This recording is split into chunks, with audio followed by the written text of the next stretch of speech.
What's going on? We are back. Took a week off. I apologize to all the people that were like, where the heck is Andrew last week? I did give warning. No, I didn't. I didn't give warning. I said I was going to stream last week and I didn't. I just said in Discord that I wasn't. So I apologize. Sabanasu, what's going on, man? Appreciate the support, by the way, again, for becoming a member. I need to start making some member-only stuff. Now they have 2 members. I should start making member-only stuff. For right now, you're just getting smiley faces on your names, which is, I think it's cool. What's going on, Tygo? Hey, Aaron, how you doing? It's a crazy week. It honestly is a crazy week. We have had pretty much everything's wrapped up. I did not watch, and that's going to be a downer to my tier list that I'm just about to make. I did not watch the last episode of Renai Flops. I was trying to think of which name I wanted to use. Sorry. Renai Love Flops. But I don't think it's going to change my mind. The last episode is not going to change my mind one way or the other. Not that it's bad or not that it's good. Just, I don't think I'm going to sway one way or the other. I guess it could bend my mind, but based on what Genghis said on Twitter, I don't think it will. 150 plus Western shows, and I still wound up watching hentai porn for the plot. Why is that? Why is the storytelling quality gone down? Is that a quote at the beginning part, or I'm trying to figure out which part is supposed to be a quote. Hey, Immoral Guild had some good plot. It wasn't necessarily full on the other direction, though. Just been sucked into Mushoku Tensei the last few days, rating it bit head. I am struggling right now. I have enough to do a recording, and I meant to do the recording today, but I slept in because people on Discord were keeping me up all night. But I'm ready to record it. I just gotta record it, and I've been trying to force myself to do it really early. That way I don't last minute edit and have issues like I've done in the past. So this last Mushoku Monday was nuts. It was so nuts. Oh, I was so terrified doing Turning Point on a premiere with chat. Thankfully, we only had one spoiler. And Adrian caught it before I seen it. Because I purposely didn't look at the chat as it popped up. I waited a couple seconds before I looked at it. And that worked out. But I just completely shut off the comments. Like, Adrian was like, yeah, there's a whole bunch of spoilers in here. Don't look at it. And I'm like, dude, I don't want to put you through having to moderate that stuff. It's not like Adrian's getting paid. And I really appreciate what he does. Should pay him for how much I do Mushoku Monday stuff. But I don't have anything to pay him with. I don't have anything to pay him with. Maybe eventually, once I get huge, I'll bring Adrian on as the official Mushoku Tensei source. I would love to do a podcast. I'm not sure how Adrian is about doing a podcast or something, but I would love to talk to him about Mushoku, because my issue right now is I want to do other content with other people from Mushoku Tensei. My brother, who I do a podcast with, I can't talk to him. Like, he sucks. He sucks at talking about Mushoku Tensei. Adrian's good. Like, he knows what to say and what not to say. So I'd be better off probably doing something with Adrian, maybe. I don't know. Hey ho ho, the Christmas has gotta go. Hey ho ho, this Christmas has gotta go. I like Christmas. I always enjoy Christmas. But I think that's mainly because I stay away from music. I think people that hate Christmas go to stores and listen to radio that has nothing but Christmas songs repeating. And I just stay away from that stuff. And I found that once I stopped listening to radio and music, I enjoy Christmas more. Just my pro tip. I don't know what's that supposed to be. Hey guys. Okay. Hope you're doing well, Cheeto. Is it Cheeto or Cheeto? I don't think it's Cheeto. I think it's Cheeto, right? Quote was a typo. I meant to use question mark. Oh. First time tuning in on your streams, but I really enjoy your videos. Thank you so much, Last Life. I hope you I just say have. I hope you enjoy it. You enjoy it. I hope to bring you more great content in the future. I appreciate your support. How many more videos for volume 6? Probably 2. Because 11, 12. I might fit in 13. I don't think I will, though, because I haven't finished it yet. And then it's, what, 13 and 2 interludes? Interludes. The problem is, like, the last chapters are all stupid long. Like, compared to most chapters, like, all the remaining chapters of that book is, like, twice as long as all the other chapters. So, it just depends on what all's in those chapters. Your first ranked anime will be turning the entire list. No pressure. What, Shield Hero? I'll get started in a minute, by the way. Just letting some more people roll in. Thanks everybody that's tuning in, by the way. I appreciate it. I've been looking forward to doing this for a while. I hopefully will record also my top 10 of the year, which is absolute hellish because my short list for top 10 of 2022, my short list, like the list where I can't not see these in the list, is 20. So I literally have to, as I said in the Discord, kick out 10 of my children because they didn't rub my feet enough or something. They didn't express their care for their father enough, so they get kicked out of the house. Yeah, it's painful. It is super painful to do that list. I think I got it figured out, but there's still like a couple remaining that I just don't know. I don't know. I keep looking at it and I hate it. I mean, even Fall 2022 was a pain in the butt. There was a few shows that I had to bump that I didn't want to bump. Hey, Carbon. My work installed XM radio, so now I need to listen to music all day. I have no control over it. Ugh. My condolences. Yeah, first time watcher, live. Been watching your videos for a couple months now. I appreciate it, TCB. No, it's Cheeto, really. I just can't spell it. I just can't spell and made the channel like in 2009. Can't you? Did it? Well, they rolled out the handles here recently. Does the handles not affect your chat name? I thought the handles were supposed to replace your chat name. Yeah, they bugged me for like 2 months. They're like, "Hey, we gotta talk to Spirit." And I'm like, "Cool." "Hey, we gotta talk to Spirit." I'm like, "Do you want me to press something?" Like, they kept sending me emails saying, "Hey, reserve your handle, but you don't have to do anything if this is what you want." And I'm like, "Well, then stop telling me. I'm good with it." What's up, Ezekiel? Good night. I was able to change my name. Like, just your regular name, your channel name, or is it the handle? You know, involve yourself and abstain from reading past Mushoku Tensei 6 for volume no, season no, I've already decided that I'm going to continue on. So once we're done with volume 6, we will go into 7. I don't know how I'm going to handle thumbnails. I don't know how I'm going to handle the content. I'm pretty sure I'll be good for when season 2 comes out, because I'm just going to transition from doing episode by episode impressions to probably more deep diving into what's possibly being missed by the anime adaptation. So if you've seen those videos around where it's like this was missed by the anime, I'll probably be doing that content. It just depends on like what they do. I might just still talk about the episode, but you can't really do impressions videos when you already know what's going to happen, because you can't speculate. And a lot of my videos is just speculation. Delta was great. Yes, I was happy to see Delta in that one angle over and over again. It's gonna be a spoiler nightmare for sure. Yeah, that's the problem. I don't know. I might just have to play by ear what people are saying when we'll run into another situation like Turning Point 2. Turning Point 2 was extremely scary for me to do a video on, and the comments and the chat. And I might just have to, and that's because there was a lot of speculation in that chapter, so I might just have to play it by ear when people think I should probably shut off comments. Because that's really the problem. Most people in the chat are good. The chatters are all people that want to experience it with me. The commenters are people that are dropping by and going, "Ow, actually, this is not true." And it sucks. What's up, P? Hope you're doing well, man.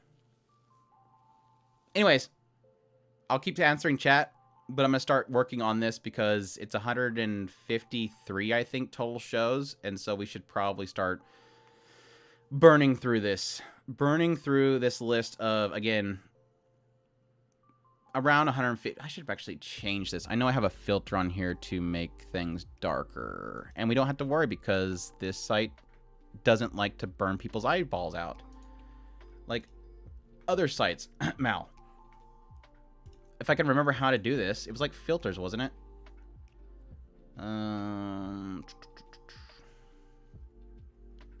Where's the filters? There it is. Yes. And was it contrast? Did I turn the contrast down? Right. Oh my gosh, did it drop down? Just there. All right, good. We're good. It's now bright again. All right. Did you watch Onimai's episode? I am actually planning on it because it seems like there's a little bit of controversy behind it, and what better thing do I love to get into than controversies? Yes, I need to watch it. It seemed to get brighter. Yeah, I just turned off the contrast that I turned on. I thought I turned on brightness, but apparently it was contrast. But yeah, I'll probably look at the Onimai episode here soon. I love the OP and ED, especially the ED is so fantastic. It is so fantastic. Super fun. So yes, let's start things off with the big one. The big one.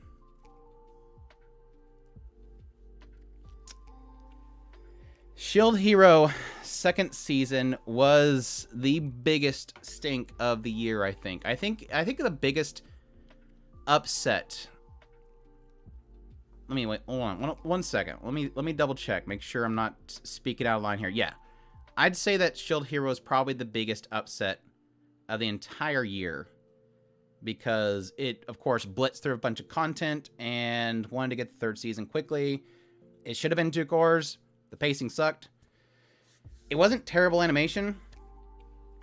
It did give me one good thing. Like, I should actually do this. We need a trash category because it's fun. And it makes people angry. I'll add a dropped list in a minute. It could have almost ended up here. And I would put it here if it weren't for the Raphtalia episode. The Raphtalia episode was enough for me to put it to C. It could have been trash, but Raphtalia went into the trash and said, here's my episode, and put it into C. I hated the main villain. He was a cackling bad guy. He was super stupid and a waste of space, and I hate cackling bad guys. Like, if you want to ruin a show for me, put a cackling bad guy in it. And he was legit a cackling bad guy. They tried to do something with the story, but it wasn't good. But yeah, pacing sucked. The story wasn't that interesting. Cackling bad guy. Enough to put it in trash. But then, Raphtalia episode. Like, if anybody's, like, watching Shield Hero in the future, I'll tell them watch Season 1. If you enjoy it, watch Raphtalia's episode, and then skip to Season 3. Because I heard Season 3 is supposed to be good. And that's what they were rushing to, so. Shield Hero was enjoyable, not top tier. Yeah, honestly, Shield Hero kind of dropped off for me after the first core in the first season. I think the second core was meh.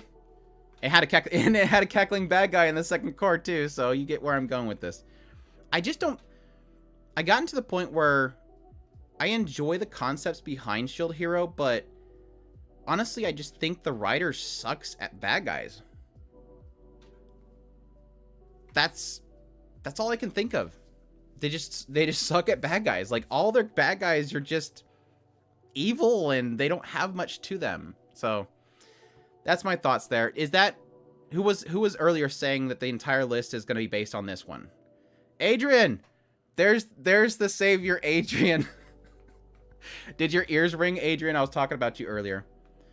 That's what they tell us. I'll wait to see season 3. Yeah, that's where I'm feeling. Still better than the new even 7 Deadly Sins movie, or they call it 8 Deadly Sins now. TCB, is that okay? Is C okay, TCB? Was eating Whataburger? Nice. We don't even have Whataburgers around here. I don't think we do. I don't think. Maybe? I don't know. We have Five Guys around here. And Five Guys, I think, is supposed to be like the Whataburger. Whataburger? Anyways, I I forget the name. Something, Katamori or whatever. Trash. It sucks. The OP is really good. The OP is really, really good. Okay, it's still... I wasn't sure if they changed the name when they went to CGI, because apparently there's new characters, so... it's only in a handful of states. Yeah, that's like, In and Out. I used to love In and Out, and then I left the West Coast, and they don't have anything outside of the West Coast for some reason, because apparently they can't make cows elsewhere. Apparently cows are exclusive to the West Coast. This is in the entire year, yes. It's 153 some shows, so we're gonna be here for a while. Hope you guys are gonna enjoy it. Yeah, when the world thinks that your hero is a villain, then it's hard to write a good villain. No D tier. I just turned it into trash. I guess I can make a D tier. It's gonna be a lot of shows, so it's probably gonna need one. We'll make a D tier. I might turn it into drop later on. You only missed me complaining about Shield Hero, and I forget the name of it. But yeah, good OP. The comedy sucked. It's just like... The best way I can describe it is it's like Umaru-chan, but older. So there you go. Orbital Children... Orbital Children. I love Dino Coil a lot. I still think this writer's really good at believable futuristic stuff, not too out of the bounds of reality. It was a fun little series. Had a couple good points in it. I don't think it's amazing. I don't even remember what I scored it. Should I cheat and check what I scored it? I want to say that I give it a 7 or something. I'll put it in B for now. I think it was around a B. It's not great. Yeah, it was on Netflix. It wasn't great, but I think I did enjoy it in the end. Yeah, we'll do B. We'll do B. Yeah, we'll do B. I'm gonna stick with B. Luminous Witch is trash. Easy. Easy. Like, I have no hesitation whatsoever. Luminous Witches is trash. It's fine as a cute girls doing cute thing. Don't get me wrong. The music's good. I actually enjoy the music. But it's in trash because it makes me angry. It existing makes me angry. Because it takes everything that made Strike Witches great and removes it. It's like super sanitized Strike Witches. No Ponsu, yes. Sabanasu had to point it out. It's just no Ponsu. And that's what makes... Ecchi comedy is, like, at the core of what makes Strike Witches so fun. Luminous Witch, it was almost like they just wanted to adopt the Strike Witch's name to sell idols. And so it just feels dirty. It feels like... Everything is to make money, don't get me wrong. Luminous Witches feels like it's the most... we're not trying to hide it. This is just to make money. We're going to take this and co-opt the Strike Witch's name to sell idols and music videos. And it just... Why is this a thing? The CGI was bad, too. Shaft at its worst, basically. But no, I just think in general, the writing and comedy wasn't really even there. Like, I didn't find any of it funny. It was very bare bones, minimum cute girls doing cute things. It did have some good points here and there about the war and everything like that, so I'll give it that. The only thing worse than a bad show is a mess show. If it's bad, you can learn from it. Low effort shows serve no one. True. I will agree. I will agree. Spriggan. It was actually a really good show. I hated that it was like mostly CGI. They did a good job of the CGI. It kind of captured the old Spriggan. Just basically no shying away from just pure violence. And I forget what the girl's name is, the one with the beanie. I really liked her. She was super fun. It was a good show. If you're just looking for a violent action show, it did really good. You're still watching my video, and you have, which video? The top list or the what I call it? I was calling it something earlier today. Pretty much Delta and Shadow or something like that. Yes, Spriggan was repetitive. I agree, D Dot, but it was still a fun little action show. That's really all you're looking for. If you want anything else than just dumb violent action, you're not gonna get anything there. I'm not gonna oversell it, but I think it did good for what it was doing. I might bump it down to C, but I'm gonna leave it P for now. Vampire in the Garden. You're the recent top 10 list. Okay. Hopefully I didn't make you mad. I haven't looked the comments for it yet. Like very quickly, I got tons of comments, so I'm assuming it's a bunch of people either telling me what their top list is, which is great, or they're there to yell at me for not having Chainsaw higher. I'm just really fearing the Chainsaw Man crew. I think they're just all gonna come after me at some point. P with $5. Merry Christmas, Andrew and Chris, from your friend Patches. Thank you so much, Patches. I appreciate the support, man. Really do. I hope you had a very, very Merry Christmas with your family and everything.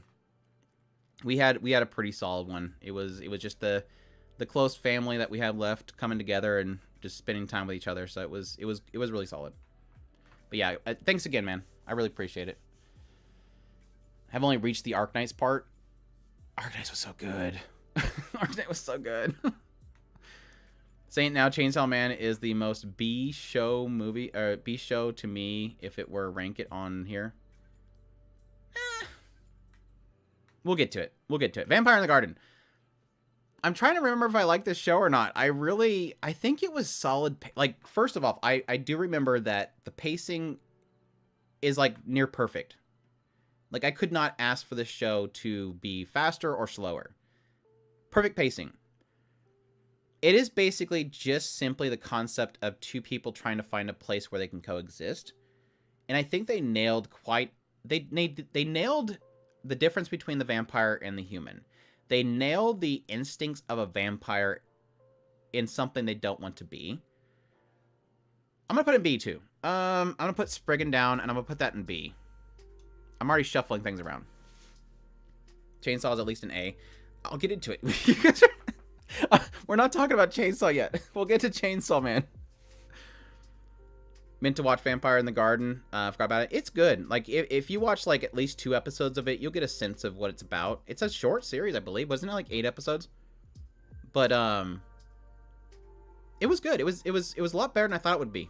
And Wit Studio did a good job besides the CGI cars. I don't even know I forget the name of this show. Trash. This essentially is pretty much a Pretty Boy stage show turned into a CGI anime. And it feels so much like a stage show because all the scenes really feel like it's just, okay, people get off the stage and then these two characters get on the stage and they talk for a while. It feels like that, even though you don't see that in the show. It's just not good. The CGI was rough too. Yeah. Miss Shield here slandered. I just basically said pacing sucked. Wasn't a good story. The main villain was a cackling bad guy, nothing more, and Raphtalia's episode was good. So now that I have D in here, I need to move that down. So there you go. Sounds like Visual Prison. Pretty much. Except Visual Prison had good music, if I remember correctly. I think I liked Visual Prison's music. I don't remember. Anyways, I think this is the first OVA. I don't remember what this is. It wasn't yeah, this was season 2. Okay, season 2. For some reason thought season 2 was, yeah, Fran is easily better than Raphtalia. Fran is like better than most characters except for mine in this year. I should have made my list for best girl for this stream, but I might just do that next week. Anyways, Alpharetta season 2 is I didn't like it. I'm gonna be perfectly honest. I did not like it. I'm gonna put it in D.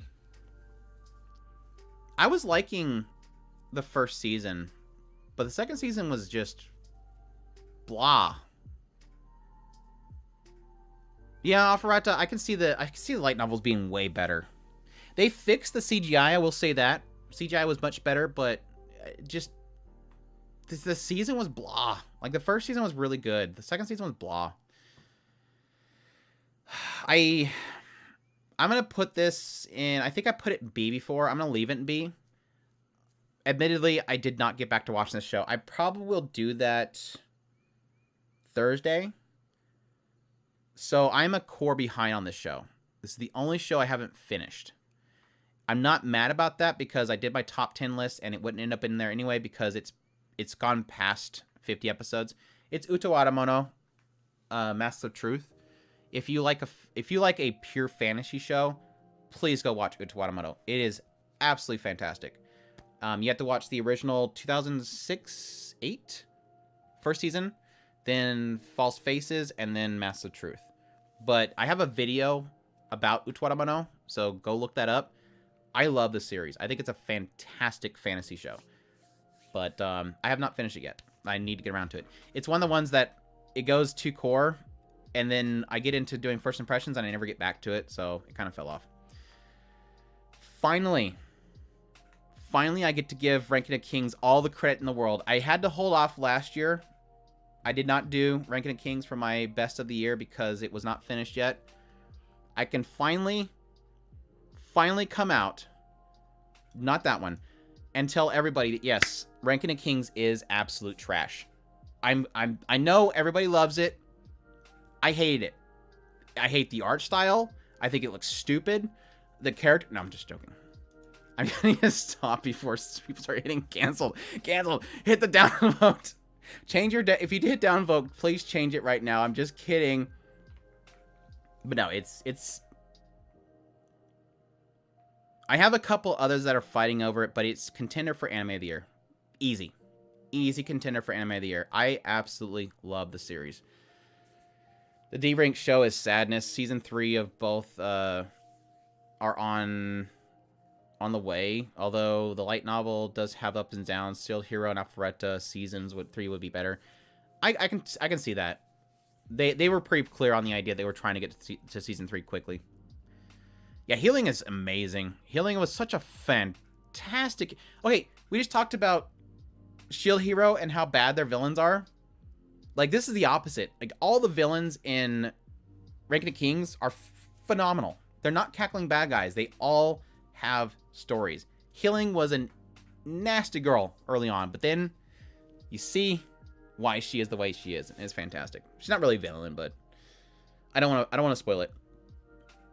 You're just saying what the comments were saying by people that didn't watch it? Saying what the comments were saying by people that didn't watch it? Which one? Oh, were people saying all that stuff about Ranking of Kings? I don't know. I just made up this stuff. I know that when I first came into it, I wasn't sure about it because of the art style. I'll be perfectly honest. I was like, this looks weird. It doesn't look like anime. And it sold it. Like, the style is what makes it so great. It's like picture book kind of stuff. A children's story. I like Ranking a King, but the later part was not my tea. I did hear a lot of people did not like the later part. I acknowledge that, but it held it all the way through for me. I loved it. I'm cutting that and posting it everywhere. People come after me and I'm like, I didn't say I hated it. I just was joking. What's the deal with the new Ranking of King coming out next season? In, I think, June or July, we're going to have a special. And they haven't specified how long it's going to be. I think it's going to just be an episode. Or maybe a 40-minute episode. Did you notice about the controversy around the second core of Ranking of Kings, Japanese, and Executioner core? Yeah. One blogger in Japan posted about it, and ANN decided that it was news because they had a slow week. That's everything. Like, every single product can probably have something that could seem like it's referencing to something. It doesn't mean that they're pro or against it. It was a... Almost said it. It was a controversy. I like controversy. That's a better name. It's a controversy. The current 3 trash anime. Didn't see them. Rank C. What anime is that? Rank B. Same except for the last one. Also have Marathon, Ranking of Kings. In C is Spriggan. B is Orbital Children, Vampire in the Garden, and Utwaramano. Kitty stuff, blah. Hey, Cosmokes, how's it going? Hey, Duhalt, how you doing? Hope you're doing well. But it's still at least an A anime for me. Well, good. At least we can agree that it's good. Oh, the middle of rank B is Attack on Titan. No, that's Vampire in the Garden. It is with Studio, so I don't blame you. Slow Loop, we'll get to Slow Loop. Anyways, Day Live 4, right? It's 4. I think it's 4. Much better than the other seasons. I did enjoy it. It's not amazing. I don't think I've ever felt like Day Live is amazing. It's just like a really dumb, fun harem take. And I think it's one of the better pure harem takes because it actually has a story. It's a harem that actually has a story, even though it's stupid and absurd. But it got super dark in 4. But not great. It's still not a great series. Yes, Slow Loop episode 10 has a Bocchi the Rock reference, and then what was it? Episode 9 had a reference to Slow Loop. So they did the cross, but I don't think they're gonna actually have. Well, they didn't because it's over. Sadness. Made in the Abyss season 2. S. Easy S for me. Now I will say, it had an aspect of Made in the Abyss that felt like a letdown, but it didn't ruin it. Like, it's still, like, super interesting, super weird, and super creative, and I love it for that. Super brutal, which always contrasts its characters. Nanashi's fantastic. I love it. I love Made in Abyss, and and it sucks because it's gonna be, like, what, 5 years before we get another one? If we even get another one? Sad Wednesday, no, do it yourself. I agree. There's a couple shows this week that I'm gonna kind of having issues dealing with them being gone. So Do It Yourself is indeed one of them. Archnight's the other one. Archnight's hurt not having an episode. Need to watch Made in Abyss season 2. Season 1 was solid. I highly recommend it. You gotta watch the movie first though. You gotta watch that movie that nobody wants to watch, but you have to watch it. Didn't watch season 1, so I haven't watched season 2. I recommend it. I highly recommend it. I know the beginning is a little off-putting to some people because it's got a raunchy joke about this little girl, but it's super good. The whole thing's super good. No, the movie was amazing, but it sucks. It's amazing, but it's painful. It's Made in Abyss. It's an amazing story, but you just don't want to watch it. It's the train wreck that you can't look away from. Not that it's a train wreck as in that it's bad. Anyways, moving on. Bleach 1,000 Year Blood War. I'm putting it in trash just because I hate the commenters. Freaking spoiling everything. No, let me be truthful about Bleach. I wanna talk about Bleach. I love Bleach. I think it's my favorite long-running shonen series of all. I think Ichigo is a very refreshing main character for a shonen. He's not a dumb idiot kid. He doesn't whine all the time. He just gets crap done. Like, he is a no-nonsense main character that doesn't have to have everything explained to him.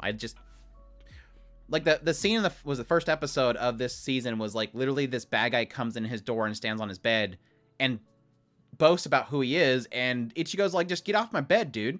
It's Ichigo. Like, he doesn't care. He's like, oh, so you want to fight? All right, so you're the next person that wants to fight me. Let's do this. I love Ichigo as a character. Visually fantastic. It's getting brutal. I'm not ready for it. The Kenpachi stuff was disappointing.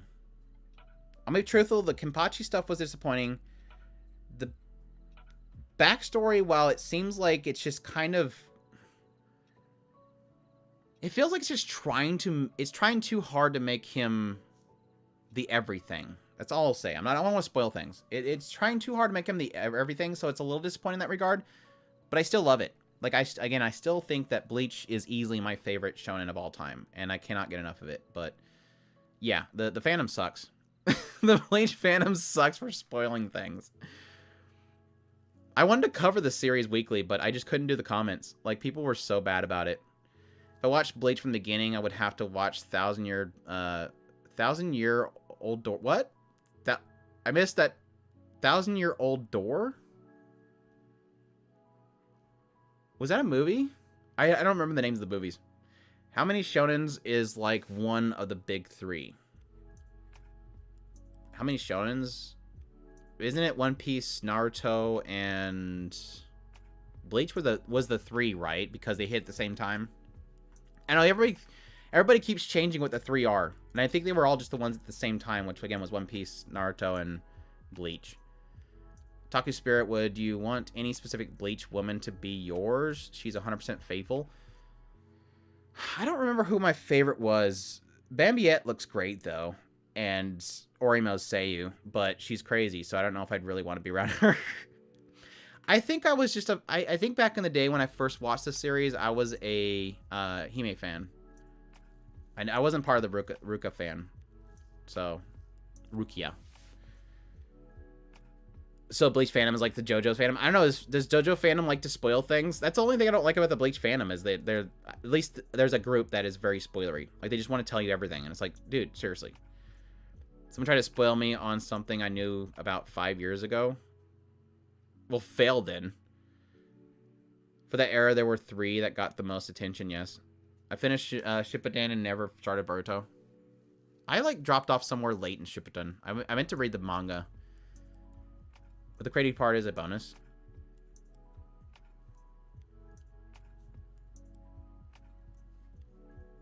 Didn't watch it, but I really loved Unohana. Of the fight scene. You know what is the most original shonen protags was a shiny wrestler from the alien planet called Kikukuman. What? Dude, what? The main guy is whiny. Lack of Yoruichi is so trash. You know what? The one is the one in the original shonen protagonist was a whiny wrestler. You just said from Alien. I don't know what that is. Anyways, what am I gonna put it at? I'm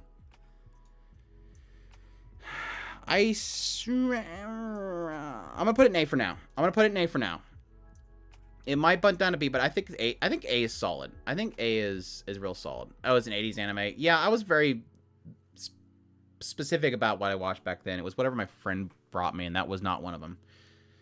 The new Tokyo Mew Mew.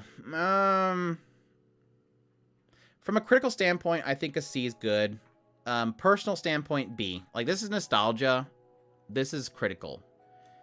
I think my biggest issue with this season, this new take on it, I love that they're going straight from the manga. They're not doing all the fluff. I kind of hate that they censored they like, I don't know, they softened it. They made it very childlike. But I still enjoy it. And again, a lot of that's just straight nostalgia. I really enjoy Tokyo Mew Mew. It was one of my favorite, alongside like Cardcaptor. Well, Cardcaptor Sakura is my favorite of all time, and then Tokyo Mew Mew and Shugachara is like my second. I really wish they do a Shugachara. That'd be a great remake. In Another World with My Bladder. Trash. Easy trash. It's a stupid show. The CGI was horrific. It seemed like half the plot lines was him trying to find a bathroom. And the story made no sense. That's it. Like, the story makes absolutely... You didn't watch it? It's basically a guy that plays an old geezer in a game. I don't know what happens. Like, it literally doesn't explain it. He like logs out and then logs back in, but then he's stuck in the game, and he was doing a character changing tool, and it made him a cute little girl, and then he tries to find a bathroom every 2 seconds. So there you go. In Another World with My Bladder. It's actually, the real name is she professed herself pupil the wise man. I call it In Another World with My Bladder. Bleach burned me out on the filler episodes, time skips, but I still sing Life is Like a Boat when that's hard to not play. No, when I went, because I went back through it again just to remind myself of everything. I blitzed the manga. It was so much better because it didn't have any of the filler. Is it? Yes, the bladder thing's a serious thing. It's just he like it seems like every episode he's looking for a bathroom. Like he has to go. And the joke is the fact that he's a guy in a girl's body, so he doesn't want to have to go. But he goes. So, yeah, he's that guy as a lolly, and then I drank too much. Cyberpunk Edge Runners S. I'm still a little disappointed by some of the later parts in the storyline, but I still think it's absolutely fantastic series. It nailed the aesthetic. The art style is fantastic.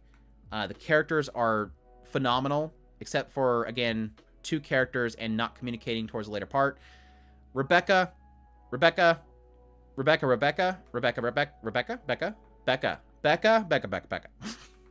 love her to death.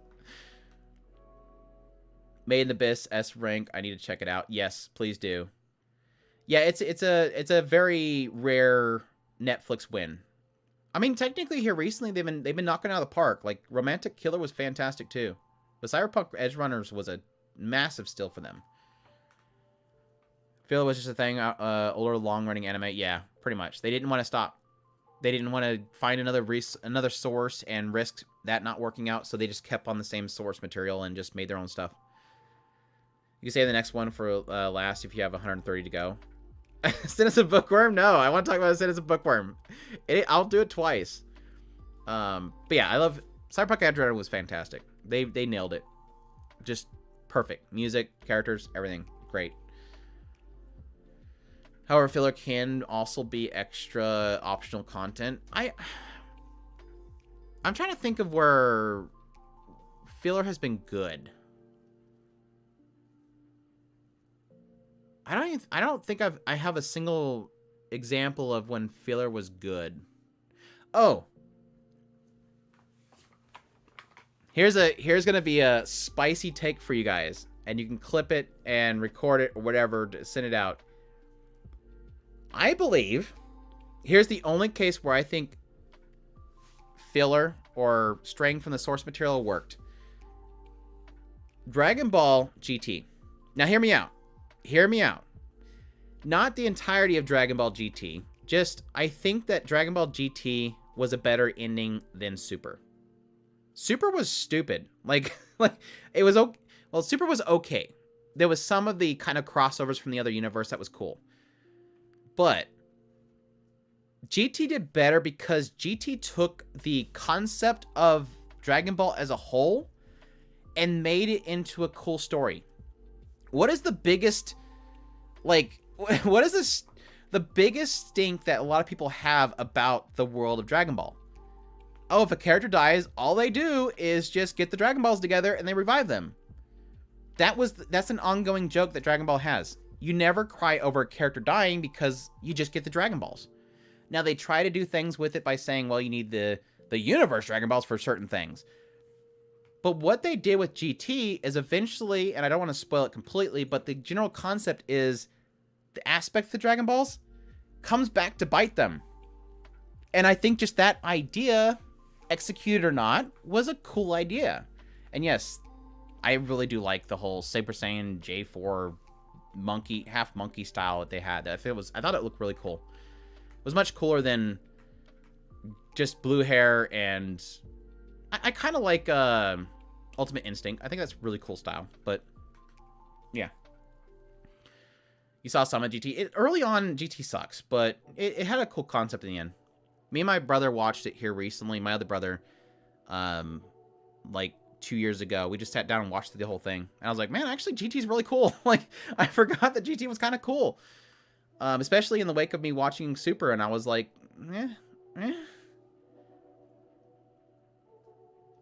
There's a lot of people that doesn't. That's why I'm saying it's a hot take, is because I assume that most people think that GT is like the bane of. You know why people hate GT is because it wasn't his writing, or at least it wasn't his original manga. So yeah, there's also a lot of cases where GT was better animation than Super. That's true.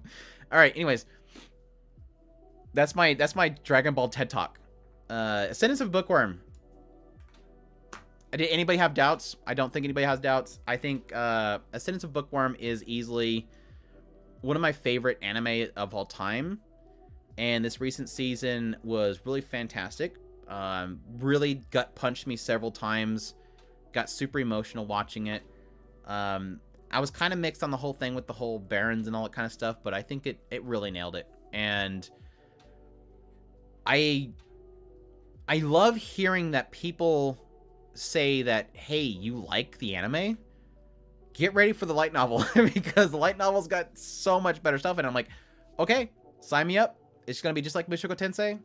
I'm going to jump in the light novel and thoroughly enjoy it again. So yeah, I cannot wait. I can't wait to read it. I'm really excited to read into it. And I'm really hoping they continue to adapt it, because the studio does a fantastic job of it. They do plenty of great work in it. It's not amazing, but they do a really good job of it. So last couple episodes having SDI. Oh yeah, just the separation stuff was like, oof, just big, oof, getting me bad.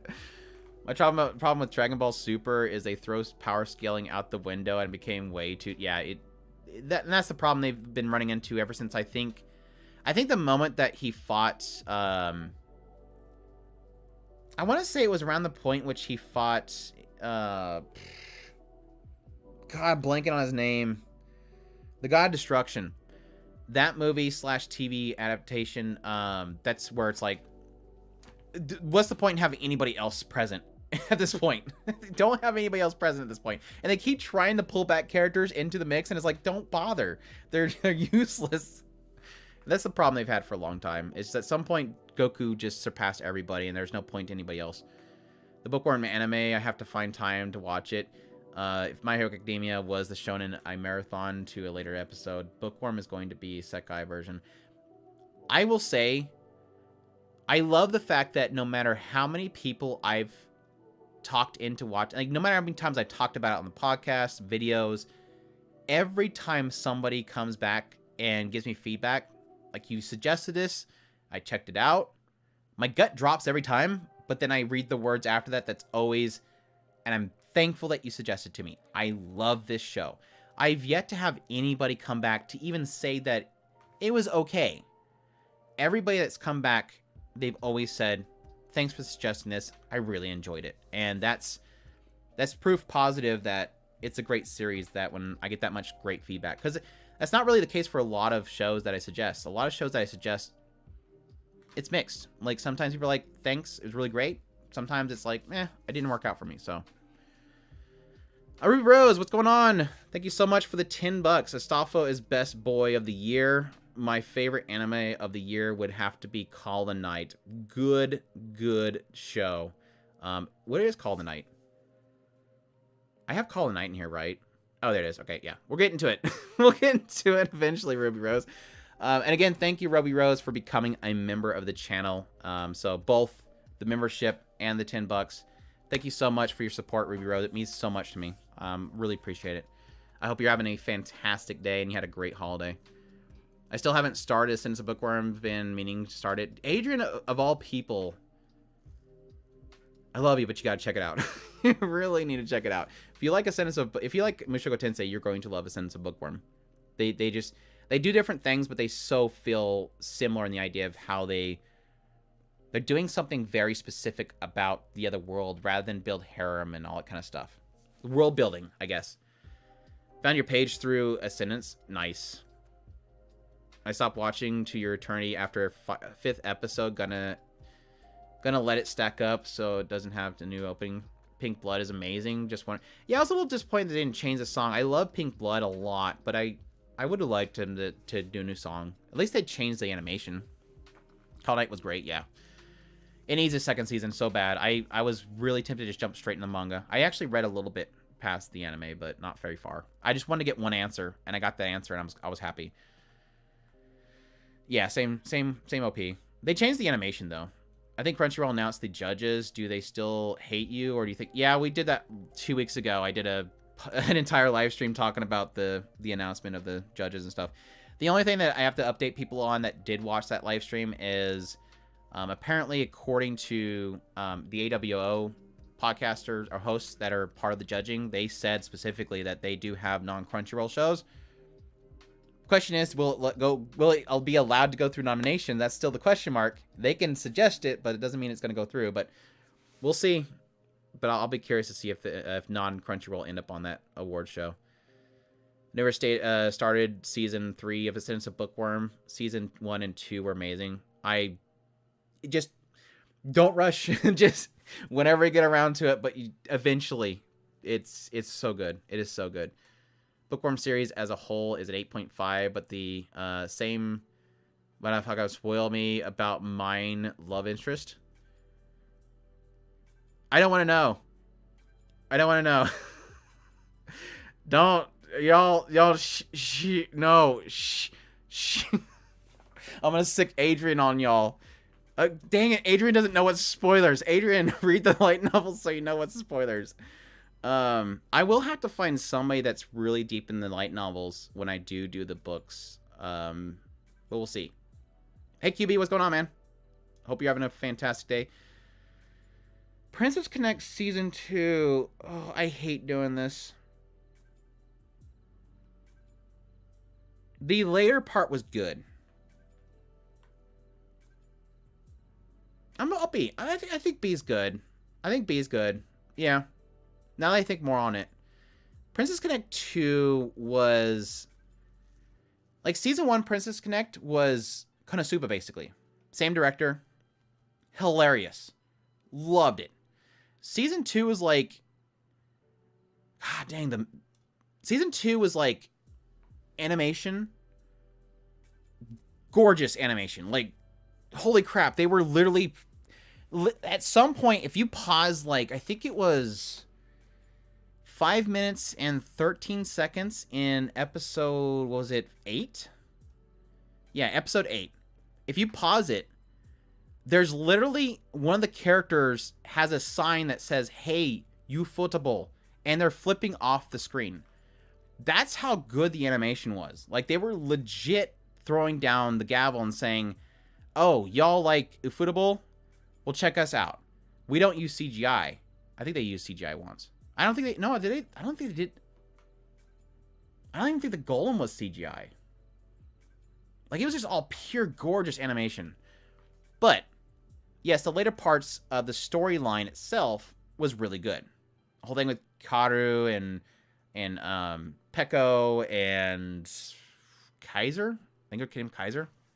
And then Labby. All that stuff was super good. It was super, super good. Yeah, and it's like the idol scene. No CGI.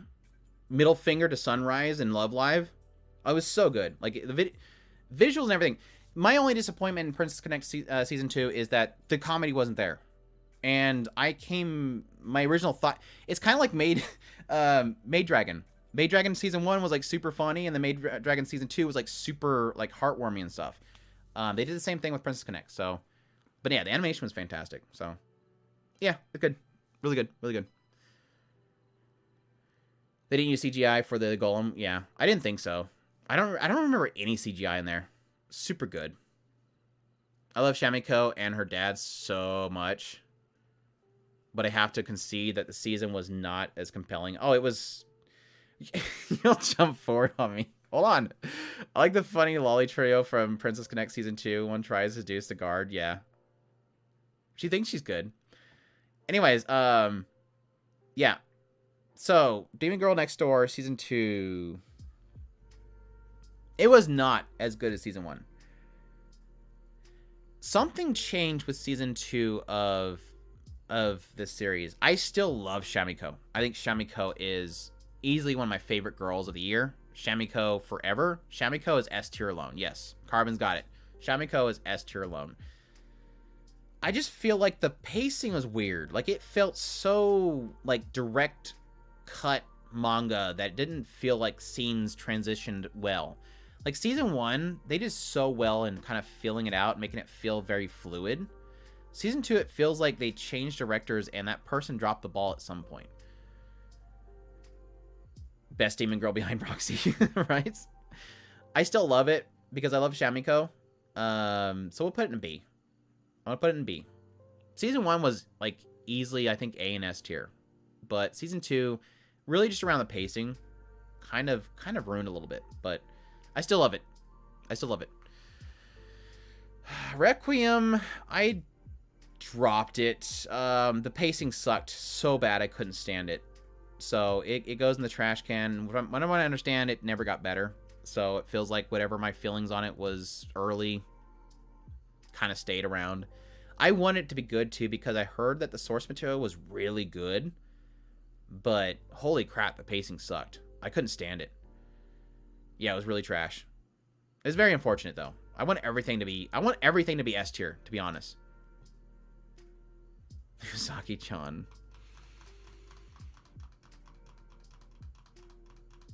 I wanted to say Requiem of the Rose King, but I couldn't remember if it had King at the end of it. So I just stuck with Requiem. I'm sorry.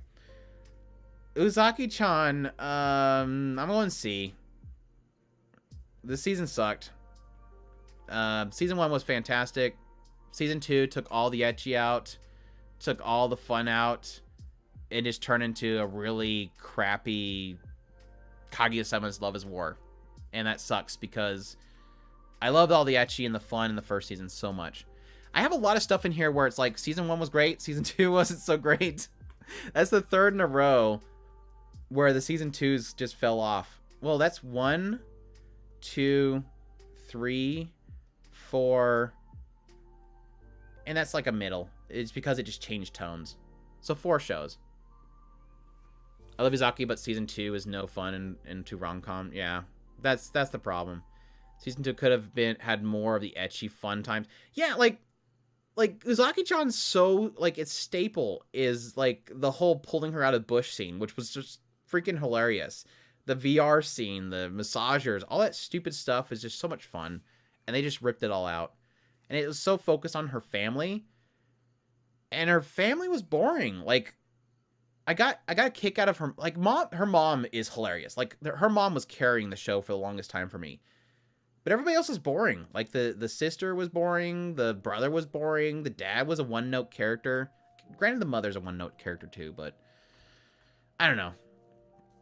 They spend too much time on side characters. Exactly. That's the problem, Genghis. It lost its heart, which is like literally this. This is Uzaki-chan, is these two characters. Uzaki is Uzaki-chan. And they kept showing that dang stupid shot of outside the house. Like this stupid her house is broken. Like if you look at her house up in the blinds on the second floor, they're blinds on a door. And they stick out past the balcony. And they keep showing it. And I'm like, stop showing this broken house. It makes no sense. The blinds shouldn't be on. Anyways. I like introducing Uzaki's family in the season. I liked introducing. I just didn't want to keep focusing on them. Yeah, the house is broken. It drives me crazy. The cat. Oh, screw the cat. Anyways, Rent-A-Girlfriend is trash. I hate Rent-A-Girlfriend. I will always hate Rent-A-Girlfriend. I'm sick of Rent-A-Girlfriend. It doesn't deserve to have so many seasons. Please stop adapting it. The girls are great. The main character sucks. I'm tired of hearing the mangaka through the main character every 2 seconds about how amazing she is. I'm sick of it. Please stop, AniTubers. Please stop trying to hype this as being great. The manga sucks. It's never going to end because the mangaka is obsessed with talking about this character and thus they will never end it. I think I'm done. Okay.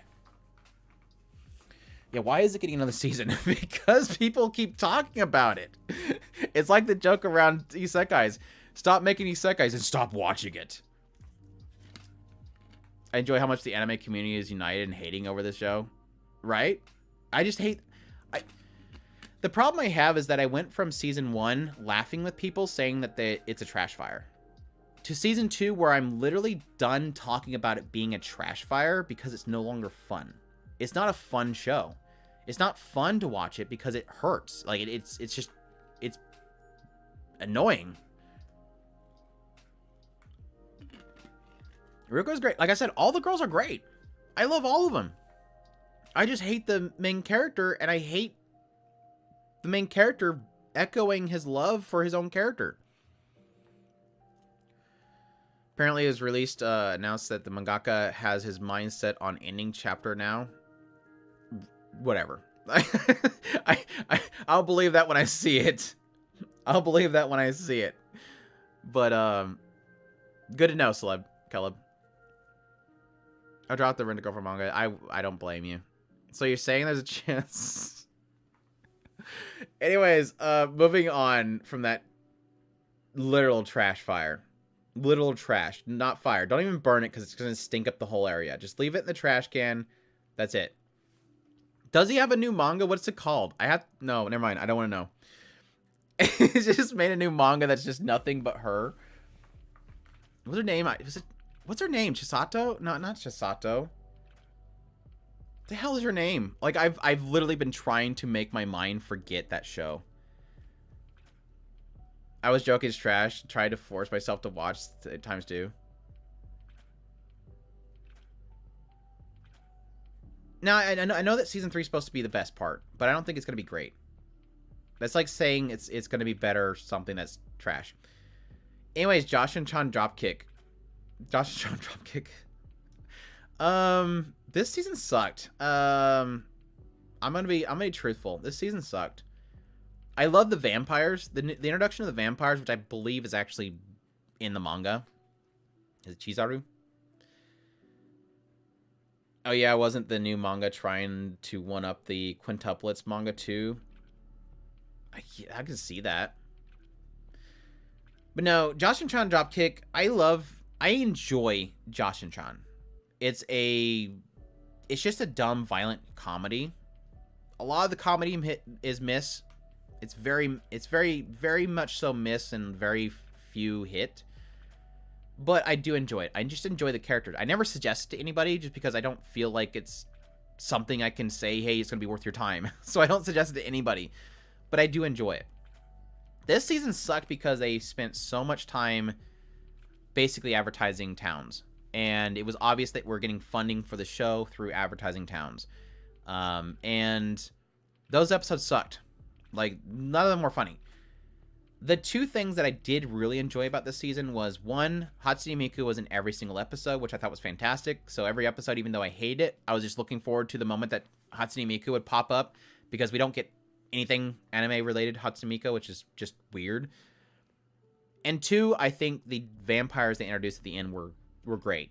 And I think they're going to be really fantastic if they keep those characters going forward, because they want to make her into a vampire. So, there you go. But yeah, overall, I think it's a D. Kaguya-sama Love is War. Ultra romantic. That was the ultra romantic one, right? Really enjoy it. I think Kaguya-sama Love is War.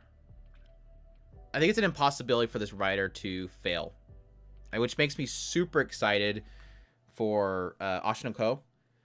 I think his writing is phenomenal. Whereas most writers would probably at some point start failing, he for some reason just keeps knocking it out of the park. Every skit is just so great. I will admit that the later parts of this season, like, it felt like it was just kind of dragging out that build up to the final point, but it's still, like, overall so good. Like, every episode's so good. So I love it.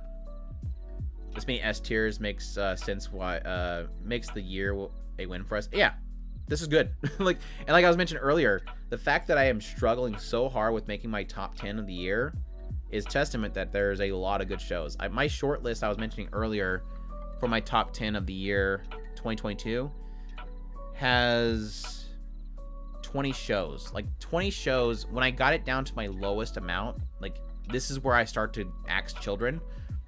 My children, my non-existent children that are anime, just so YouTube knows. So I had 10 that I had to cut, and it sucked. It sucks so bad. I still have not decided, so. Season 3 needed a more Ian Sinclair narration in the dub. I don't know.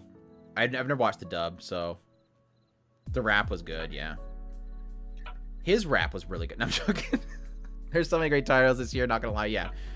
We're gonna fill out this S tier. That's why I'm trying to fight with myself what I want to put him at. Yeah, the kids get written out of the wheel, at the very least. Q, I wanted to get back to. Let me be perfectly honest, I have not finished Q. I wanted to get back to it. It seemed like it had potential, but I did not get back to it. So I'm just going to drop this down here. No, I had a... I need to make a new list, so I don't have to worry about them later on. This is my dropped on hold.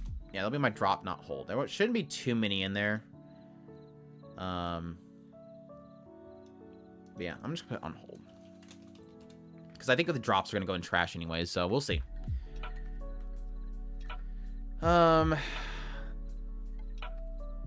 Was it Sasaki and Moino? Is it Sasaki Moino? I didn't finish it, but I did think it was good. This is one of those shows where I honestly don't feel like it's a bad show. It is a yaoi. And unlike most yaoi, I think what I watched, which I think it was like 3 or 4 episodes, I meant to finish it. Unlike so many yaoi shows that I watched, this one felt genuine. And that's very rare for a yaoi show, because typically yaoi loves to go for a very aggressive and almost abusive relationship. And I felt like this one was doing it really, really well. So maybe one of these days when I'm having an itch, I might go after it again. But I think it was doing a really good job of it. So if you like those types of shows, I highly suggest it. It's just, for me, I obviously am not looking for it, so it wasn't hitting for me because I'm just not into it. The relationship itself I wasn't into, so. But I think it was doing a really good job, so I do suggest it. Do not watch yaoi. Made a mistake of watching one of the episodes. Like, Nozomi Entertainment's made me watch a lot of these things. Gravitation. What was the other one? There was another one they made me watch. Are nasty. Like, they're just such nasty yaois. And so, like I said, this is super refreshing. I typically do not like yaoi just because they're so nasty. They're like super exploitive. And it's just terrible. So, anyways, Love of Kill. Speaking of nasty relationships. Speaking of gravitation, let's go into Love of Kill.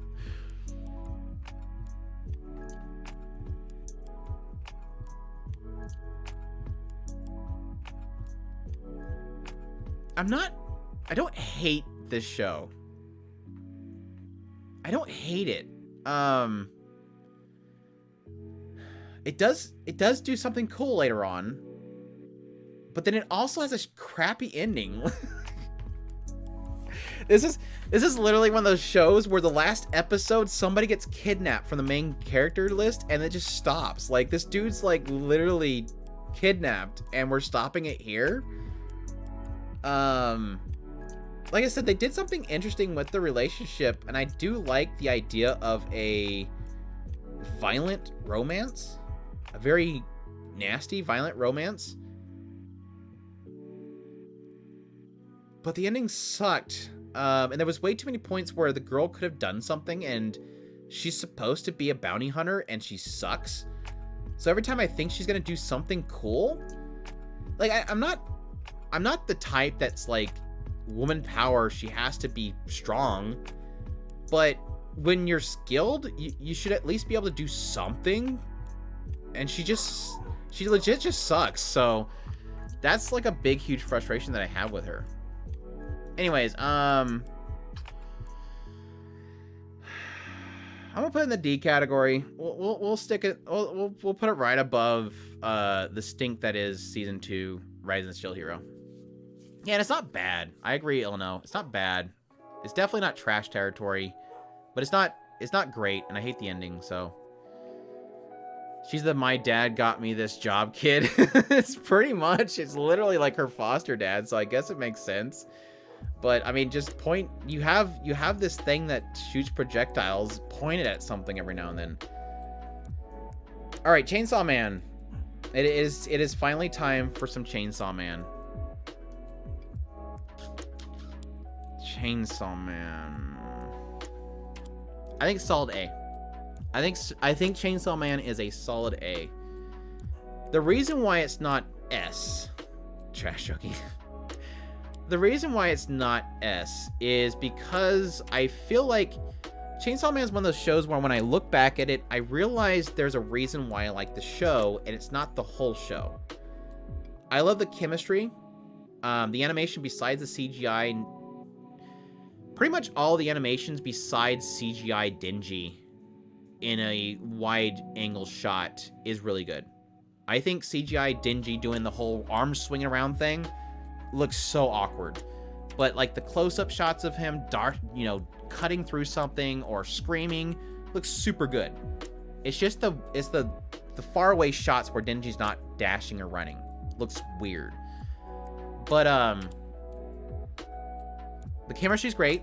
I love the characters, they're funny. Power is hilarious. Power and Denji together is such good chemistry. I love their dorks. Komine was annoying as hell, but she kind of settled down, sort of. Himeno was fantastic. But I think, when I think back on the series, the main reason why I loved it so much was Makima. Like, Makima was so intriguing.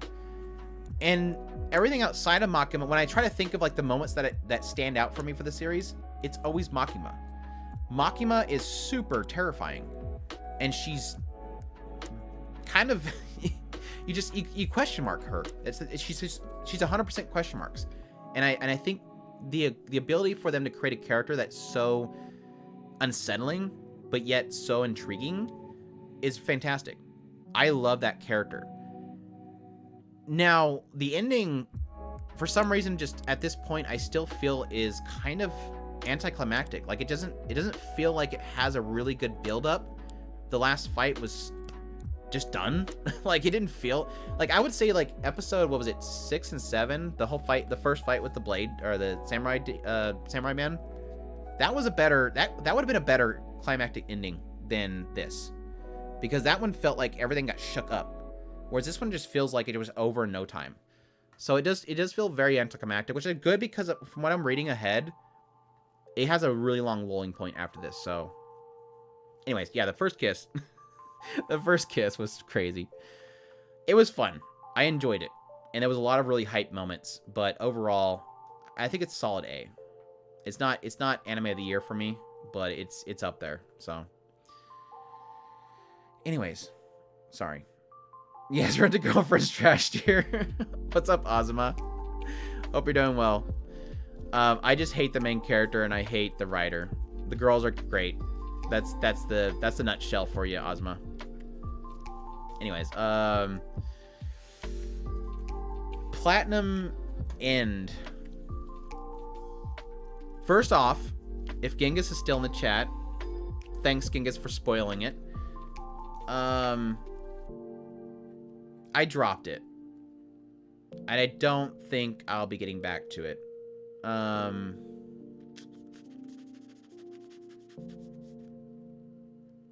Hey, no problem. Genghis. I think it was you, Genghis. Somebody in my Twitter feed was like, oh, this is the ending. I'm like, okay, thanks. I guess I'm not going to get caught up. I just stopped. But, I'm not going to put it in trash because I haven't finished it, but maybe I'll just put it in here. Yeah, I'm just going to put it in on hold. Did I do that? Screw you, Genghis. You usually don't spoil me, and I didn't really care to. Like, Platinum End being spoiled for me was just an excuse not to go back to it. Honestly, Genghis, you did me a favor. Like, the moment I read that tweet, it was like, guess I don't have to finish this show. I'm good. So, shrug. I wasn't really excited to get back to it. You got spoiled, so you dropped it instantly. I think that's the show. Like, just go get it spoiled for you so you don't have to watch it. Slow Loop. Another easy. Come fight me. Slow Loop is... Admittedly, Slow Loop is sort of one of those ones that touches me on a personal level. This idea of losing somebody, a parent, and trying to move forward. And I think the reason why this series, outside of that personal level, works so well is because it handles it well. It handles the idea of somebody essentially growing up with a parental figure that you sort of, you spend a lot of your life is kind of around the time you spent with them. And the moment that is ripped from you, how it almost feels like you can't move on, and that you have this emptiness that you just can't fill, and almost trying to fill that emptiness with something else. And I think it does a really great job of that. The characters are great. They're adorable. I want to see them have fun and enjoy life.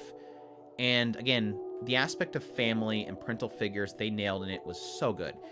It's one of those ones where it's, again, kind of like do it yourself this season, where it's like, it's cute girls doing cute things, draws you in, but then the feels happen. And then you realize, oh dang, this writer's got a story. And it's going to go down as one of those treasured series that I just will never get over. So it so badly needs a second season. It so badly needs a second season, because they sort of, I'm forgetting the names of the characters. They sort of got into the one girl's kind of overcoming things, but they haven't quite got into the other sister's life. The sister lost more than just one parent. The sister lost a parent and a sibling. A sister, I think, or a brother. So, and she's always chippery. So I think season 2 is going to have that moment where she finally breaks. And I think it's going to be super emotional when that happens. Because I think there's two types of people when dealing with loss. The main girl, when she loses it, she kind of shuts herself up. She shuts into herself. She becomes sort of closing off her emotions. And then there's the other type of person that when something like that happens, they try to hide it and mask it with happiness. I'll just keep being positive and go forward with a smile. And that type of person typically crashes harder. And I don't want to see it, but I want to see it. So, yeah, I lost her mom and her brother. Yeah. Anyways, it's super good. Like, I highly suggest it. It is really, really good. Yeah, it was probably, it might have been, I don't know. It might have been a brother. Yeah, brother makes sense, though. Anyways, why Zaki-chan is higher than lowest tier until episode 10 when I dropped it, nothing happened. I don't know. They're happy. I don't care. I honestly don't care. It's just Usagi-chan. It could be a C or a D. Anyways,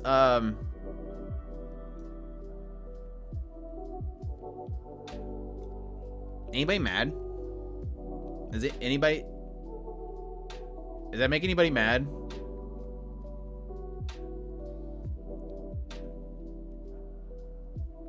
Okay, nobody's mad.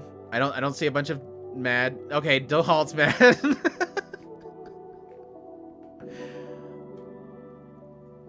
I have nothing. I don't care. Like, it could be a trash, it could be D. I don't care. It's such a, yes, it was a huge disappointment.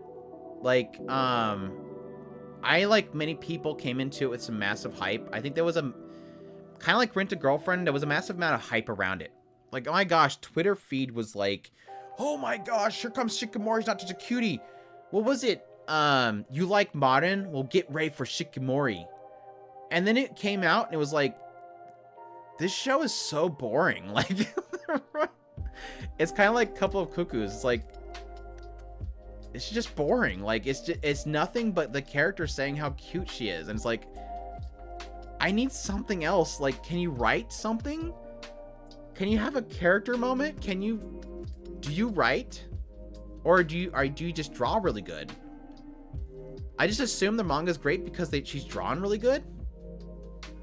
I don't know. Can you use that tier list too? Yeah, if I can figure out how to share it. Anyways, yeah, I don't care. I really don't care. It was such a boring show. Oh, yeah, Cuckoo's is way better than Shikimori. I actually watched all of Cuckoo's. I couldn't stomach finishing Shikimori. But yeah, Orient, trash. I wanted to love it. Magi creator, I haven't watched Magi, but I love his character designs. I wanted to watch this and think it was a new great shonen. The studio sucks. Like, the studio butchered it. Like, the studio absolutely butchered Orient. Like, they did not want to animate anything. I think the only reason that I watched through the rest of this series was because of the seiyus. But yeah. And then season 2 was worse. Is this season 2? I think this is season 1. I have both in here. I guess it's technically part 1 and part 2. Where's the other Orient?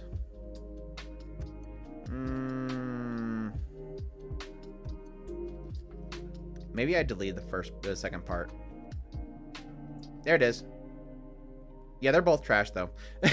They're both trash. They're both trash. They tried to do something cool with the second season, but holy crap, the animation just died. It died a horrible death. Many polyamorous stories are so overhyped and blurred together. Yeah, sadly. My appreciation for Dress Up Darling went up when Shikimori released. You finally realize what good writing is when you watch that. And it has the same concept as the idea of here's the cute, pretty chick. Like, it's not a harem, it's just one really gorgeous chick. But Dress Up Darling did it so well, and Shikimori did not. You got 2 for 1, yes. Yeah, I'm glad I've never seen all the anime ever.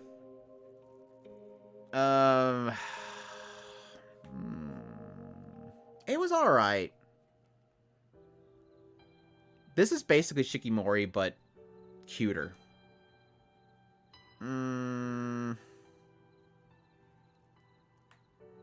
I think B's good. I almost want to do a high C. I'll put it in B for now. It might drop to a high. It might drop to a high C. It was cute, but it does have the same symptoms of Shikimori, where it gets a little bit tiresome with the. I'm gonna go high C. It gets a little tiresome with the. She's just cute.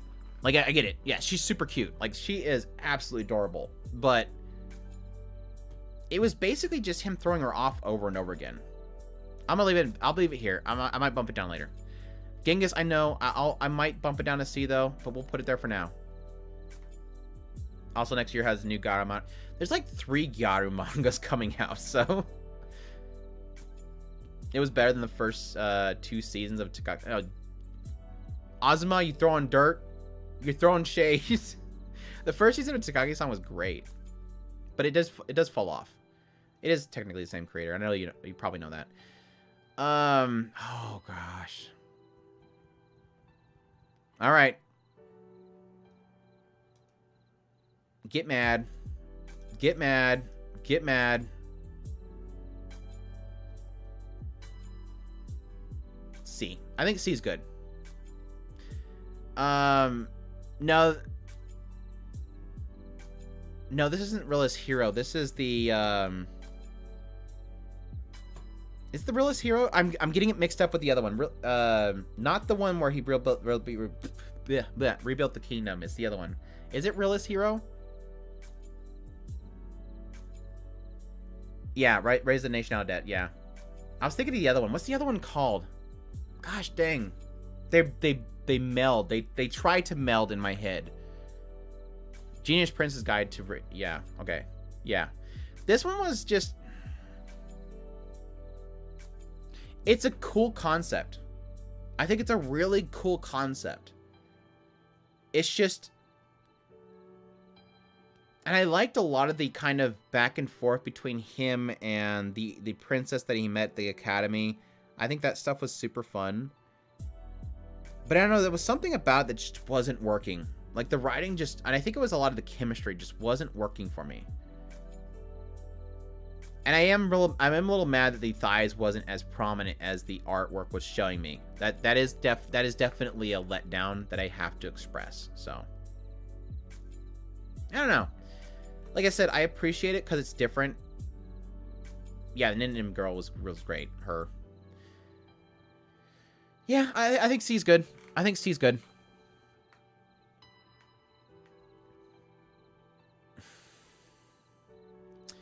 The strongest sage with the weakest crest, I think it is. And then isn't that strongest sage weakest crest? Trash. I had a lot. I will say the greatest thing that came out of strongest sage with the weakest crest was that me and Chris had a lot of fun talking about it. It is one of those shows that is kind of like garbage, but it's great because you get great conversations out of it. Me and Chris had so much fun talking about how stupid the king was, how they've been bugged the whole time. The king like literally gives him permission to control everything just because he beat one demon. It was stupid. Like the writing was so stupid. The girls were cute. The girls were cute, but this is one of the many examples that I give that reincarnated into the same world fantasy shows just don't work. Like the writing just isn't there. I'm still waiting for that one reborn type show to actually do something good. Because we're getting it with isekais, but I'm not getting it with these shows.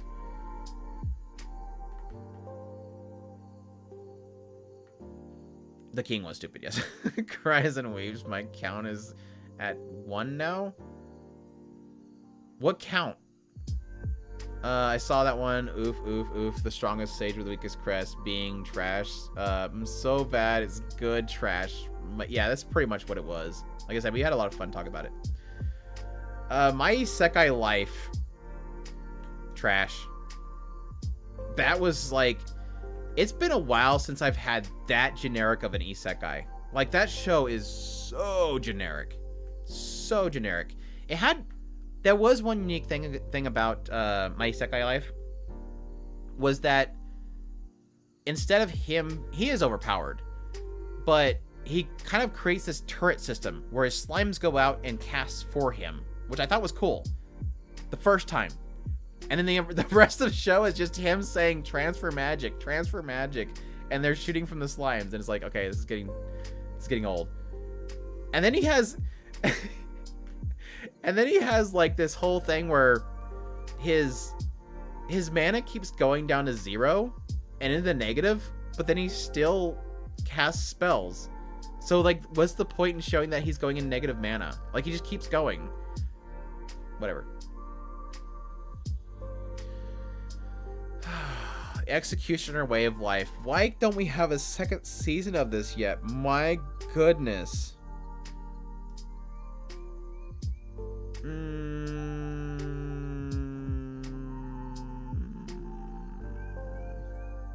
I want to do S. I'm going to put it in high A for now. Executioner Way of Life is the most refreshing isekai I've had in a long time. Tsukimichi Moonlit Fantasy is fantastic. Obviously, Mushoku Tensei Jobless Reincarnation, Ascendance of a Bookworm. This is up there in... If you don't like isekais, watch this. Because it is not your typical isekai. It's legit from the perspective of the people in the world where people isekai to. And she is an assassin that kills them because they can destroy their world. I loved it. It was super good. The world was fascinating. A lot of the concepts behind the past isekais that have nearly destroyed the world and all that kind of stuff was really cool. Just needs another season. Like, it needs another season so bad. It needs it bad. QB, welcome to the club, man. I appreciate it so much. Thanks for becoming a member. I appreciate the support. Enjoy the Speechun emotes. I wish I could add more. I need more members so that I can add more emotes. So if you guys need an excuse to become a member so that I can add more emotes. Tsukimichi was last year. It's super good. I'm glad we're getting another season of that one too. At least some of my favorite isekais recently have all been getting sequels. So anyways, yeah. Thanks again, QB. I appreciate the support, man. DanMachi Season 4 Part 1. Executioner Way of Life is a 6.8. Oof. Another reason why I think Mal sucks. Oh my gosh. Anyways, DanMachi. So much better than the last few seasons. For sure. I will admit though,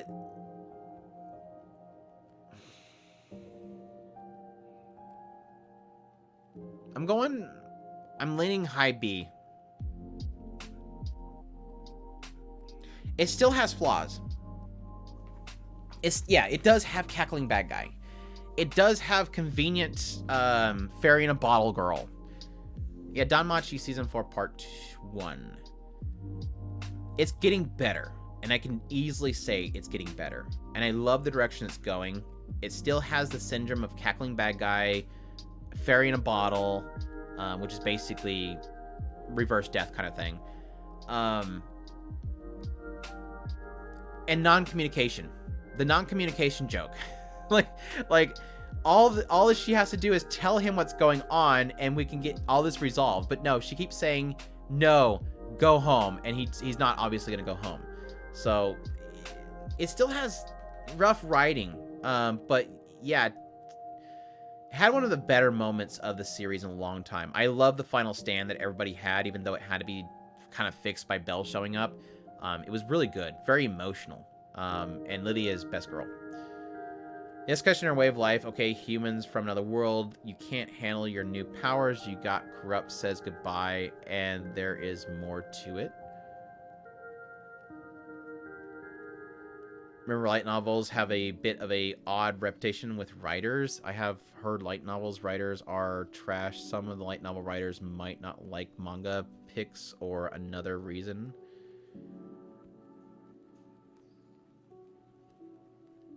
I think you have to rewrite that.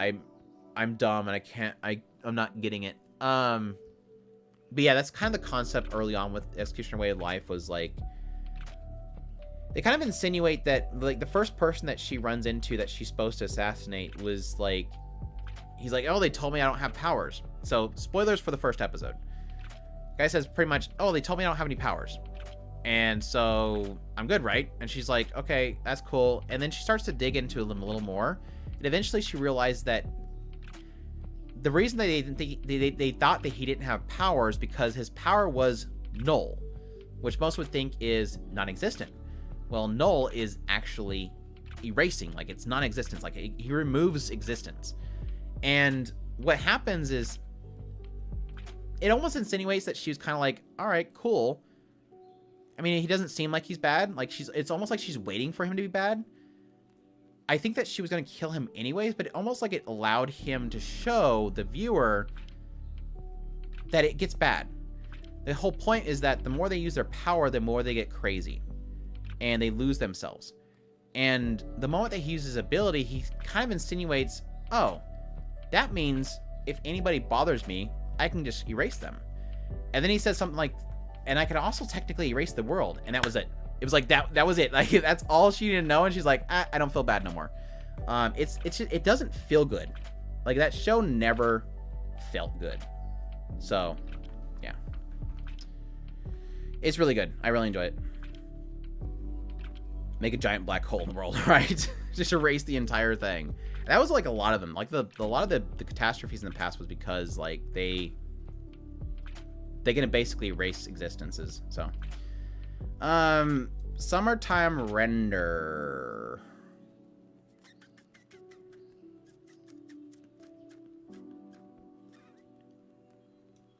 There.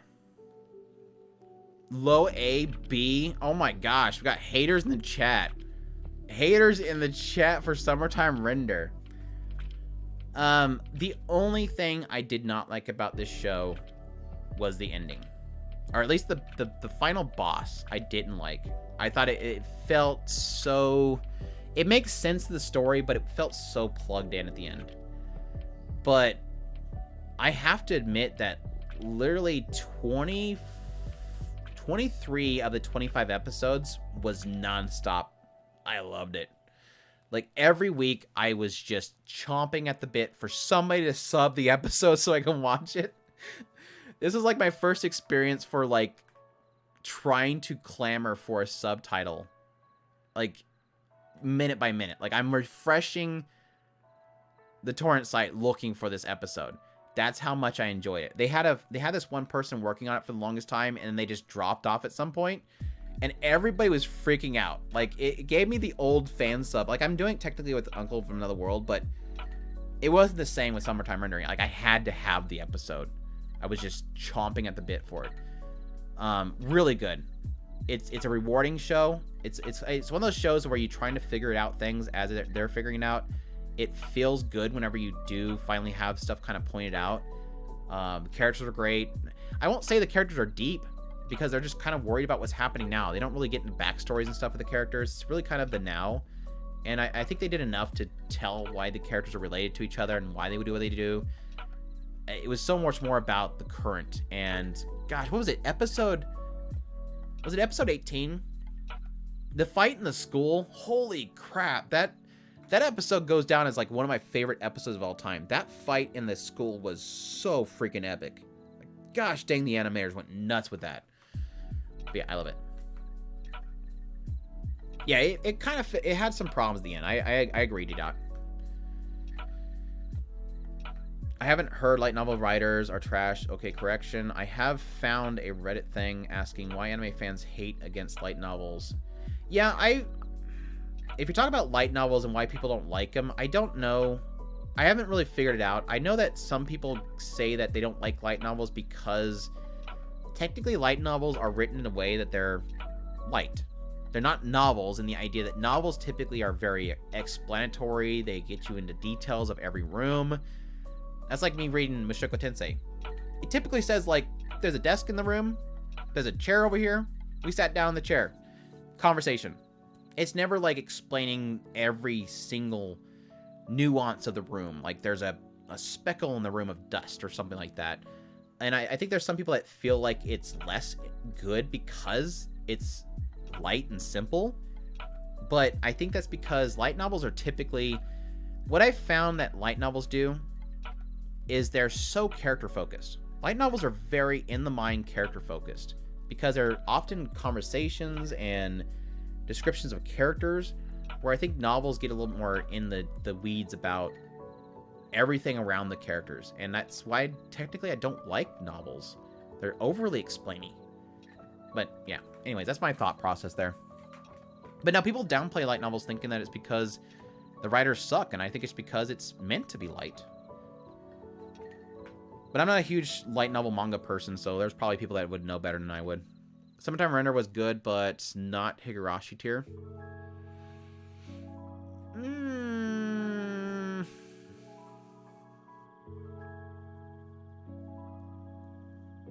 Yeah, I think I still enjoy the original Higurashi more than Summertime Rendering, but I do like Summertime Rendering more than Satsu and Go. Satsu and Go annoyed the hell out of me. I got so mad with Satsu and Go. Mainly the later parts of it.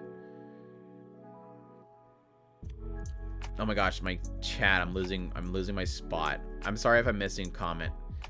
It was 17 or 18, yeah, I think so. Episode 15 was to 18 was peak anime. Yeah, that was like that was the gym moment. I really loved it. Elf's real name, I tried to say it, but I couldn't. Pretty much. Well, I'll stick with Elf. I think Elf is fine for me. It was a long name. It reminded me of Servant X Service when she mentions her name, Lucy. So like this long name. I think also the price in North America is too dang high. In Japan, it's 8 to 13 yen for a light novel. That makes sense because typically with light novels, or typically with Japanese prints, they're thinner materials. I explained that in my I think it was the last live stream. Manga in light novels in Japan, novels and whatnot in Japan are cheaper because they're super thin. Like they're thinner than like newspaper thin. So, which I end up showing like the one that I have here. It's very hard to see on the camera though. I feel the details of the locations with my imagination. Light novels take a long build characters, and anime always smosh them together. Yeah, because it's hard to really get all the inner dialogue into an anime. I don't know, I don't like stuff with plot twists, violence, drama. Doesn't really have any meaning to the whole thing. Sorry if it sounded petty. No, I mean, I don't expect everybody to enjoy it. My brother didn't enjoy it. My brother didn't want to tell me that he watched it because he didn't enjoy it. I'm planning to write light novels to work on my writing of character-focused content. I think it's a good way of testing it out. Or at least practicing. It's more about seeing characters' point of view. Right. That's why it kind of jumps around a lot. The only kind of misgiving I have, at least with like when I was reading through Mushoku, is that sometimes it's hard to figure out who's talking because they often don't say who's talking. And I don't know if that's just Refugin. I don't think I remember that being a problem in Spice and Wolf. Soul Living was third person, which I prefer first person. I would prefer first person. That's like when I read Edis's chapter in the light novel, I was really mad because I wanted to know what she was thinking. I wanted to know what was in her head.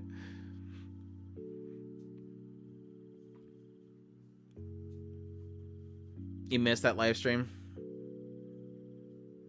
Shame on you. Japan also has people go to work, so mobile games and books is how they entertain them. Yeah. Bringing a book with you in a train or something like that's probably really important to them.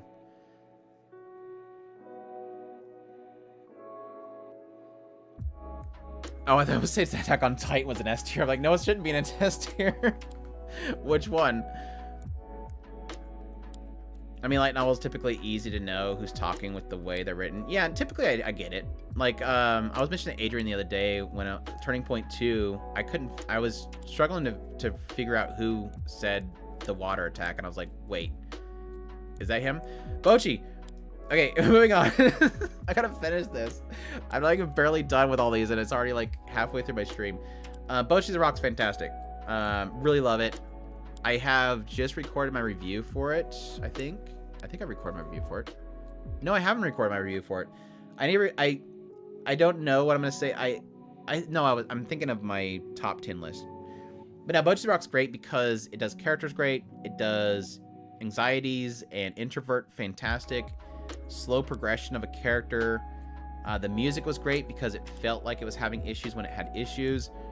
The artistic perspective they gave Bocchi whenever she does stuff was great. The animation for the other characters was fantastic. The perspective shots, everything. I love it. Great characters. Kita is best girl. Moving on. So yeah, I've talked about that show too much. Land of Leodale. Land of Leodale. I like it, but I'm not going to say it's a great show. I think High C's okay, maybe Low B. I just think the later part kind of gets pretty mad. Like the first episode was rough. Second episode restored my faith. I just like the main character. I think she's fun. But I think everything around her kind of just sucks.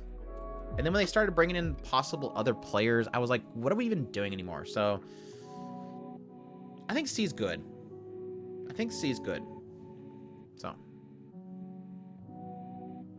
yeah, it had a really good premise. I really like the concept of her essentially having a bad previous life, going into a new world, and hopefully finding a better life. But yeah. Evanescent Shadows still technically going on. I'm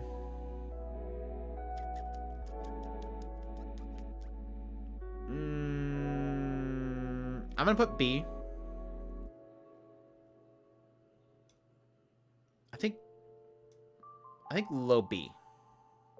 I think low B is good. It might be C. I have a mixed relationship with Evanescent Shadow. And this gets me a lot of heat with my videos that I do on it. But I keep making them because I enjoy the conversation. Evanescent Shadows it's half great and half not. And it sucks because I think a lot of my frustrations with Evanescent Shadows is I don't like the main character. I don't like him. Like, he's super good when it comes to him and the girls. Because he's like the best way I can describe it, and it's not the same at all, he's sort of like Ainz when he's with the girls. Where he's constantly trying to appease them. He's confused by them. He's trying to keep up with them. He thinks that they're messing with him. That balance, the chemistry between him and the girls is really great. But him alone, every now and then he makes me laugh, but for the most part, I get tired of him. Like, he's always, it feels like most of the time all he cares about is being a background character, and then he's not a background character. I don't know. But I like all the girls. I think they're fantastic. I love their character designs.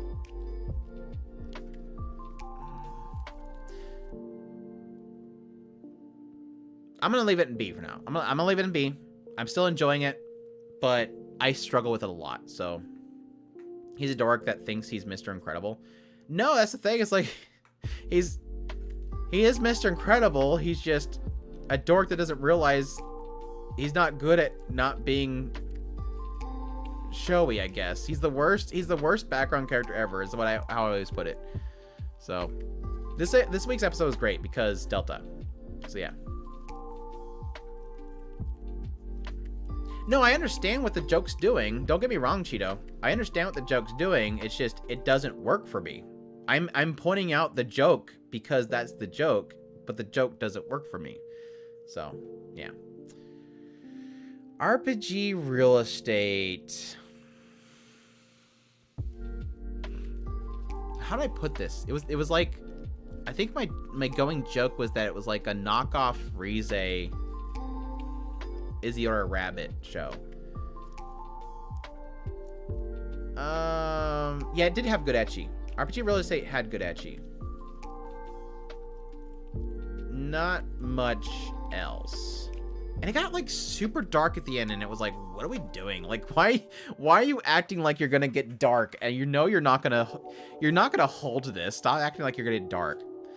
B. TCB hit it. It didn't do anything special. It was cute here and there. I like the idea of finding living places for adventures and stuff like that, but it was cute, but didn't really do anything. So that one episode where you know what happened to her surprised the hell out of me.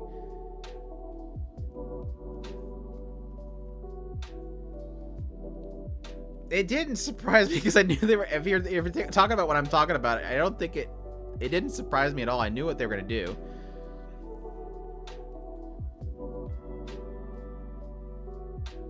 Something with your GB chat. Use your minds. Dang thirsty chat doesn't know how to think for themselves. The brain's down there, as they say. Oh gosh, we're just going through. The next few I hate. That I have to do. So the first one, gosh, the heck's this name? Somebody help me here. I cannot remember the name of the show. The one with the really hot succubus and the childhood friend that hate him at first. He's a demon lord reborn. Greatest demon lord reborn is typical nobody. That's right. Okay. Yeah. Vermil. No, we're not doing Vermil yet.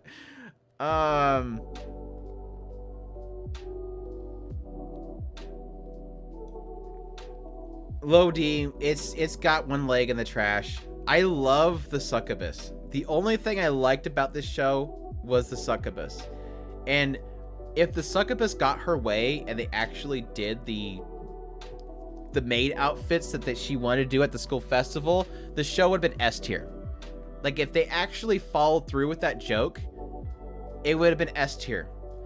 Yeah, it's a very heavy knockoff of Misfit Demon King Academy. It's a massive knockoff of that. It was fun at first, like, it was awkward, and then it got kind of interesting with the idea of him hiding his identity to his past generals, but then it just didn't do anything after that, so. Yes, the pink succubus. She was like the only thing good about it. I loved her. Sabakoi Bisco.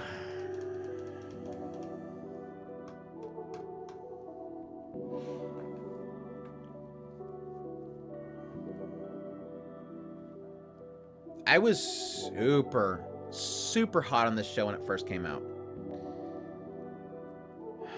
And it fell apart. I love the world. The beginning was super good. The later part just did not work. It's not terrible. I'm gonna put it in C. It was the first few episodes was really good. The studio dropped the ball bad. The animation died. Like the whole scene with the whole like the whole hostage situation in that one building was like, I didn't even know what was happening in the room. Like he goes in the room where the bad guy is at, Kendra Suda's at, and like there's noises going off and you don't see what's happening. Like, ugh. I had an argument with somebody the other day about, or not, it was a couple weeks ago about that. I'm like, what are you talking about? The animation fell apart. What are you talking about? And then they turned some weird golem thing at the end. At least we got an Arnold Schwarzenegger "I'll be back" joke. That was great. Hearing a Japanese person say "I'll be back" was great. No, I think the only one I've been kind of messing with their order is whenever I do like a high or low, I'll put them in high and lows. But for the most part, no, I'm not really putting them in order. I might later if I have time. The series had people in comments coping that both characters are gay. That's every show that has any indication of bonds. But yeah, people were going crazy with Sabaku Bisco. I'm like, not really. I wasn't getting that. I mean, they literally, what was like episode, it was somewhere like in the last few episodes, just before the crazy Goliath thing shows up. They literally say what they think about each other. They put it into words, their relationship. And it wasn't like full on yaoi. So anyways.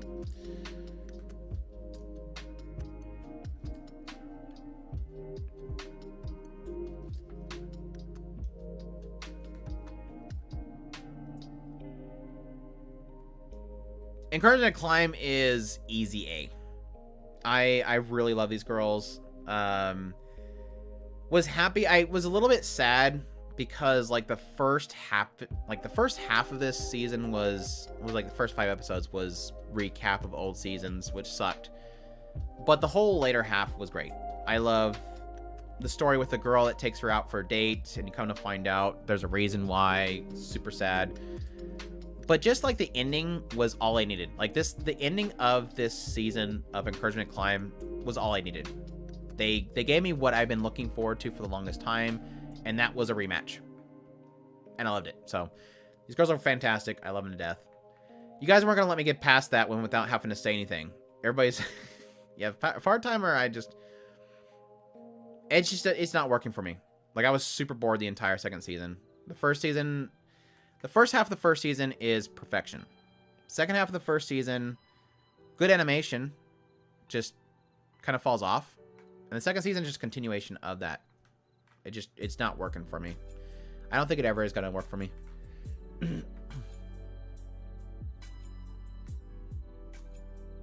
Count 48, excuse me, 48 episodes, reviews, 2 hours, only have 100 to go. I still have 100 to go? Are you joking? 5, 6, 7, 8, 9, 10, 11, 12, 13, 14, 1, 2, 3, 4, 5, 6. Oh my gosh. I need to speed up, apparently. I mean, I can go all night. I don't really have any plans right now. I do have a ton of stuff to record tomorrow morning, but so it's fine. As long as people are here, I don't care. I'm not gonna speed up. But no. Didn't work for me. Yep. Encouragement Climb's fantastic. Do it yourself. Dark Thug, what's going on? Do it yourself. AZ S tier. If you are a fan of if you're a fan of slice of life in general, watch Do It Yourself. If you're not a fan of cute girls doing cute things, watch Do It Yourself. If you're a fan of cute girls doing cute things, watch Do It Yourself.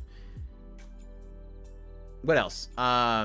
Great art, great character writing. It's not simple character writing. Everything is kind of built into The way they bridge the characters together, I think, is phenomenal. I cannot express enough.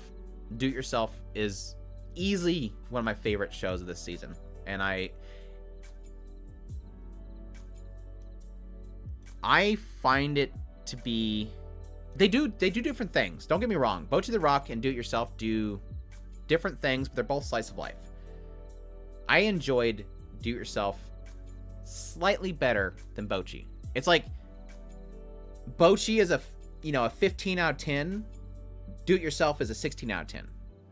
So if you liked Bocchi the Rock, watch Do It Yourself, because they both kind of have that similar kind of feel of the slice of life and coming together. And the character writing is so, like, it almost feels like it's the same caliber of writing between the two of these. So that adds up. Just carry the one over and divide it by the lower number. So it's a marathon show for charity. Donate for starving mangaka, right?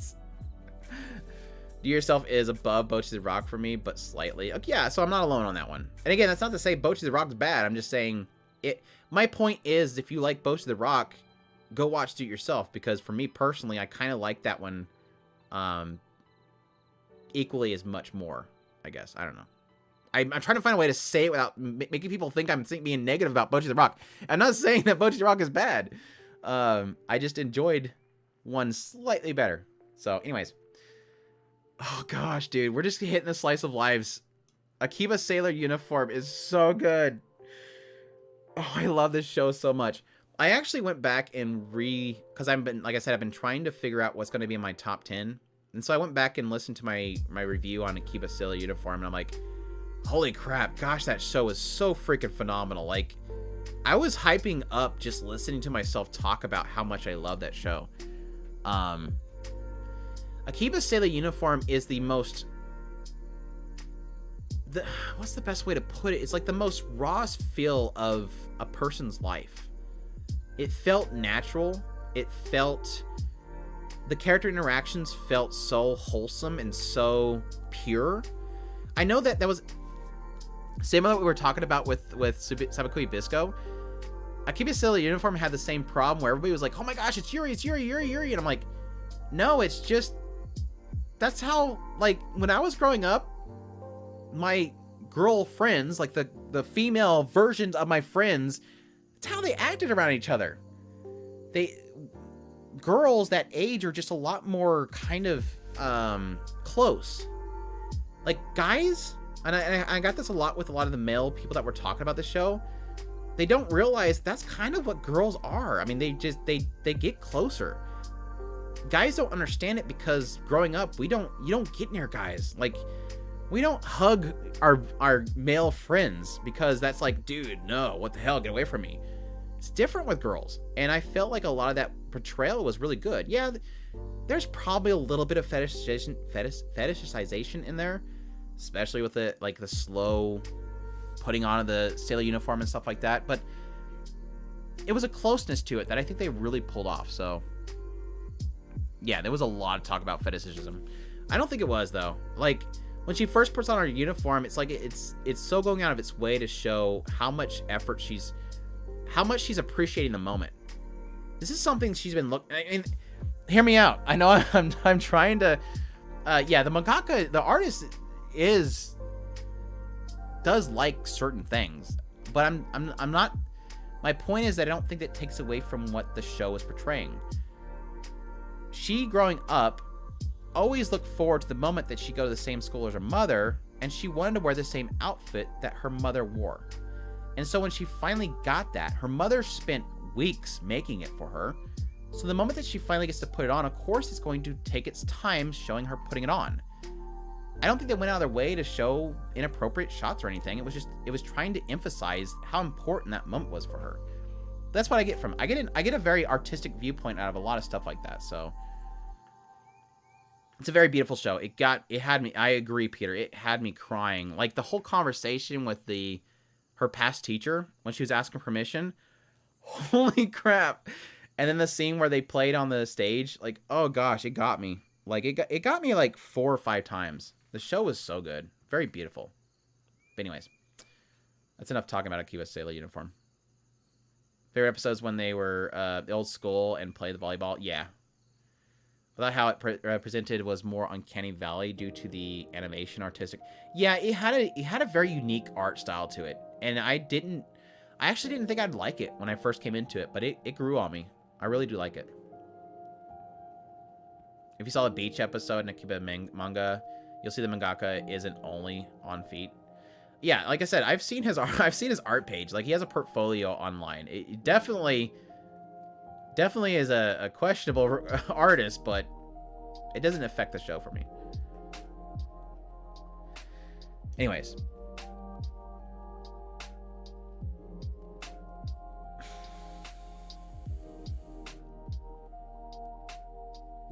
I'm not even watching it. Not even watching it. I read the manga. I'm tired of it. I'm done with Attack on Titan. I moved on with my life. That's all I'm gonna say. I started watching it. I stopped because I watched. Truth be told, I watched quite a bit of it. I think they nailed a lot of the scenes better than the manga. It's always been the case with Attack on Titan. I have always believed the anime is 100 times better than the manga. They've done better at cutting the fat, portraying the scenes, getting to the point, not dancing around in circles with their writing.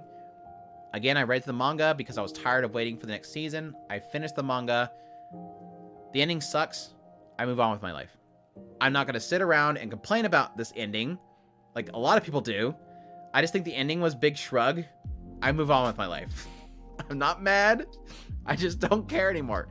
Technically, Attack on Titan, ever since probably a little bit after they started talking about the other area, I guess it would be the point in which Eren unleashed his attack on the other area. I think ever since then, I've been done with the series. Like, I've been so tired of it. So it lost me a long time ago in the manga and the anime series. So it's still good. I still recommend people checking out Attack on Titan. I'm not mad. I just think at some point it just lost its flavor. Like, I was doing like my best moments write-ups and stuff like that, and there's so many really great moments early on in Attack on Titan that I still think are one of the greatest moments in anime. Like, I will still to this day say that one of my favorite points or most shocking and surprising moments in anime viewing was Reiner? The moment where they revealed to Eren that they are, Titans. That scene was so good. Like, just the characters and how they respond and how they talk is like, dude's been behind the enemy lines too long and he's so freaking confused. It was such a greatly portrayed scene, and it's still one of my favorite scenes in the entire series. But I've never really had that scene ever since then. Like, it's just, the series is just kind of there. It felt like they dragged it out at some point. So, anyways, that's enough Attack on Titan talk. Attack on Titan S tier, the ending was awesome. I can't wait for all the reactions. Yeah, I'll be curious to see, or I'm actually more curious, D-Dot. I'm more curious to see if they change it. I'm very curious to see if they change the ending of the anime. I think didn't they say they were suggesting that they might be? I'll be curious to see if they actually change it. Love After World Domination, didn't finish it. Don't plan to. Ah, crap, there. It got boring really quickly. It's kind of like Shikimori's Not This Cutie. These two are kind of like very similar, but I don't think it's trash. I just dropped it. I have nothing against it. I think Decimi, I think Decimi is great. Decimi was super cute. I got bored of the show overall.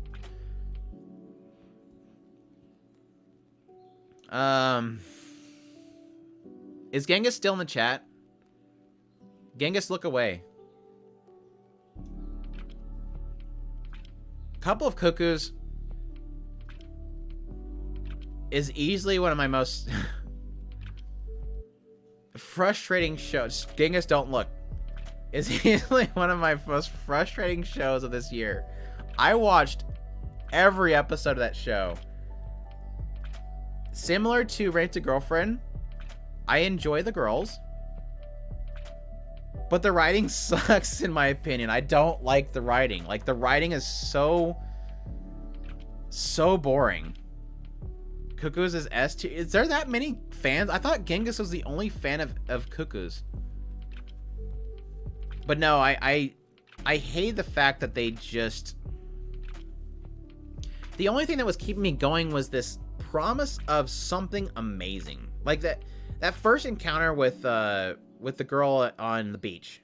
She literally says, I have something that I'm after. He's like, what's that thing?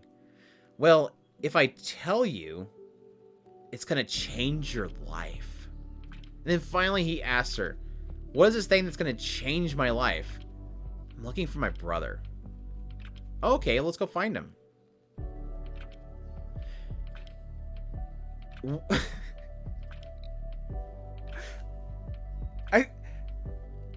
It's going to change your life.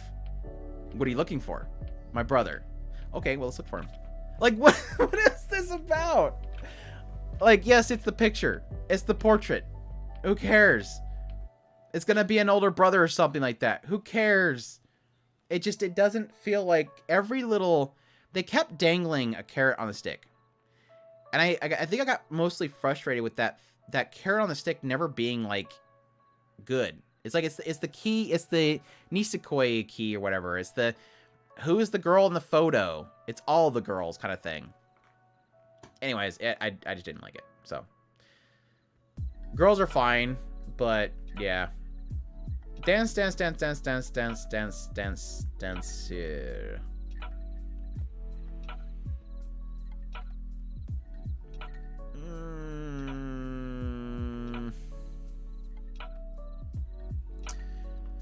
Dance Here's only flaw is that it doesn't have a good stopping point.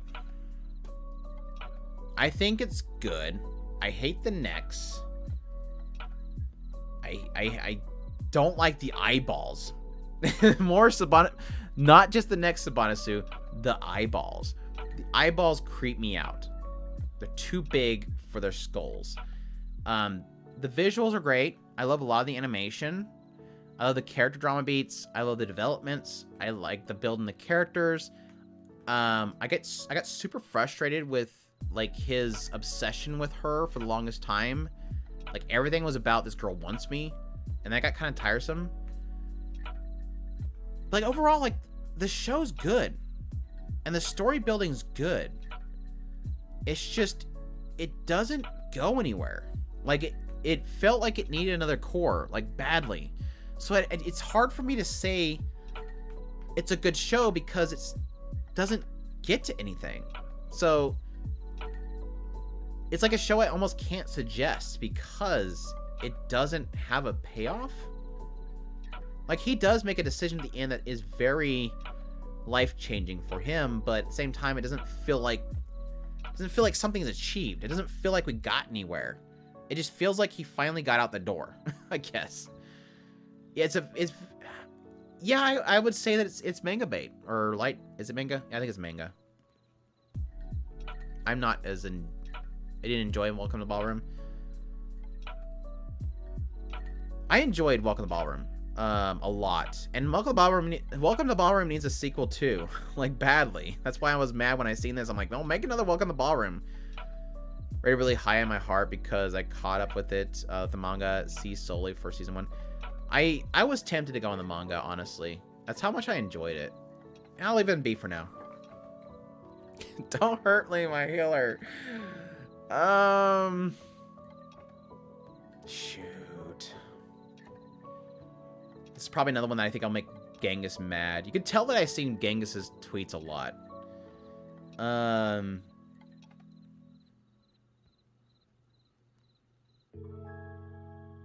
D's fine.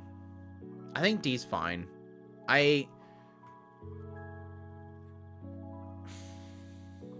Yeah, D's fine. It's just it got repetitive. It just got repetitive. Gary, thanks for the sub, man, if you're here.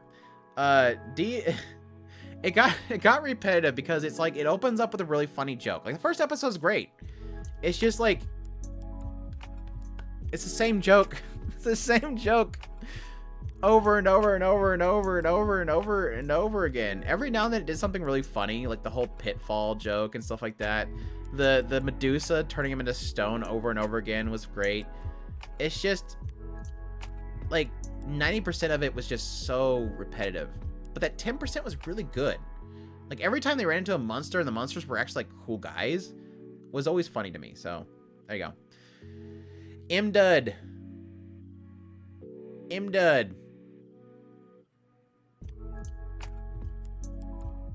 There. Imdud, my dress-up darling, super good.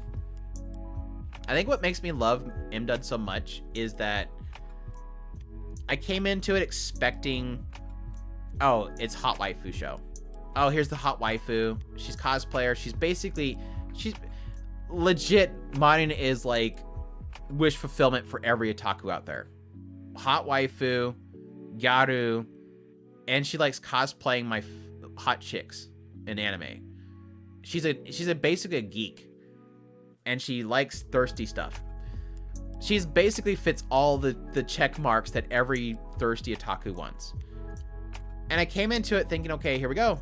Let's just watch her be hot. And then it like goes, hey, by the way, these characters have story.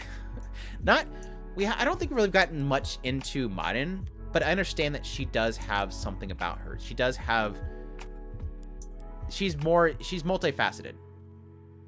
She just wants somebody that enjoys something that she does. But Gojo, gosh dang, his character has super surprised me. There's so much to Gojo that I really do love. So it's surprising that I came into a show about a waifu and I got not a husbando, but I got a bro. Like I got a bro that I want to support and tell him to get a clue. Get a clue that there's something there for him if he wants it. I love it. They're super cute together. One of my favorite couples in a long time in anime. So as for me, aside from Marin, I really enjoy it. And I like the other girl too. I forget what her name is. The other girl is super cute. Love it when she started noticing when she loves him. Yeah, she goes like all doki doki. Gojo struggling with the first 4 or so episodes of making the first cosplay was good and emotional. Yeah, he pushed himself, and I like that. Like I said, it's somebody that you like to root for. He sees my tweets, but so rarely reacts. I don't react to anybody. I'm so lazy. I'm sorry. I was laughing constantly, but one of the first shows I did laugh. Japanese have a weird sense of humor. They do. It's something you have to get used to in a lot of cases. Got a bro. Gojo actually grows as a person. What? All right, a main male character that actually has character. Holy crap! Train scene smooth, right? Cry every time I watch him making his first cosplay. Saying, yeah, I enjoy it. I'm looking forward to season 2. Whenever that freaking comes out. I don't even think we have a date yet, do we? Skeleton Knight in Another World.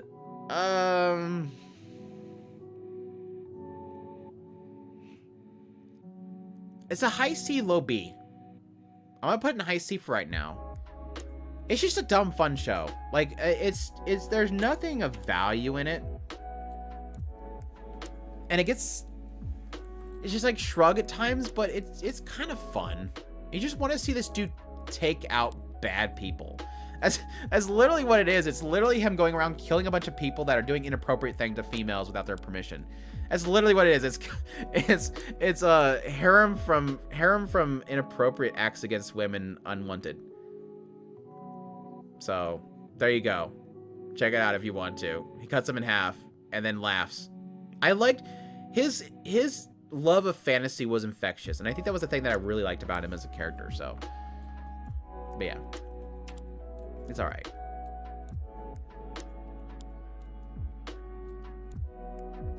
Skeleton Knight in Another World. He's pretty much, yeah, he's like the Einzon Gold if he just wanted to go out on an adventure. Daimon is all right.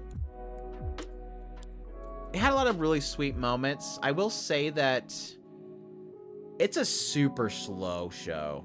Like, you've got to be in the mood for Daimon because it is very slow. It's a very slow show. Like, I almost want to say, I don't want to say it's got a pacing problem, but I almost want to say the pacing's a little slow. Because there's times where I feel like I just kind of wanted to speed it up. Like I just wanted to bump forward on the button. So I think it does have a problem with being a little bit too... And I feel like also the story beats jump around a lot. And there wasn't enough between the characters. It was more focused on like, every episode was like, oh, by the way, here's a new character, check them out. And I'm like, can we talk about these characters first? It has a focus problem. It has a slow pacedness to it. For the most part, I enjoyed it. It wasn't a bunny drop like I wanted it to be, but they had a cute little bond. Yeah, the OP was great. Yeah, I'd definitely take another season of it for sure.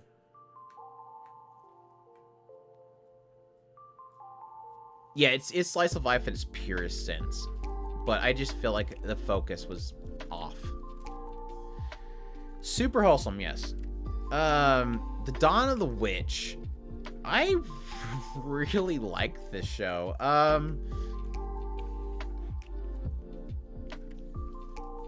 I hate the main character though. I like the demon girl a lot.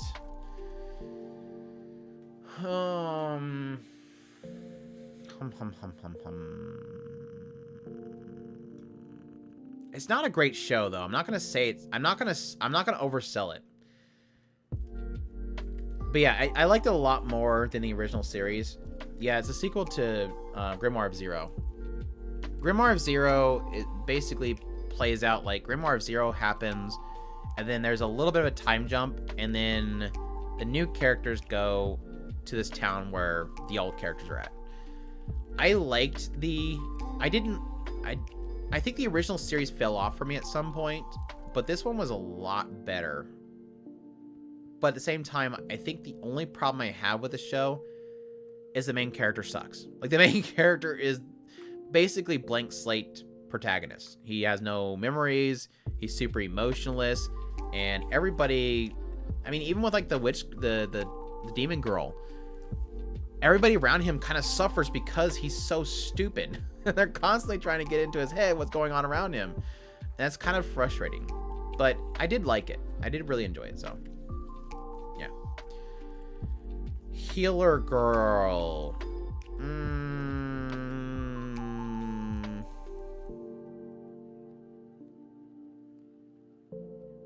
I think it's a solid B.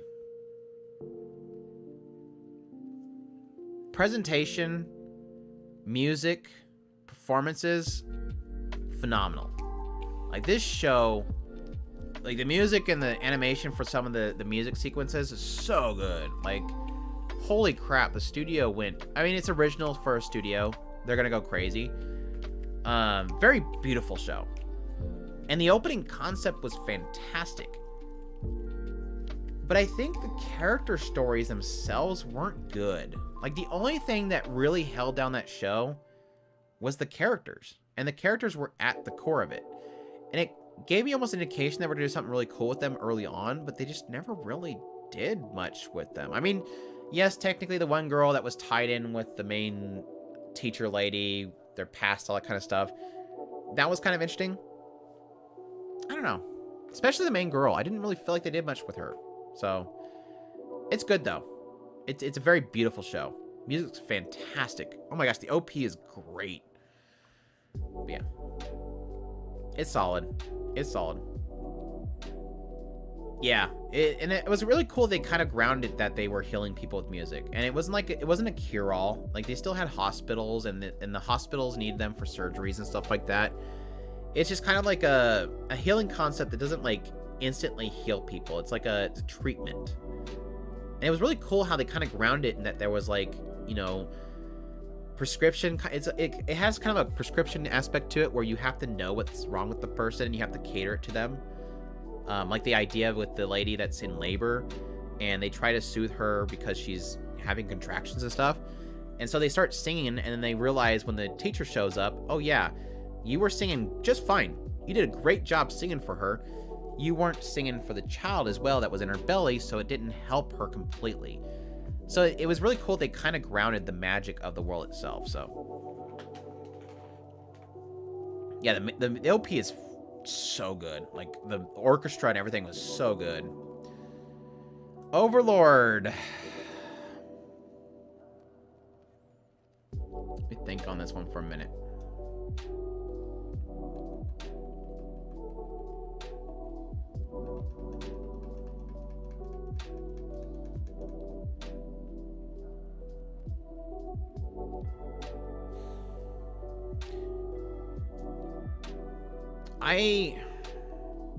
I don't think it was their best season. It was much better than the last season. I think A is good. It ended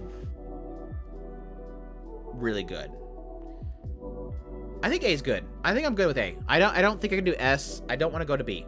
I think A is good. It was a difficult one.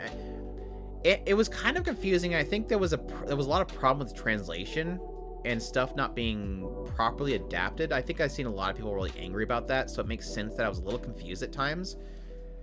The politics was a little muddled in this season, and I think the politics in this season was very important, so it's frustrating, that idea. So, but I still love it. I love the chemistry. I love the characters. I love that I love that it upsets me. I love that it upsets me. It's a very dark show. So, yeah, and I think a problem is the movie. Yeah, I agree, Undead. I heard the movie technically should have been probably done before then. Yeah, best Disney princess of the year, 10 out of 10. In another world as a fantasy knockout, something like that. Total fantasy knockout. It started so good. Like, this show started so good, and then I don't know what the hell they were thinking with the ending of it. I'm gonna put it in D. I suggest watching the first 3 episodes of it, and then you're on your own if you want to go past that. Like, because it starts out so freaking funny. This show has a fantastic start, but then at some point it just like like towards the later part it gets all heavy, and I'm like, okay. I don't know why we're getting so serious. It makes sense. It was an interesting bro moment at the end, but yeah. All right, Aoashi. I don't even watch this show. Thought it was fine. It's a goofy show. Yeah. Aoashi. I almost want to put this in S tier, but Aoashi is one of those shows where it's so good. Like, it's so good all the way through the first core, onto the second core, and then it kind of falls off. Like, this one game takes way too long, and I don't really feel like much happens in it. And at the very end, suddenly something happens at the end, and I go, I love this show, and I want it to continue on.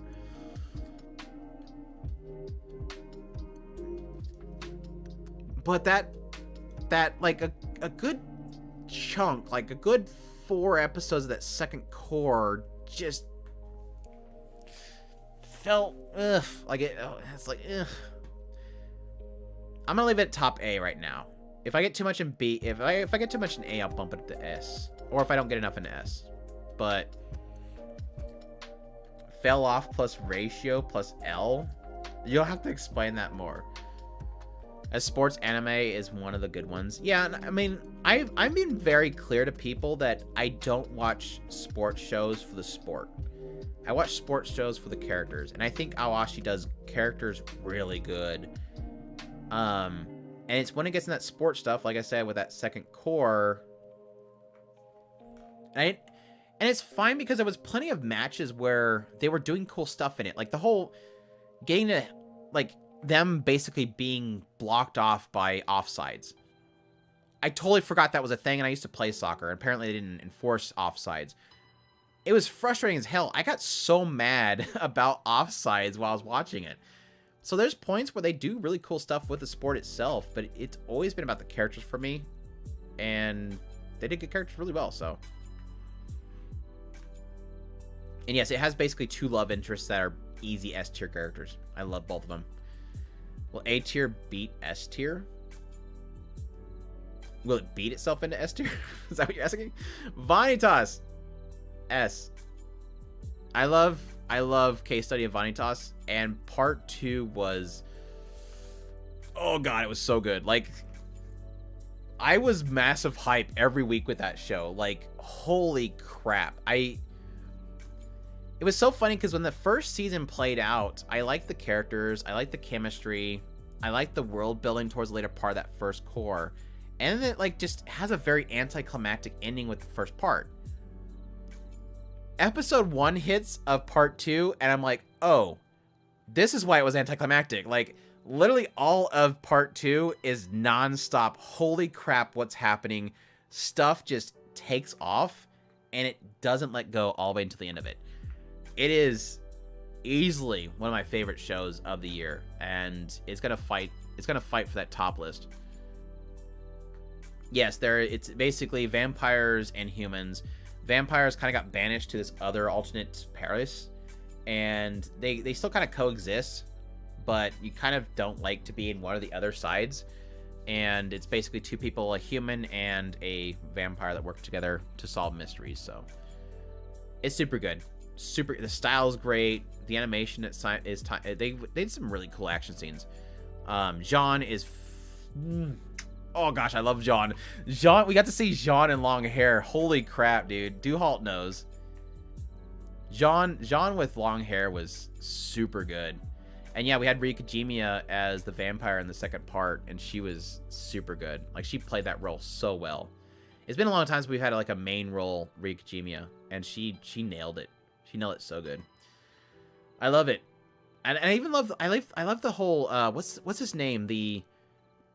There's a group that hunts down they're like the part of the troop, the church. Who was the guy that was part of the church that was fascinated by them? I forget what his name was. He was great. I like his character.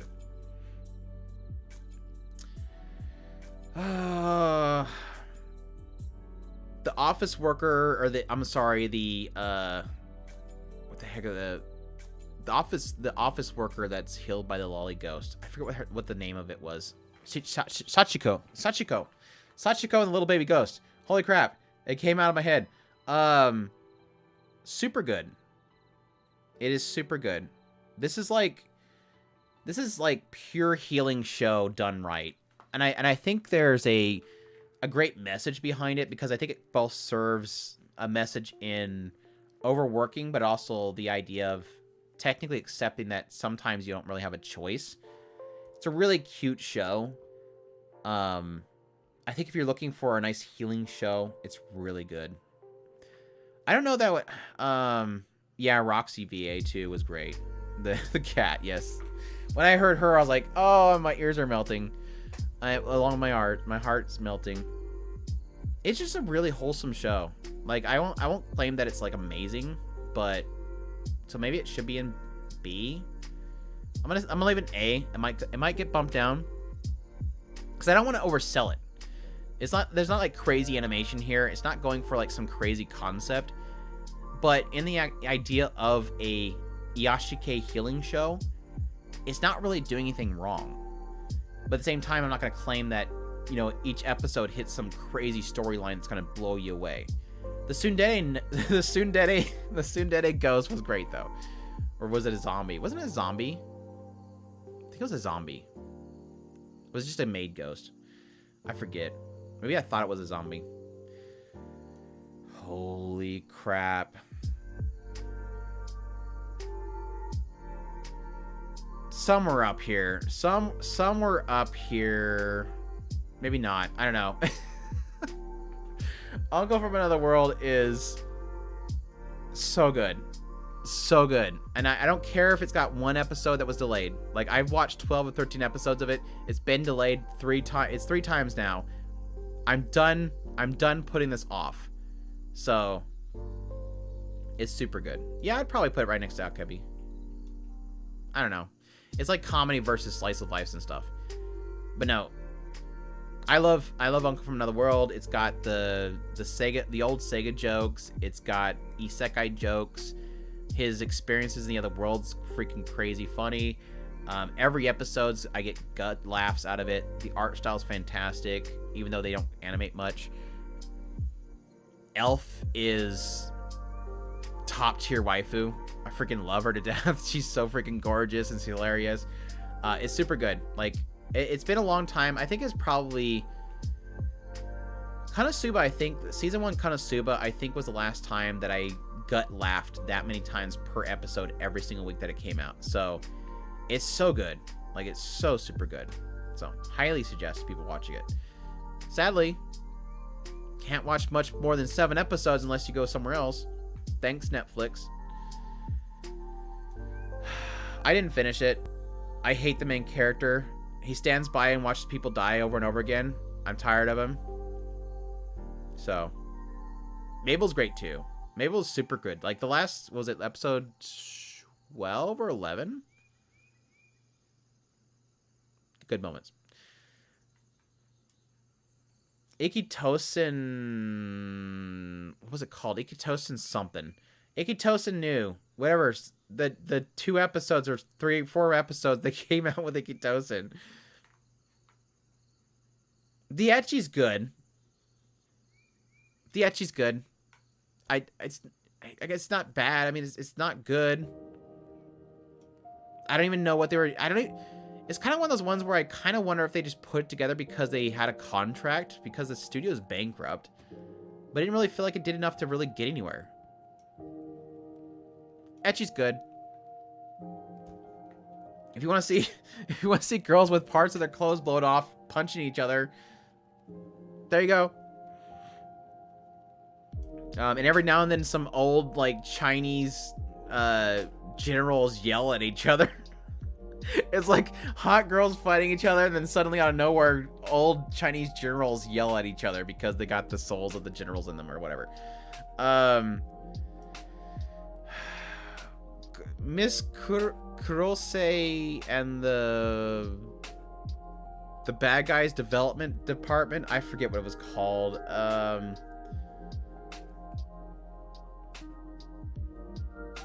It's all right. It's not terrible, but I kind of got bored of it quick. The whole, like, cat girl thing they were developing was great, because, like, literally the boss comes in the room and wants them to change it into cute girl, and so they change. Like, every time the boss comes in the development department and changes something, it completely screws up everything, which I think is hilarious. I love the what was he, like, the sub captain or whatever that was, like, basically her boss, and they go out on, like, a business trip, and then they have to go to a hotel together. I thought that stuff was hilarious because he's, like, multitasking and he's, like, a really good worker. But then, like, at some point it just kind of fell off for me. So I don't know. It had some good moments, just not much.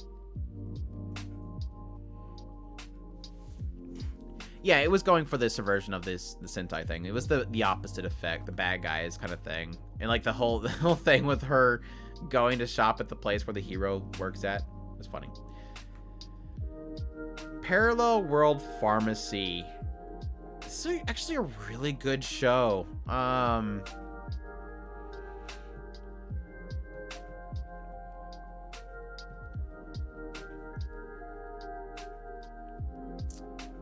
I guess I need to put more stuff in A. We're bumping up stuff to A because we're filling out B too much. We'll do that much right now. I'm gonna balance things a little bit here. I think A is good, maybe B. A, low A, high B. I hated the ending. The ending sucked. It felt like Parallel World Pharmacy is guy goes to other world, opens up pharmacy because in his previous life his sister died of some illness, and so he spent his entire life trying to find cures for everything and then overworks himself. Goes to a new world, does the same thing, makes a pharmacy to help the commoners. And it's super wholesome. The writing's very easy to predict, but it always has great punchlines to it. everything's well explained. He's very good at explaining to people why he does the things that he does that are technically knowledge that the world shouldn't have yet. I loved how it did all that stuff. So, for the most part, the show was really well portrayed, and I find him to be a very likable main character. It was just the only problem child that we have, or only problem that we had, is at the very end, it takes everything that it's done up until that point and throws out the window because it just turns into an overpowered main character. And that wasn't a satisfying ending. Like, it almost felt like it forced a bad guy that he had to beat up with magic just to show he's overpowered. But like the whole aspect with the disease that's spreading out, the pandemic and everything in the area, and him quarantining areas and helping with like imports and stuff, it was all really well done in a fantasy world. So just the ending sucked. The ending sucked. But everything else was good though. Best part of Parallel World was the introduction of the Admiral. That was satisfying. No, the best part of Parallel World Pharmacy was the part where he first opens up his shop, and it's big and grandiose because he's a noble, and so none of the commoners want to come in the door, and they're sitting around. You have him, who is a middle-aged person from a previous life that's been transported to this new world. He is again a pharmacist. He can't figure it out. Then you have his teacher, which is basically somebody that trains magic for nobles, so she's obviously smart. And then you have this, like, I don't know, he's like 50-year-old accountant for a noble family who got fired in order for him to work with him. They're in a room and they can't figure it out. And legit, this, like, was she like 8 years old? His 8-year-old maid busts through the door and says, "Hey everybody, I figured out why they're not coming in here. I did a survey. I legit just asked them." And I'm like, oh god, this girl just figured it out and they couldn't figure it out. Gotta go now. Call me back when you're on Arknights. Alright, you'll know. I don't know how to call you back. Anyways, yeah. It's good though. I enjoyed it. It might be a high B, but it was a very enjoyable show. My ex-mom's daughters, my cousin's friends, ex-girlfriends, sisters, mothers, aunt, nieces, half-brother, step-sister upstairs.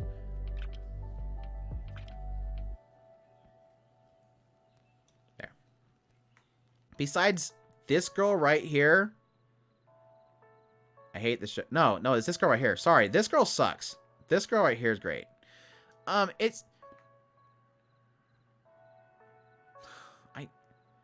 It's a good show. Like, in the end, it's a decent show. I don't know. It sucks. I hate it. I don't know. I'm mixed. I'm absolute mixed.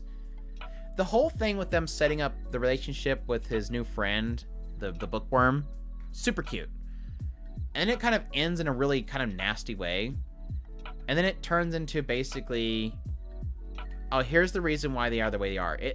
The structure of the show sucks.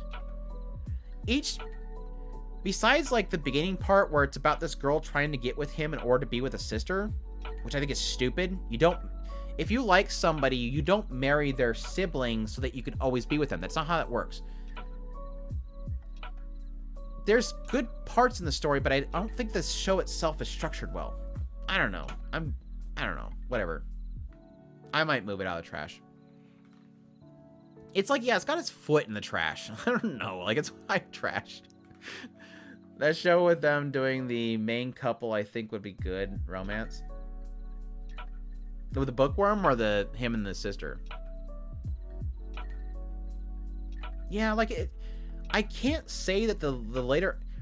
The only arc that I didn't like I said, was with her, the friend trying to marry the boy in order to be with his sister. Makes no sense.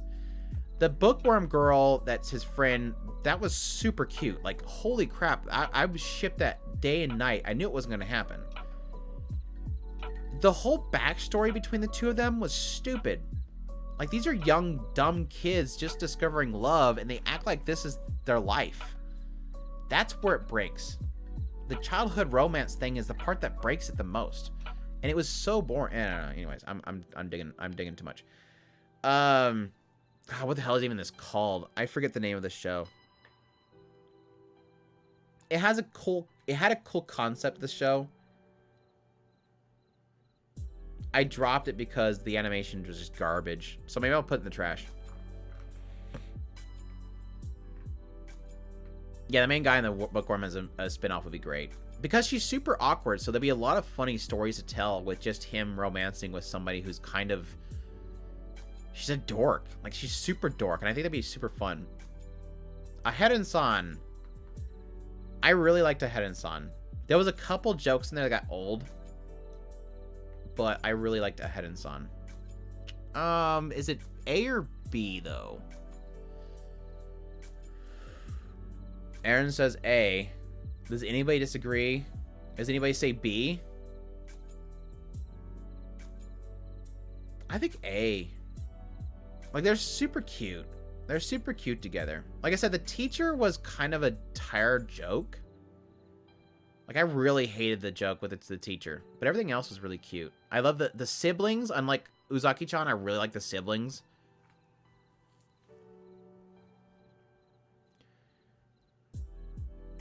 Quiet Girl, which infuriated me. I would say D. I think the main guy was good too. Like, he was so nice. Like, this is basically what I wanted from Komi-san. I know it's gonna make some people mad.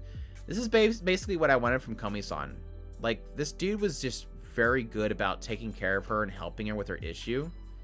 I think overall they were just a sweet relationship. So the jokes are a little bit outdated, but I think they pulled them off though. Police in the Pod, I didn't finish it. It had some funny moments. Police in the Pod did have some really funny moments. I did want to get back to it, so I do kind of recommend people checking it out. I haven't finished Master Has No Tail. I've pretty much dropped Blue Lock. I'm probably never gonna watch that. The Adolescence, what was it called? Fanfare of Adolescence. I wanted to watch it because Sawana Hiroyuki, but gosh, I could not stand the characters. The logic in that show is so broken. I couldn't stand it. My suspension of disbelief was not working to save that show. Yeah, I'll readjust things in 8 hours. I agree, Philip. Speaking of jokes being outdated, Urusei Yatsura's... oh, come on, TCB. Come on, TCB. At least they're being faithful. I would want them to change it, because that's what it is. Master Has No Tail, personally, an A, especially towards the back end of the... And I really do want to get back to it. Because Rakugo. And Eccentric Family, basically. Did I miss your boy? No, your boy is probably around here. Where is your boy?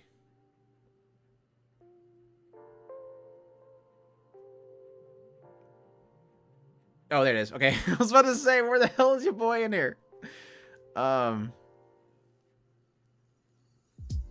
You love it, Urusei? Okay, good. No, I don't blame people. Like Urusei Yatsura, it's like a freaking 40-year-old manga. Like, it's gonna be old jokes. So it's really gonna only work for, you know, people that are either fresh to it or have nostalgia. Takagi-san.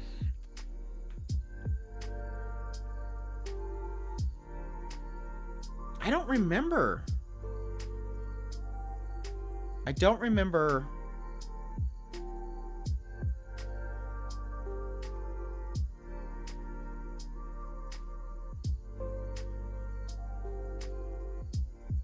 I hate to say this, but it's kind of one of those series that everything blends together.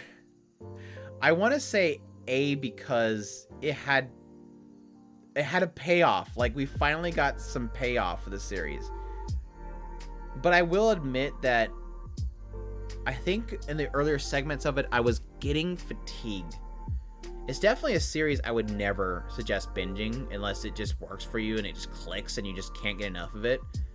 But glad you put Vanitas in S. Of course. Of course. Vanitas is always going to be an S. I will say the jokes are getting fatigued, but I think there's a payoff, at least with this season, that I've been wanting for a long time. I need the movie. Heroines run the show. This was good. It's not great, but it's good. There was parts of it that frustrated with me, but I did enjoy it. I think she was super loud at first. She's Rem if Rem screams all the time. And I realized that I never wanted Rem to scream ever. Except for when she's throwing big, gigantic metal balls at people. But Rem as a very excited Genki girl is kind of obnoxious. But I liked the girl. Like, she is super fun. It's kind of one of those... You can't help but root for the girl. I hated the guys for the longest time, and I knew they were going to change them. I think in the end I still didn't like them. But I did like her story, and I definitely... she's hard not to root for. And I think that made for a really good show.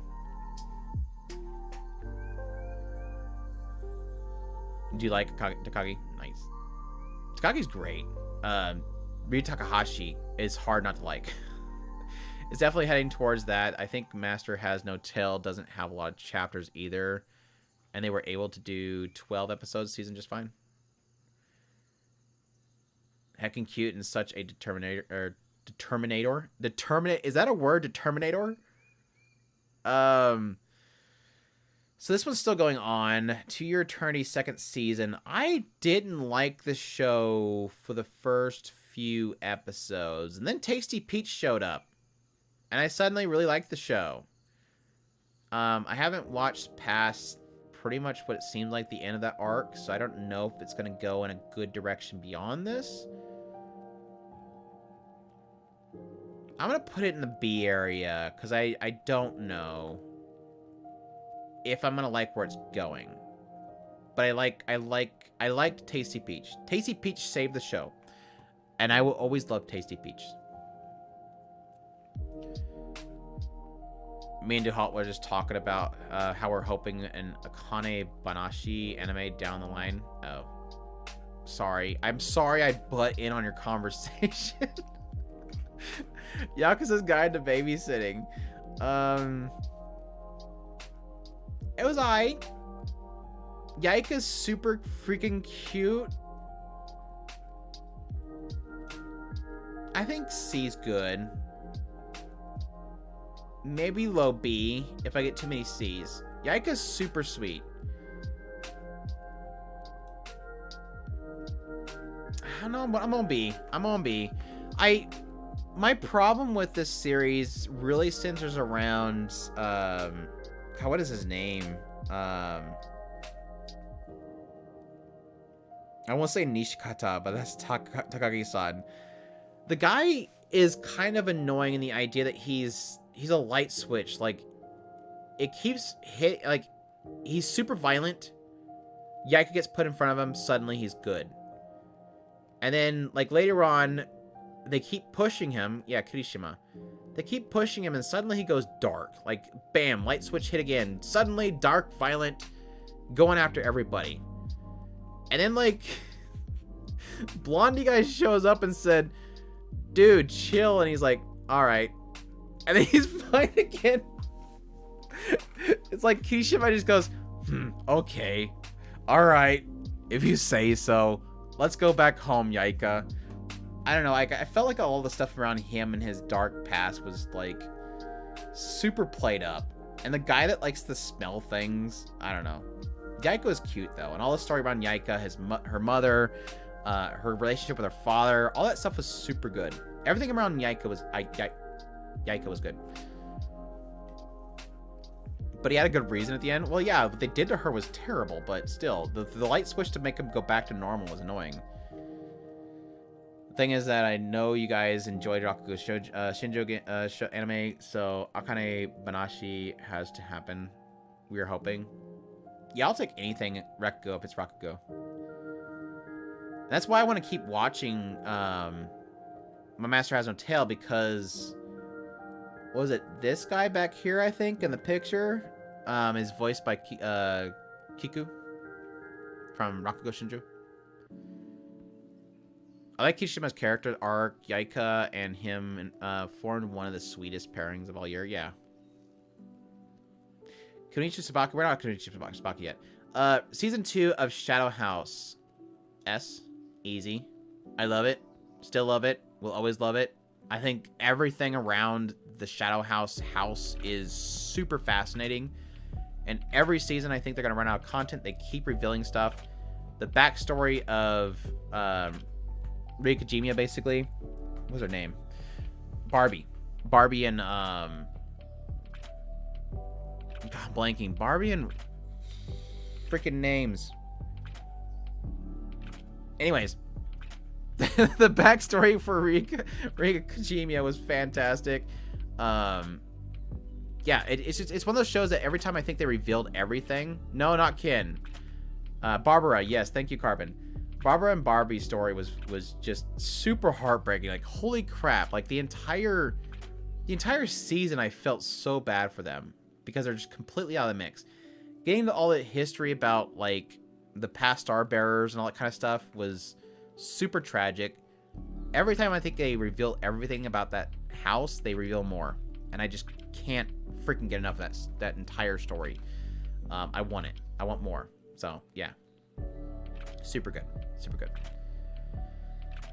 Barbie has a great development in the manga right now. So tempted to jump into that source material. So tempted. Anyways, Gundam Witch from Mercury. I'm really enjoying it. It's not S tier for me yet. I think it's probably gonna eventually get to S tier for me, but I don't know. Actually, it's kind of a mix. It's kind of low A, high B for me right now, and I really like it. No, I think it's easy solid A. Now the characters aren't there for me yet. I'll be perfectly honest. I love Sueta. I love Miorin. I love Nika, even though she's gonna die. I love Guyo. I love all the characters. Shadiq, great characters. There's a lot of characters, and I think that's kind of... Iron Blood Orphans had a big cast too, but I think this one's really trying to make a very large cast of characters, and trying to put some effort in each one of them intertwining with each other. So I give them credit for that. My question mark's going to be is how they will develop each individual characters. They're doing good with Sueta and Miorin, especially with this last episode. But I think, like, their individual developments of all the characters they've introduced is going to be the big question mark. The politics themselves are playing out well. Yes, put aside the whole dueling aspect. I understand people's frustration with the fact that a school's dueling is essentially pushing the tides of what people are kind of viewing as a political system, but it's not really a political system that they're tying into. I think it's affecting stocks and stuff because obviously if your mobile suit's doing really well in duels at this one school, it means a lot for the company because that's where they're showing it off. So if a company sees that your mecha beat this other company's mecha, they're going to want to buy it. So it makes sense that these duels are important. I understand that frustration, but I think the politics themselves is doing very well. I'm loving the shifting of the politics of this story itself, so I'm really into it, and I cannot wait for the next episode, which sucks that it's 2 weeks out. But I think crap's gonna hit the fan with the last episode, and then we're gonna have to wait till April, and it's gonna make me really angry. Anyways, I like it though. I played Gundam Warriors 2 on PS2, which was awesome. Nice. Someone's gonna die in the next episode to jumpstart the character development. I agree. I have a couple theories. Like my last video, I went into some crazy theories. One crazy theory. I hope that I don't want this to come true, but I hope it comes true because I think it's a really cool theory that could actually happen. Sueta's gonna die. And if anybody's been digging into what the theories going around that series, they're probably like, yeah, I guess that could happen. So yes, next one we have is as I like to call it, management of alchemists or novice alchemists. Yes, it's actually a fun show. It's not great, but I enjoy it. I think the parts where he's massively, or where she's massively overpowered is kind of boring, but I love everything else around it. What, B? I would agree, B. I have too much in B so far, so I'm gonna hold on high C for now. But no, I think it's super good. Like the beginning segment, like the first 3 or 4 episodes of this show, like up into the Fire Bearers, is super good. I think it's super wholesome, super heartwarming. A lot about a character coming out and trying to do something, but the overpowered stuff kind of killed a little bit. But it kind of corrected the course towards the later part, for sure. The jingoism is gonna build up, I bet. What's the jingoism? Fran the anime. Fran the anime is easy A. But I want to think critically here. Like, I love Fran. Every episode's super fun. But it's not like it's an amazing show.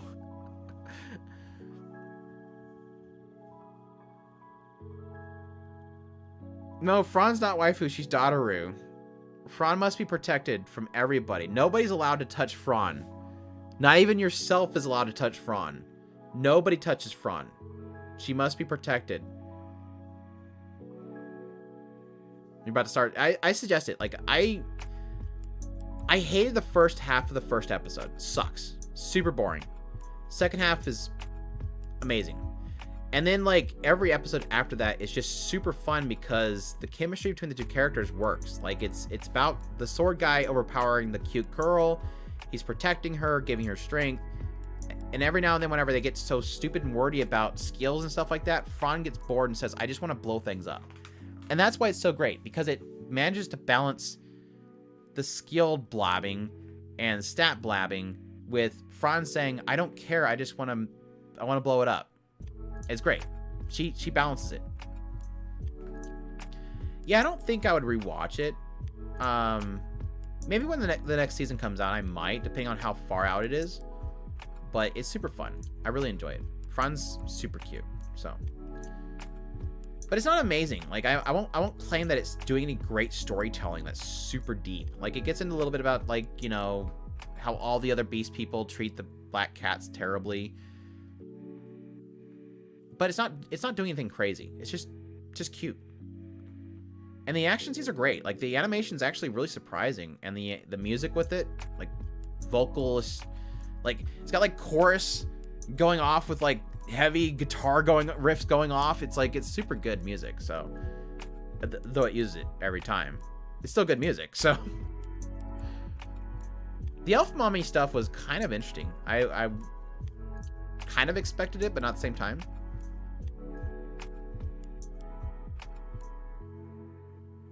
Yeah, you do have to give her a hand every now and then, F-Lug. What is the lolly anime in A tier? This one? Aheron-san? Aheron-san is indecipherable? Yeah, that's right. Aheron-san wa hakaranai. My Hero Academia season 13 or something.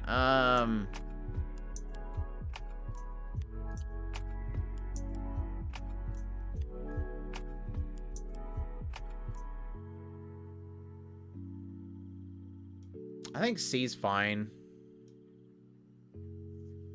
I've said this before, but My Hero Academia, great start. Season 2 is good. Season 3, Season 4, Season 5. Season 6 is like trying to get it back up.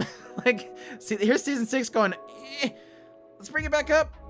But like, the last 4 episodes is like, I should be hyped with this fight, but I don't care. Like, I just don't care about these villains. I honestly don't. Like, Twice was great. Twice's story was great. And then everything else is kind of like, I don't really care. Am I alone? I just don't care about who wins at this point. I just want the fight to end and go on to another story. Now, granted, it's sort of ended. It sort of did end. It did end. It did end. It's gonna happen again, and that's what's frustrating. I want it to be done, but it's just not interesting. Like, I don't care about these bad guys. Yeah, all I care about is Toga. Toga's the only villain I care about. Everything else can just go away. Okay, so I'm not alone. So I'm not making anybody mad. I think most people got really frustrated with season 5, and what was it, like, before season 5 was supposed to be a movie or something? I don't know. I don't care anymore. The other hero saving the country, I don't care. I didn't watch it, actually. I'm gonna put it on hold. I didn't watch it. Because the first season was blah. I know people love it. You can enjoy it. I don't like the idea of isekai. I have the plan to save the world, and it's to make an idle cooking show. Don't care. Let me go stretch my legs really quick. I just realized I've been sitting for 3 hours straight. Let me get a quick break, and then we'll finish these last ones, which shouldn't take too long. Hopefully, I can get done within the next hour. But I'll be back.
Back. Got a Yuki dog. Yuki dog. You gotta peer up so we can see you? No? Now you're laying. Whatever. Gosh. Everybody has like cool dogs to show off on their live streaming. My dog doesn't talk, just sits there, lays down, hides. I just need to get a Yuki cam. One of these days I'll get a Yuki cam. Should become the mascot. Yeah. It just dawned on me while I was like walking around stretching my legs. I'm like, my gosh, mountain lady, like 3 shots. I think it was like the previous episode showed her like 2 times, and then like the next episode preview showed her again. I just keep showing her like face down this forest, and she's got these what have to be literally trees stuck in her bum. Like it's both cheeks, both sides got a shot. Poor girl. But no, what was her name? The bunny lady. She was great. She by far was like the best part of that season so far, was her kicking the crap out of things. The bunny hero is great. Mirko, yeah, Mirko is great. Saw a SpongeBob meme about her having trees stuck on her tush. That's great. Anyways, continuing. Did I miss any chats? Say I love the songs and the story about the raps that were good. You talk about your boy Kong Ming. We're getting to that. It's like, where is it? I know I seen it earlier, but it's in here. We'll get to it. Let's go to Tribe 9. I didn't finish it. It wasn't... I wanted to like it because... So I never played Danganronpa. I started playing it, but I didn't. Anime I dropped really quickly. I loved... what was the writer's other work here recently? The one with the crime people that do the task. Somebody help me. The Danganronpa writer made a show here like last year that was super good. I loved it. And so this one being also by that same writer, I wanted to jump in this one too, but I just felt edgy. Like it's like not Copcraft. It's Ranger Murata's artwork, but not Copcraft. But no, it was all right at the beginning, and then it felt like it just got edgy, and I didn't feel it. Like it just felt so stupid really quickly. But yeah. Anyways, I'm the villainess, so I'm taming the final boss. I thought it was cute. I think Rie Takahashi did a great job with the main character. The story sucked. Like it felt like they were just rushing through it. The pacing of this show really killed it for me. But I do like her. I think she's a fun main character.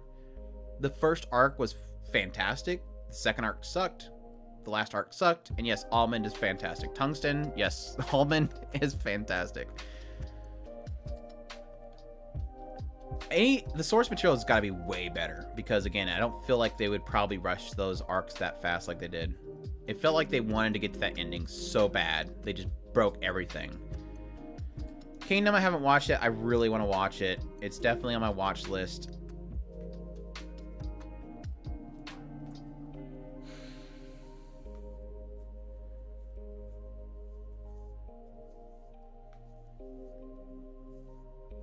I'm gonna lose no matter what I say here. I'm gonna lose no matter what I say here.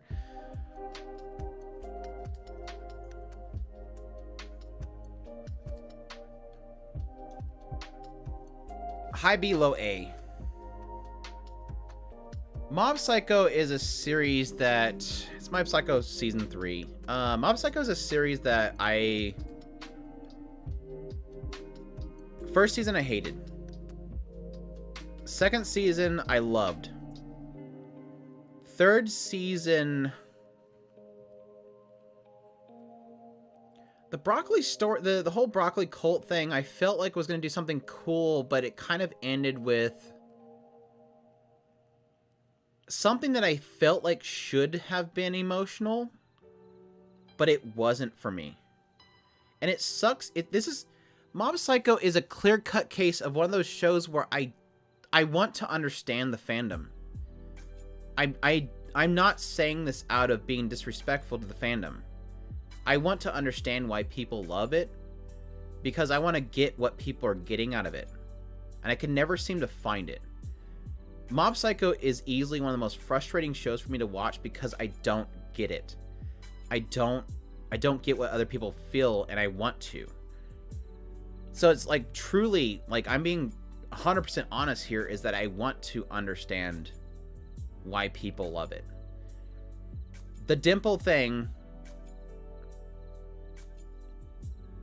it should have been emotional, and I wasn't getting it.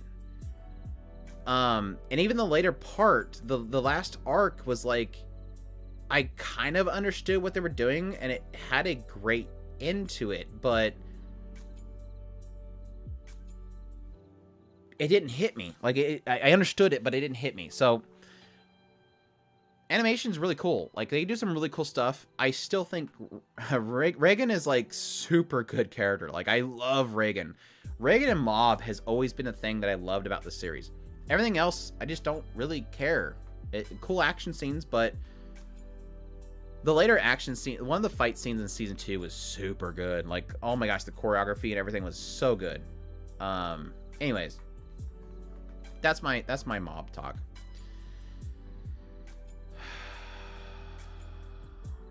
This was this year, wasn't it? I'm quitting heroing.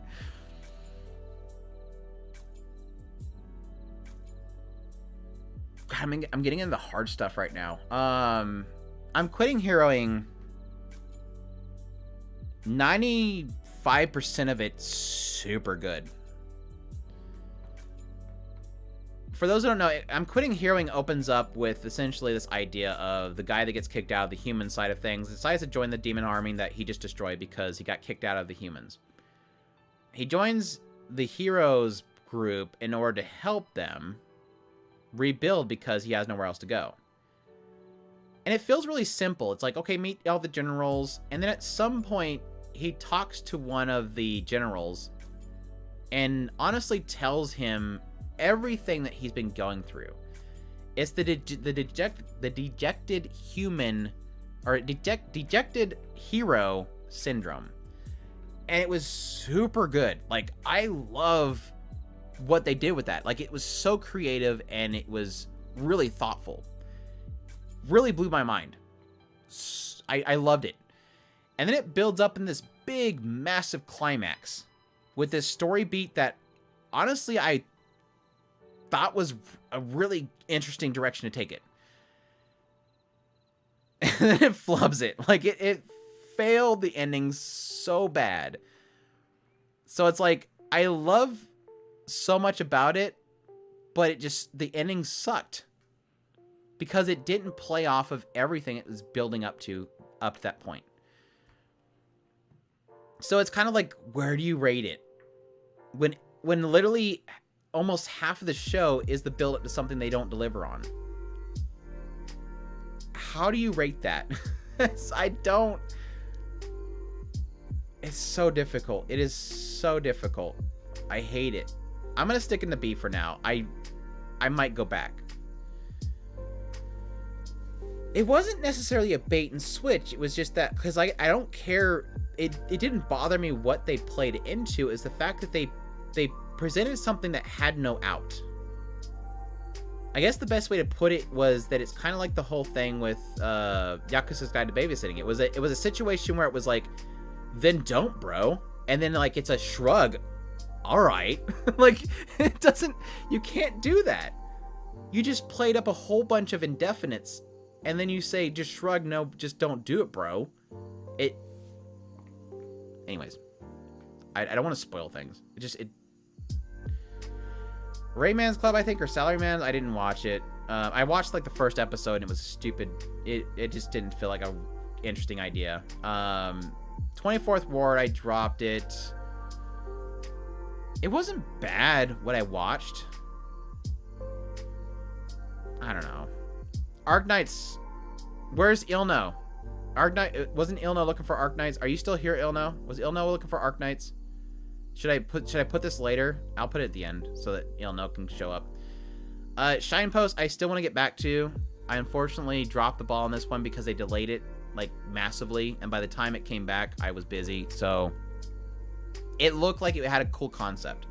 So I do want to get back to it. I typically try to go out of my way to watch a lot of these idol shows, and I think it had a cool concept in there, so I do want to get back to it. Spoiler, if anyone hasn't seen Titanic, the ship sinks.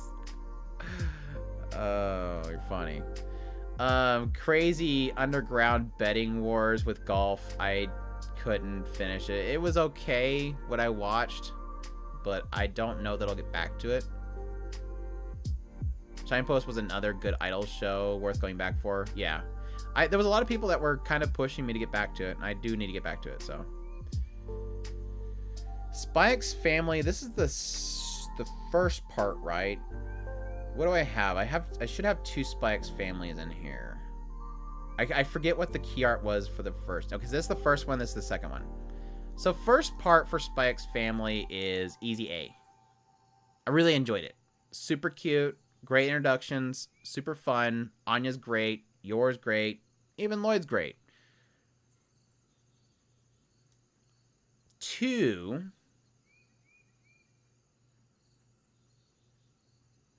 I guess C. I'm gonna put that in C. Part 2 is a C for me.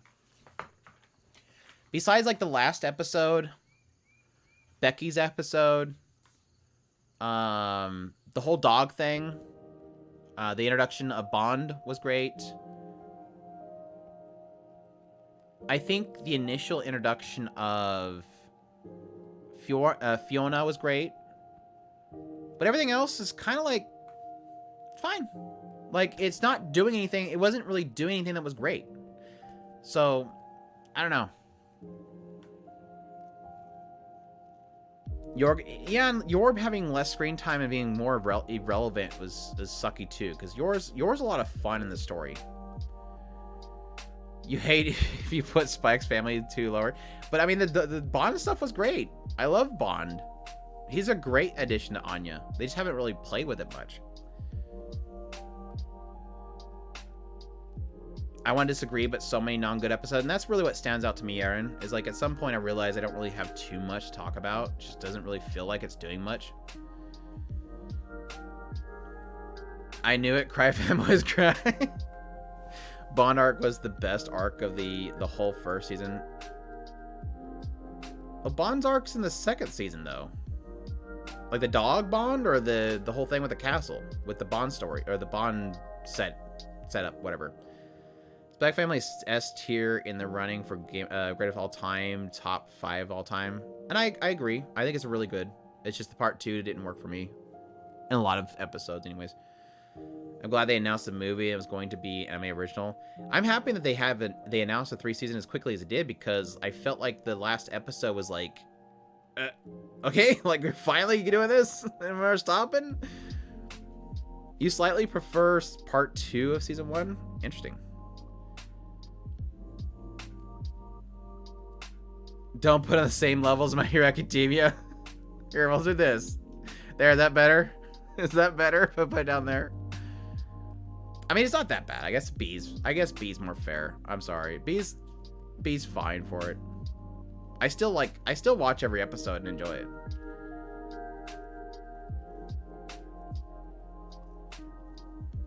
Just no doubt for me personally, it's not on the levels of part 1. Part 1 was so good. Like, the introduction of all the characters was just like, this is gonna be a classic. Like, I just had nothing bad to say about part 1, except for that the part 1 ended with like no real climax. Like, it just felt like, see you next week. And I'm like, no, wait, next week is literally, what, 3 seasons out? You love how you disagree with most of my list? Well, that's a good thing. You get to hear other opinions. That's a great thing, right? I love when I talk to people that don't agree with me. It's more interesting to talk about. Now, if I'm being a contrarian, I'm doing this just for the sake of causing a rouse, then I think as long as everybody in the chat, when they hear me and they don't agree with me, but they understand me, and they don't feel that I'm saying this stuff for the sake... I'm not putting luminous witches in the trash because I want to make somebody mad. That's all I care about. As long as you understand that when I put something is for a reason, that's important. So, it's fine to disagree. Spax Family 7 for me. Second part 6.5. That's fair. I mean, that's still good, right? Like, we hate when things are less than 8, but it's still good. Yo will get her time as a devoted manga reader, trust me. I keep hearing that. I'm still waiting for it. I want to make you mad, Carbon. Carbon, okay, correction. Except for Carbon. I want to make Carbon mad. Still sad about Luminous Witches, but excited about Strike Witches coming. Right there with you, Peter. Like, that's why I'm so mad. That's why I'm so mad. Tomodachi Game. Okay, first of all, Tomodachi Game has a crappy end. Wait, why is ours at the bottom now? Because you said that you wanted to see where I put it, and then I was waiting for you to come back, so I put it at the end. I thought you wanted to be here for it. Now you gotta wait until the end of the stream because you weren't here when it came up. Anyways, I'm just joking. If you're here, that's all that matters, you'll know. Alright, Arknights.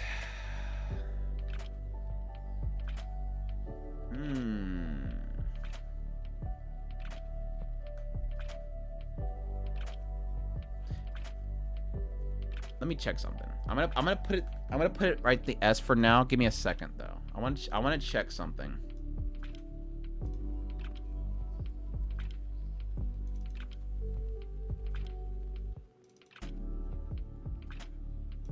No, don't maximize. I can't see anything. Stop maximizing.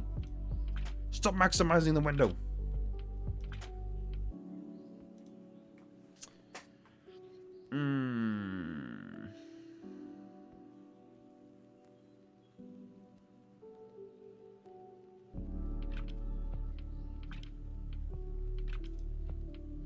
Yeah, that's kind of what I was expecting.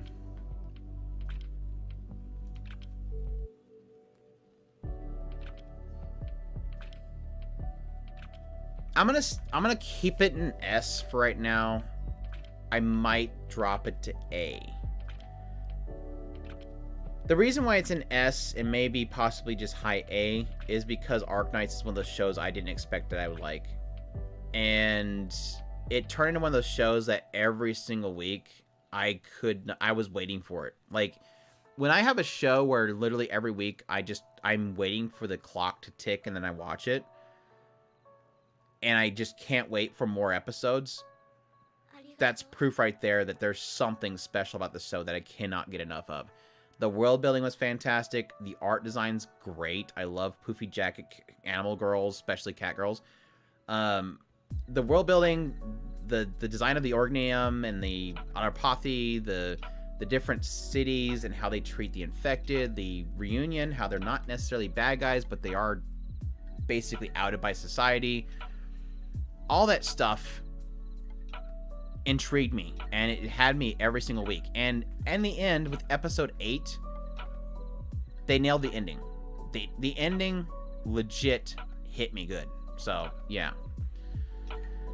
You'll know. Thanks for the super chat, man. I appreciate it. Thanks for the support. I appreciate it. You only doing that because I put it in S tier? Now I'm gonna put an A, just because you bribed me. I don't accept that crap. No. But no, I loved it, and it was. I think the other thing that kind of made it really special for me this season, especially, was that, holy crap, the fandom, like the community behind Arknights.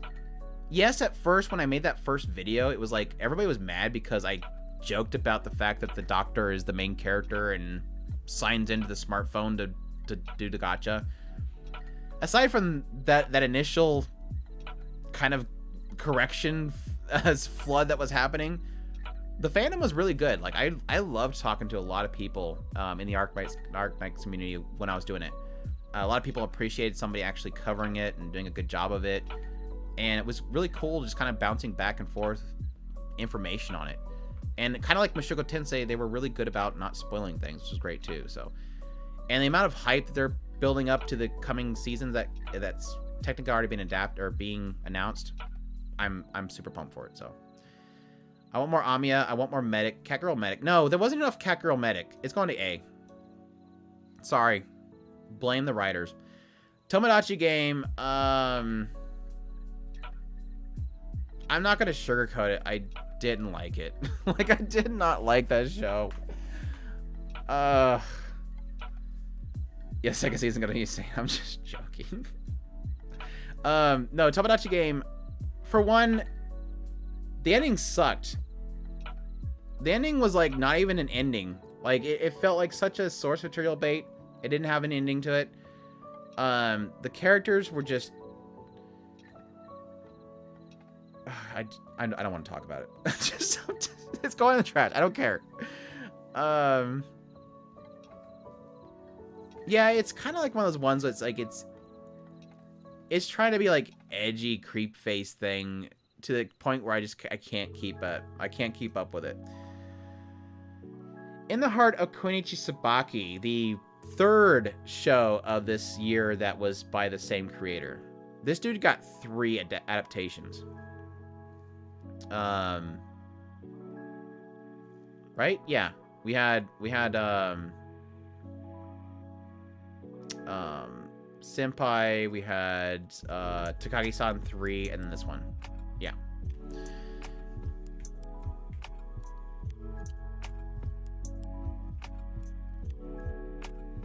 Might not have any Cat Girl Medic in the next season. That's fine. I'll just have to keep looking up material. Alright, so in the Heart of Koenichi Tsubaki, coming into it, obviously, I'm like, okay, I love Takagi-san. I love this artist, their character designs. 4-head girls, obviously. Ninjas, Cloverworks animating it. Character designs are freaking cute as hell. It's not a perfect show. Like, it does have lulling points. But I still really enjoyed it. So I'm like high B, low A. I'm gonna stick them in B for now. Yeah, I think B's good. I think my favorite character in that show, I mean, besides Tsubaki, is,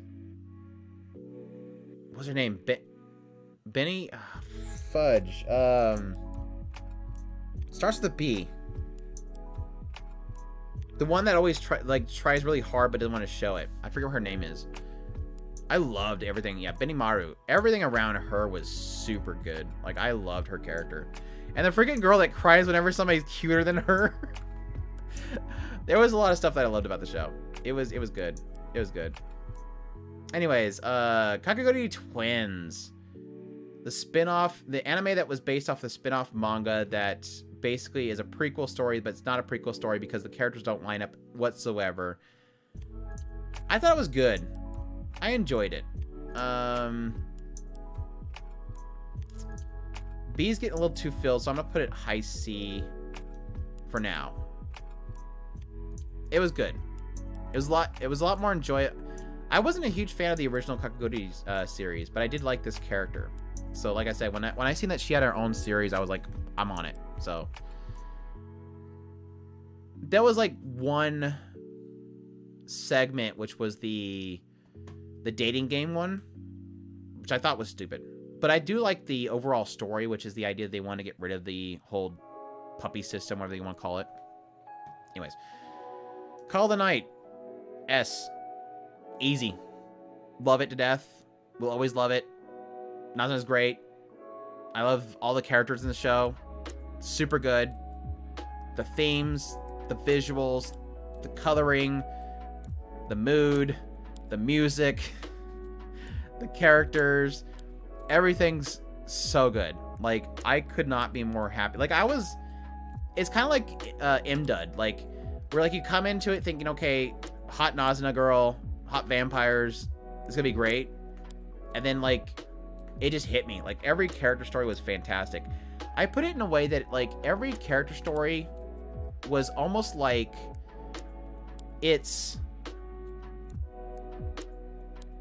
they're simple resolves, but they're difficult for the person. And that's the key thing. It's almost like a just get over it kind of bro kind of thing, but it's difficult for that person. I think the whole office worker episode was so good. Like, oh my gosh. Like, literally girl feels like she's trapped in her job. She can't get away from it. She feels like she can't get back to how things were. And then all he says is literally, come out here to the street.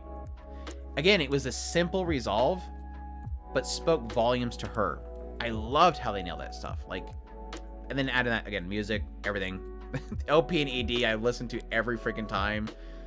It's great. It's so good. Like, I can't believe how good that show is. Considering I should have known that I would like it, because their previous work Takashi Kashi, or was it after this? I think their Takashi Kashi was before this. I didn't like Takashi Kashi. Now, I wasn't a huge fan of Takashi Kashi for the humor. I didn't care. But then I realized that there was one thing about Takashi Kashi that I did like. I liked the character writing. I loved the character moments. And so I should have seen that, because I liked the character writing, that when I got a story that was, yes, part vampire, but part characters, that it should be good. Like, this writer's not necessarily good at straight comedy, even though the comedy in this series is 100 times better than Takashi Kashi. Like, freaking Nazuna equating basically a bite as getting it on, and thus him showing his neck is lewd.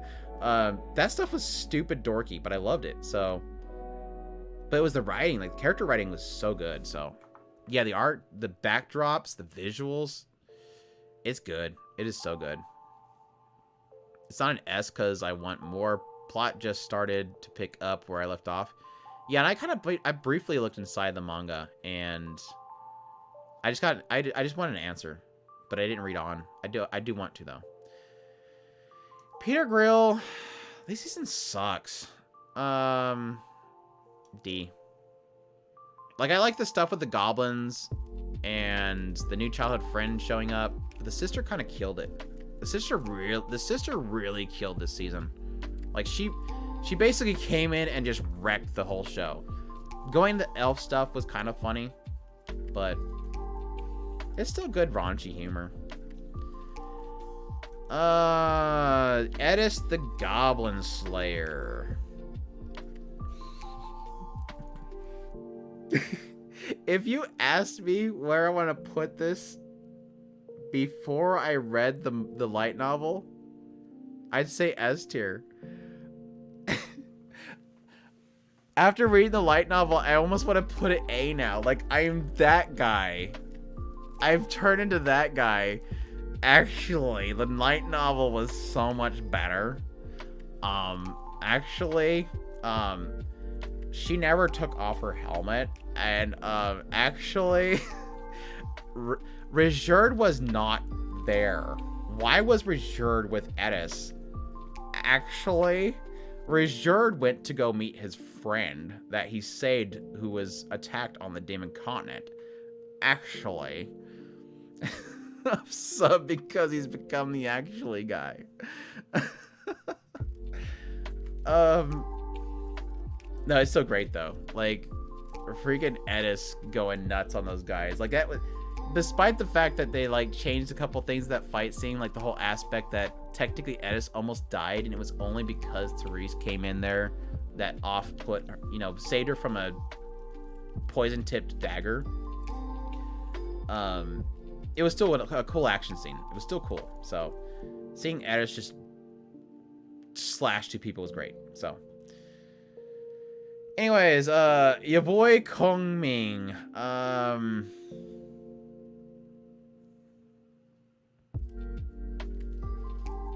It almost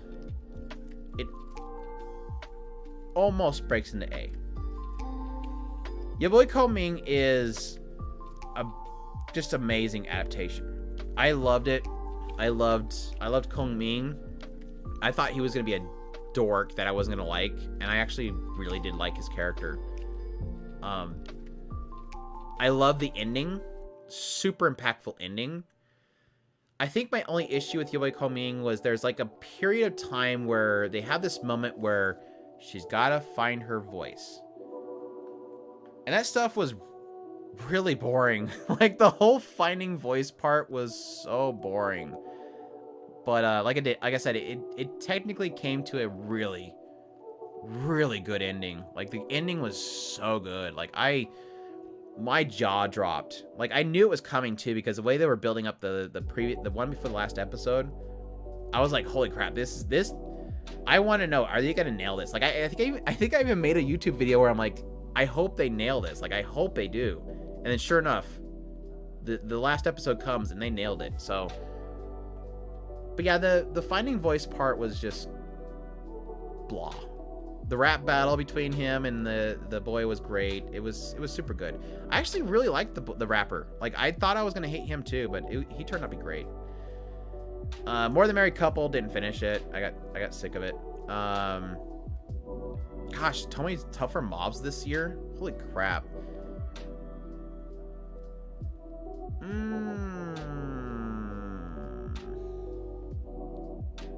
I was really hot on this show when it first aired. I think I've kind of cooled down on it, but I still think it's good. Like I love. I'm gonna leave it in B. I'm gonna leave it in B. That was my first choice. I'm gonna leave it there. I think it's good. Like I really think it's a really solid take on isekai. It's the guy as the mob character that it pretty much becomes a main character. But I love how they break the characters. I was way disappointed how they handled the heroine character that's in the game. But I like how he's kind of mean, but you want him to be mean. Like you got some of these princes are so freaking annoying, and then he does like the most mean crap and just shoves it in their face. It's really enjoyable. I love how they break the villainous character. I love how they basically break the main game love interest. But yeah, I'm looking forward to season 2. They have apparently a season 2 announced, and I'm looking forward to it. So yeah, the animation wasn't that great. The animation was like, and my gosh, the character designs of the original source material look so freaking good. Like I'm not on the train of people that were freaking out when it first came out, like, oh my gosh, they're ruining the artwork. But gosh dang, you gotta admit, the original artwork was so freaking gorgeous. Like the characters look so good. I don't know what the heck they were deciding. Like the character designer had to have got some major threats. Kame was good, but it lacks something. 8 out of 10. I agree. Wizard did kill the final assassin light novel. Huh?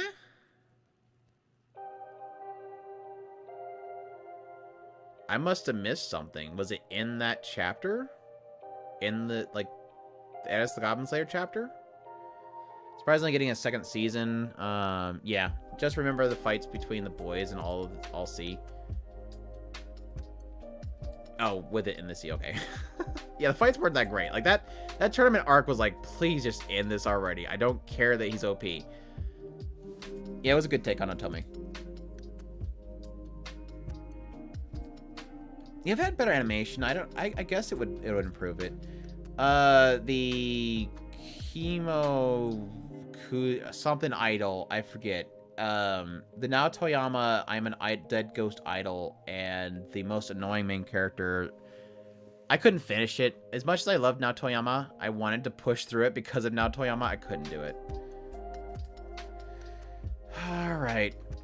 Demon Slayer, Kimitsu no Aiba, the Entertainment District arc.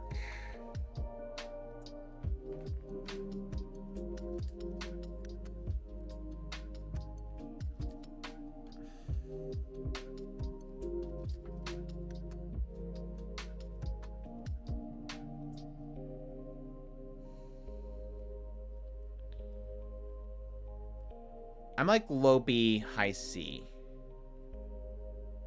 Like, the first half is this. The second half kind of bumps it up. Like, it's a cool fight. The fight is cool. Everything leading up to the fight is so freaking boring. Like the first episode's solid. It's basically wrap up of the Mugen Train. And then it's like just nothing but just boring up until the point in which they finally find the demon, and then it's just like crazy freaking animation. Absolutely amazing animation. The fight scenes were great. Nezuko going crazy, best girl in a box, busting out, growing some big honkers and fighting like crazy. Love it. I love all that stuff. But is it a good... That's it. Like, it's just great animation. And the fight was cool, but that's it. And that sucks because, like, Season 1 has some good moments. Mugen Train had a good moment. But this season was just pure fight. And that was pretty much it.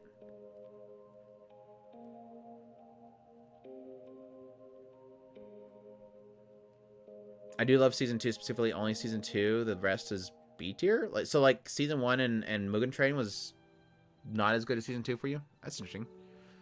Story-wise, not doing that bad for Shonen. Yeah, that's true. I mean, we've seen worse with Shonen story arcs, that's for sure. IC sounds good. I actually like the reprieve before it goes down. I would like it more, but I get really frustrated with certain characters, like yes, a certain screaming boy. The whole arc was pretty much one, because I think it's like 5 episodes is the build up, and I think like episode 6 to 11 or whatever was the fight. Like, it was a long fight, so it was a lot of cool animation. Every single frame of the Demon Slayer pleasure arc is worthy of a wall poster. Yeah, like, yeah, there's so many, like, the screenshots that I got watching that show was great. I thought the history with the ninja and his girls was good too. Yeah, but that was kind of all in that fight segment. It wasn't really before then, was it? I don't think so. Still annoyed they took the Mugen Train and recut it for the episodes. Yeah, I also like the fact that got best animation last year for Crunchyroll Anime Awards when it was literally not animated. Okay, I'm not gonna get back into that. I'm not gonna get back into that. Bubble. It was good. It was not great, but it was good. I enjoyed it.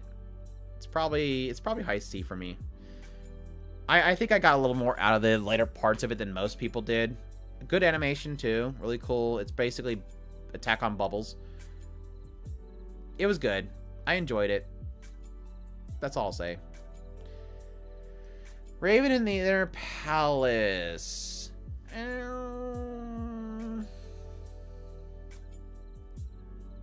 Probably high B or low A. I'm gonna leave it in high B for now. I love Raven. It's fun. Very beautifully portrayed. Raven Consort's gorgeous. I love the many faces of the Raven Consort. I love the backstory. I love the writing. I think the weakest link of the series is the mysteries, because they're not really mysteries. They're kind of, it's really more just they're telling a story rather than it being a mystery. So it's nothing really for you to really solve. It's just kind of there. And it's really her figuring it out because she has to figure out a way of sending them off. So I don't think it's a mystery, but more of a mysterious telling. But I do appreciate that the stories themselves tell the broader story and develop the characters at the same time. That's where I think the writer is fantastic. The overall story, the bigger picture story, which they tease in a conflict towards the later part, unfortunately kind of puts a stain on the end of the show, because it's almost like they say, you can't do what you're done. And but wait, it'll happen later. Like it was a huge threat thrown in their face, and then it's like it's over. And it's like I guess yes, source material bait, I don't know, but do we really have to bring that up now? We could have just ended the show and just leave that for the next season, or for the, I don't know. It was a nasty stinger, and it didn't feel like it felt unfulfilling. Like, why do we even bring this owl out? Anyways, I think it's beautiful though. I still really appreciate it. It's definitely like a hidden gem of the season.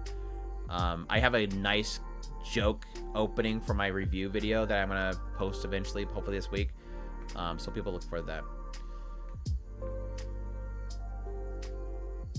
For me personally, I'm also a sucker for historical pieces. Yeah, it was beautiful. Like they portrayed the inner palace and everything was really well done. Bubbly was good. Made me want to try parkour and realize I'm short lolly, so kind of hard to do that. I always appreciate parkour. I think they did a really good job with the parkour too. So yeah, if you like that, Tungsten, have you ever tried Prince of Stride? You should check out Prince of Stride. It's not a great story or characters, but it was really enjoyable. And a lot of the parkour, although they kind of get a little bit lazy later, especially the early episodes, the parkour in that show with the music was really good. It was actually a very surprising show. Wasn't phenomenal, just saying it was decent. Like, it was really decent. Anyways, Kami-san season 2 I didn't watch. Yeah, just give it a couple episodes. Just check it out. If it works for you, it works for you. But it's worth it if you like parkour, because they did a good job of it. Muv-Luv Alternative Part 2.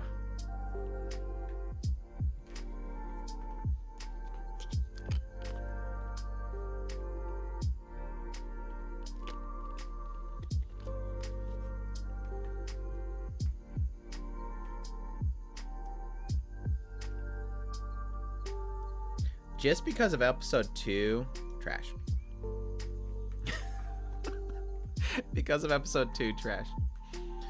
Done.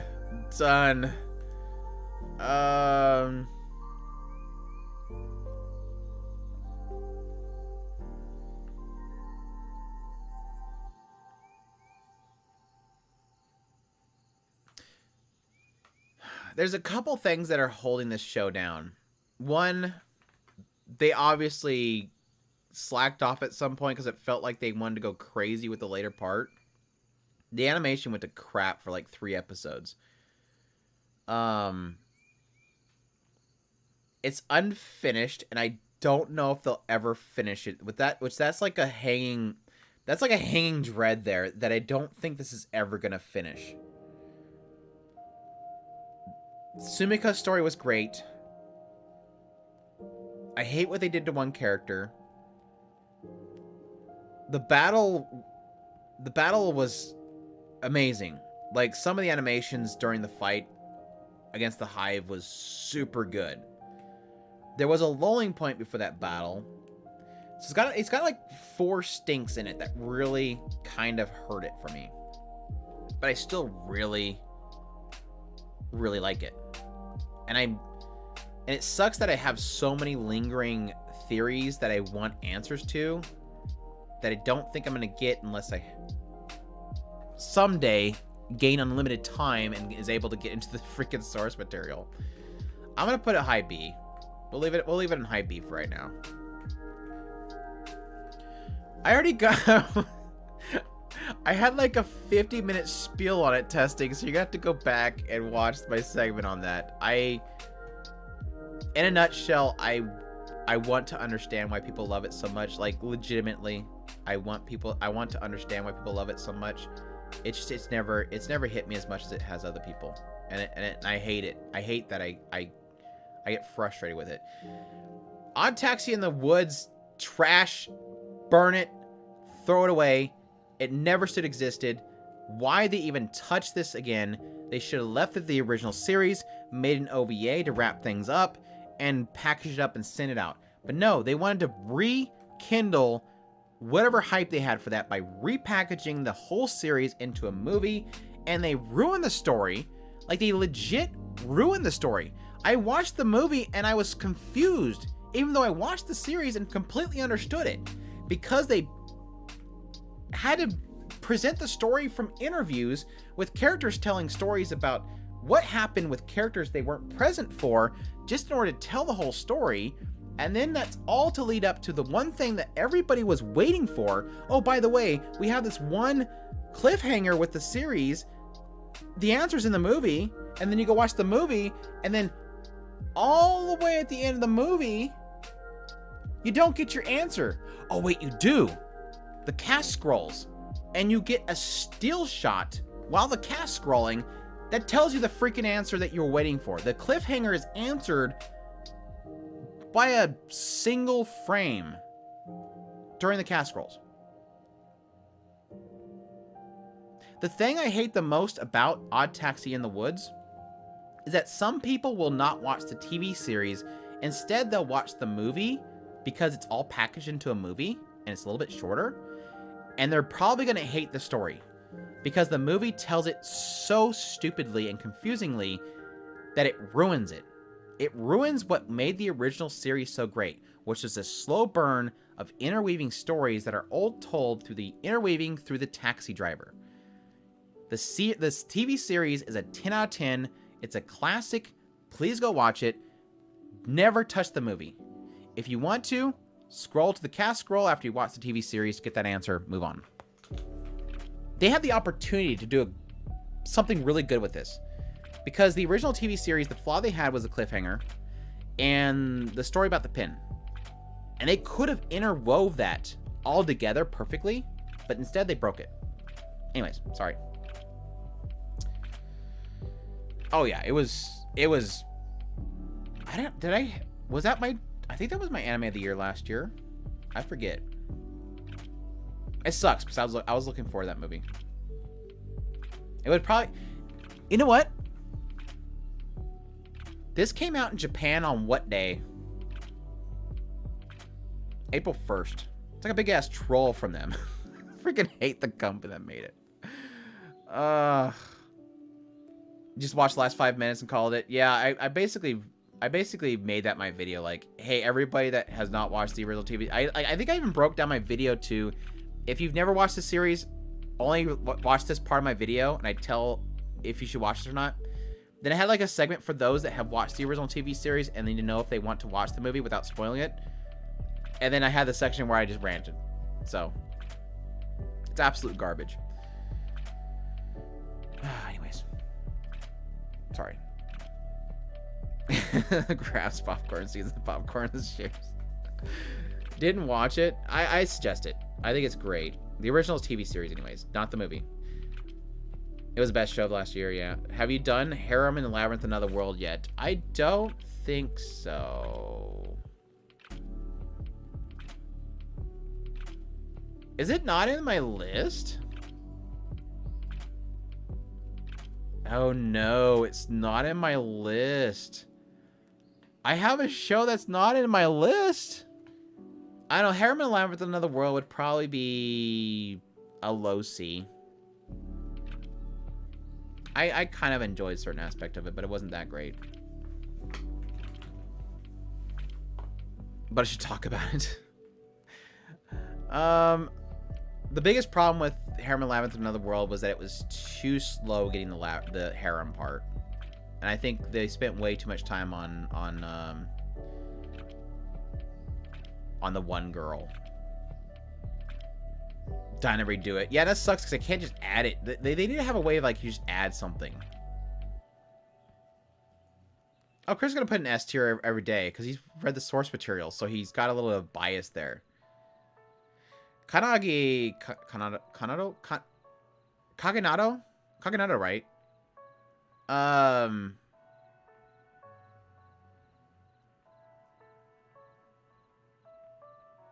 I think I'm going to put A.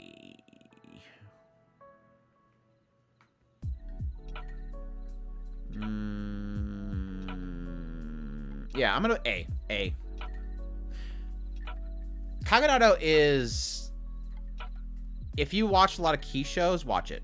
If you don't watch key shows, don't watch it. It's literally pure fan service hilarity. And I think it's so well done because it knows how to make fun of itself. It does a lot of jokes that are really mean to its own writers. It has fun with the fandom itself. All that stuff's really good, so. Andrew's vehemently anti-JoJo fan and not watching it out of spite of them. No. QB. I'm going to be perfectly clear. Let's set the story right. I don't watch it not because I don't like JoJo fans. Even though I hate that it's a JoJo reference. I don't watch it because I don't want to become a JoJo fan. Because JoJo fans scare me. I don't want to become that guy that says everything's a JoJo reference. I did not finish the first part. No, I did finish the first part. No, I didn't finish the first part. Licorice Licoil. Easy.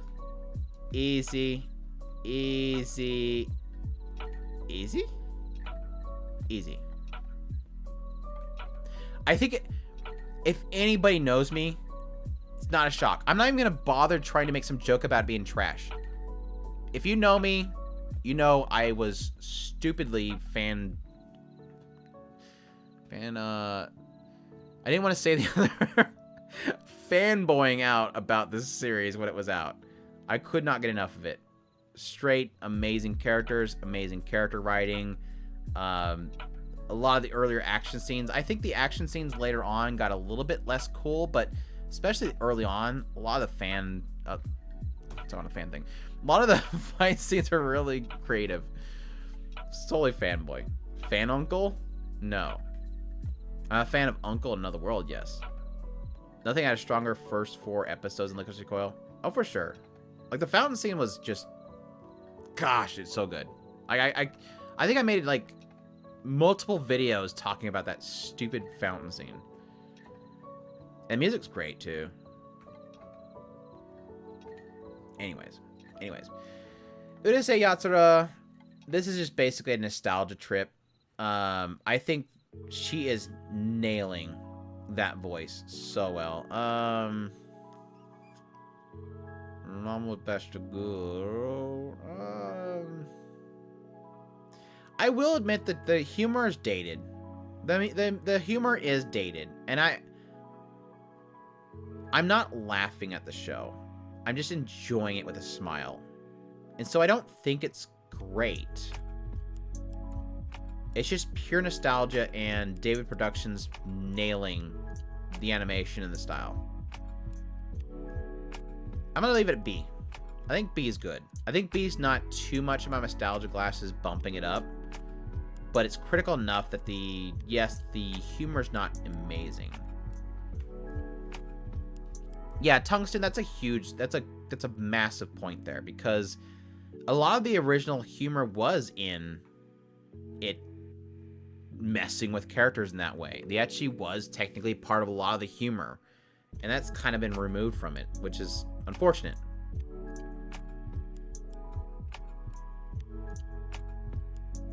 I'm so happy it's back compared to some of the other reboots. Yeah, the only other... I think Dororo was a solid reboot.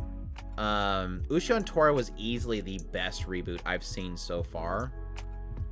I'm trying to think of some other ones.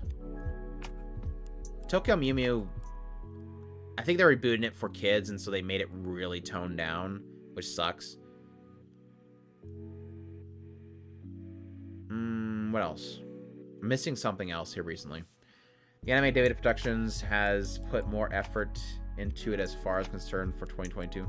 Yeah, I have a lot of appreciation for that, because I obviously don't watch a lot of what makes David Productions huge, which is dojos. Even with Cells at Work wasn't that great. But it does seem like they have a lot of passion for this one, because they're nailing the art style. Fruits Basket was that was definitely a big win. Devilman Crybaby. Technically did it right. I don't know. Estab Life. I couldn't finish it. I think I got like... Shoot, I think I got like 6 episodes into it. I couldn't do it. I just wasn't sure if it was trying to be serious or not. Like, the show could not get itself in line with what it wanted to do. Like, they have this whole, like, segment where, like, each place they go to is, like, weird. Like, every society is, like, in this circle, and it's run by AI. And so they go to each one of these places and pretty much take people and smuggle them out into other places. And, like, for instance, one place is literally... It's just, like, the entire town is run by mobs, or Yakuza. And so they even have, like, the forecast come up of, like... There's going to be a lot of gunfire over here in this region due to the Yakuza and stuff. It just... I didn't know if it wanted to be serious or not. I couldn't figure it out. But the ending of that episode was great. Like, that shot she take was super cool. But yeah, it's a dumb show. It's a dumb show that doesn't know. The penguin episode was great though. The penguin interrogation was so good. Oh gosh, I watched that clip. I put it on Twitter. I watched that clip like 50 times of this little penguin getting up onto this chair, and she's sitting there and she's like, you know, cuffed up, and he's asking her who she is because she's obviously somebody special, and she won't answer straight, so she straight slaps her and it's a squeak noise, and she's like, it's like a stuffed little penguin dude slapped her, so it obviously doesn't hurt. That was great. Anyways. Teppen. I didn't finish it. It wasn't working. The humor wasn't working. Mahjong Soul, I didn't finish it. I think I got like 6 or something episodes into it. It wasn't doing anything special. Biscuit Hammer, I dropped, and I never really got back to it. And I think that's because I've come to the agreement to myself that I'm just going to read the manga. Because I don't... And not that I'm bothered by the animation that a lot of people are bothered by, because it's technically getting all the frames for frames, and so if you're gonna read the manga, you might as well watch the show that's barely animated, because they're both doing the same thing, just one has voicing.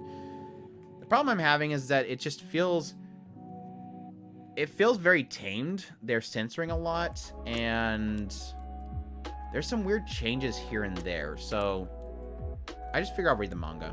So even though I do like her seiyuu. Prima Doll.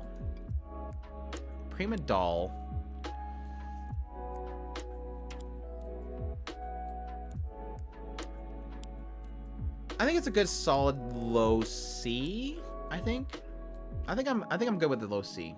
It wasn't the greatest show. It had a lot of struggles, honestly. But I did like a lot of stories. There was a couple stories that did actually get me. I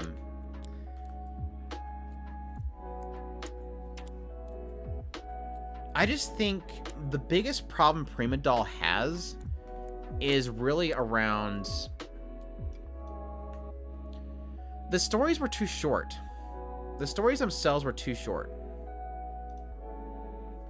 Like, typically with a lot of the...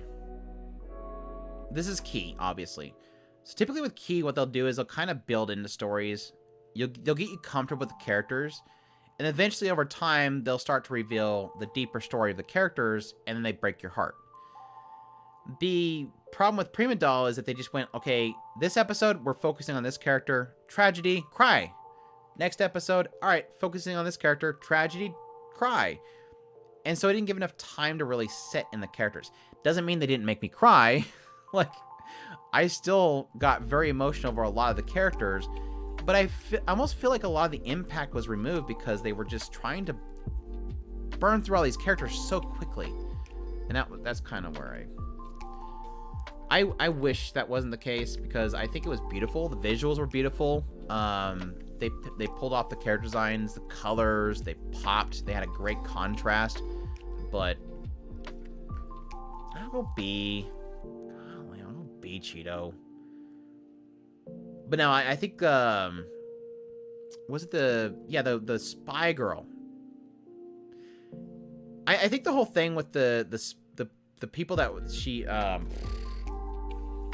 there was like an underground group, the married couple, the old couple, where they lied about having this child and stuff like that to trick her into helping them out, and then she finds out the truth of them. That stuff was super sad. And I really liked the spy chick. The spy chick was really good.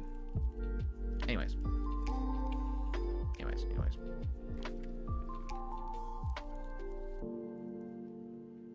Yeah, Violet Evergarden's easy S. Easy S. Procedural cried storytelling. Angel Beat felt like that for me. But see, Angel Beats did well in it kind of developing the characters first, getting these goofy moments, like the whole dungeon thing, launching the guy up into the ceiling, and then it hit you. So I think that's a key difference there. Bibliophile Princess.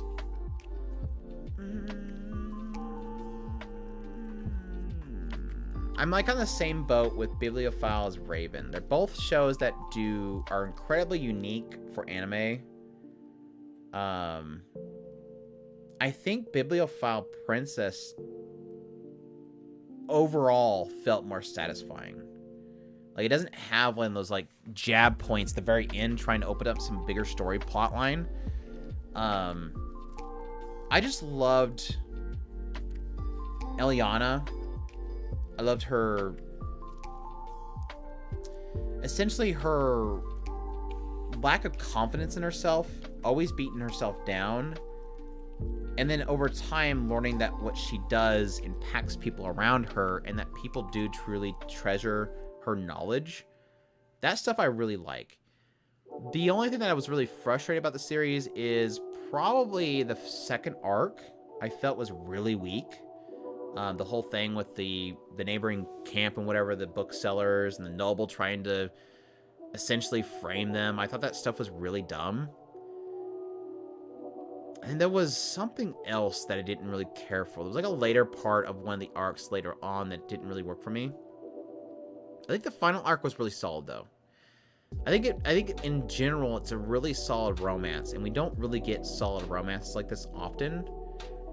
But there was a part of me, I think the big key thing is that later parts, the last arc, I got super frustrated with her. Like, Eliana, her constantly thinking that he's cheating on her was like, girl, are we still on this? Cheeto, thanks for the $2 super chat. Prima Dolls appreciated society, S tier, I like it. I'm not bumping it up, Cheeto. I'm not bumping it up. I'm not being paid to bump it up. But no, I'm glad you like it, and I appreciate the support. I like how you put tear, like crying tear. I'm not sure if that was intentional. Did she not get that much in development? I had this conversation in the Discord at some point. I don't expect her to suddenly have confidence. I don't expect her to suddenly break out of their shell and suddenly start telling people what for. Technically she did tell somebody what for. At some point later on the series, she literally throws something back in somebody's face and tells them what for. She has grown. It's just that she's easily susceptible to influence by people who know more than something who she thinks knows more about something than she does. Aaron Wayne, thanks for becoming a member of the Otaku Spirit Club. I appreciate the support, man. I might actually have emotes, more emotes unlocked now. Thanks so much, man. I appreciate it. Not sudden confidence, but she has no confidence on him until less. Right. That was my frustration, Duhal. I admit that I got really angry that, and again, that was because his mother was essentially telling her he is going to probably have to take in concubines. Are you okay with that? What's her response? Well, that must be how it is. And then she loses her confidence. And then she sees the letter that is supposedly from somebody that he was supposed to be wed with. This all throws doubt to her because she assumes the queen knows better than I do. So I understand why she has that doubt, but yes, me personally, it frustrated the hell out of me because this girl keeps doing this, and then she keeps being told that, no, this dude loves you. That's the frustration, but I don't know. I still love it. I still love this series, especially the first arc. I need to look for a spirit outfit like a cheerleader. Oh, for the club, yes. You are expected to cosplay as Speechan. Anyways, I'm gonna leave it there. Onipon, I didn't finish. It was cute. It's fine. I think this is part 2 of Bastard, which I didn't watch yet. This freaking show, what was it called? Chimimomo? Chimi something? Throw it in the trash. Is it Chimimomo or something like that? Chimimo? It was fine. I just got kind of tired of the joke. I'm just gonna put it in here because I didn't technically finish it. Extreme Hearts, I didn't finish. It was stupid. Black Summoner's trash. Black Summoner is trash. Trash. I like a couple of characters. I like the elf. I like the night guy. I like the was she like a half demon or something like that? I love the girls. I didn't care much for the goddess. I thought she was a little bit of letdown when they finally showed her. I don't like the main character. I don't like the CGI usage in the fights. And it was just kind of just a basic power fantasy. There was one aspect that was interesting because the idea that he is isekai'd into this world or reborn in this world, his previous self gave up his memories in order to get more points to put into power. He becomes a summoner, which is super massively OP. And then at some point, they kind of introduced this idea that him as a summoner could summon an isekai, which I thought was really cool. And I think they could do something really cool with that going forward, but I don't think so. I think they've already kind of implied that, no, that's kind of all we're going to do with it. So that's kind of the unfortunate thing about it. But him as a battle crazed person or battle junkie. He's a battle junkie. I never got that sense. It's just every now and then he'd go, we're gonna do this, and they go, oh, there he goes again. He's a battle junkie. And it's like, I have to have the other characters tell me because I don't get that from him. I don't get that he's a battle junkie. It's just that the other characters go, oh shucks, there goes the battle junkie again. He's got to go fight again. Yeah.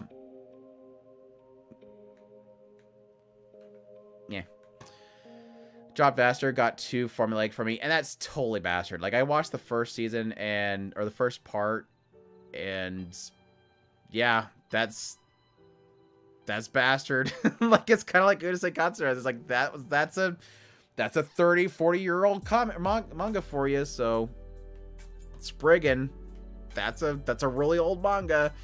And I think they do, some readaptations do a good job of kind of breaking out of that, but some of them just don't. Like, I think Dororo and Ushio and Tora kind of broke out of it, but yeah, it most of the time doesn't. It's a thing that just should have kind of stayed back there. Of course, the first adaptation was kind of crap, so I'm kind of glad they did do a readaptation. When MC starts too OP in the first episode, there's nowhere to go. Exactly. I agree.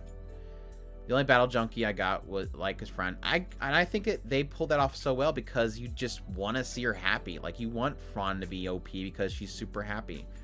So that's why that works. Yuri Deco, I couldn't stand. I almost want to put it in trash. I only watched like 4 or 5 episodes of it, but it was trash. Classroom of the Elite season 2. I struggle with this show because I don't like it, but I appreciate it. Like I hate this character. I hate this character. I'll put it in B.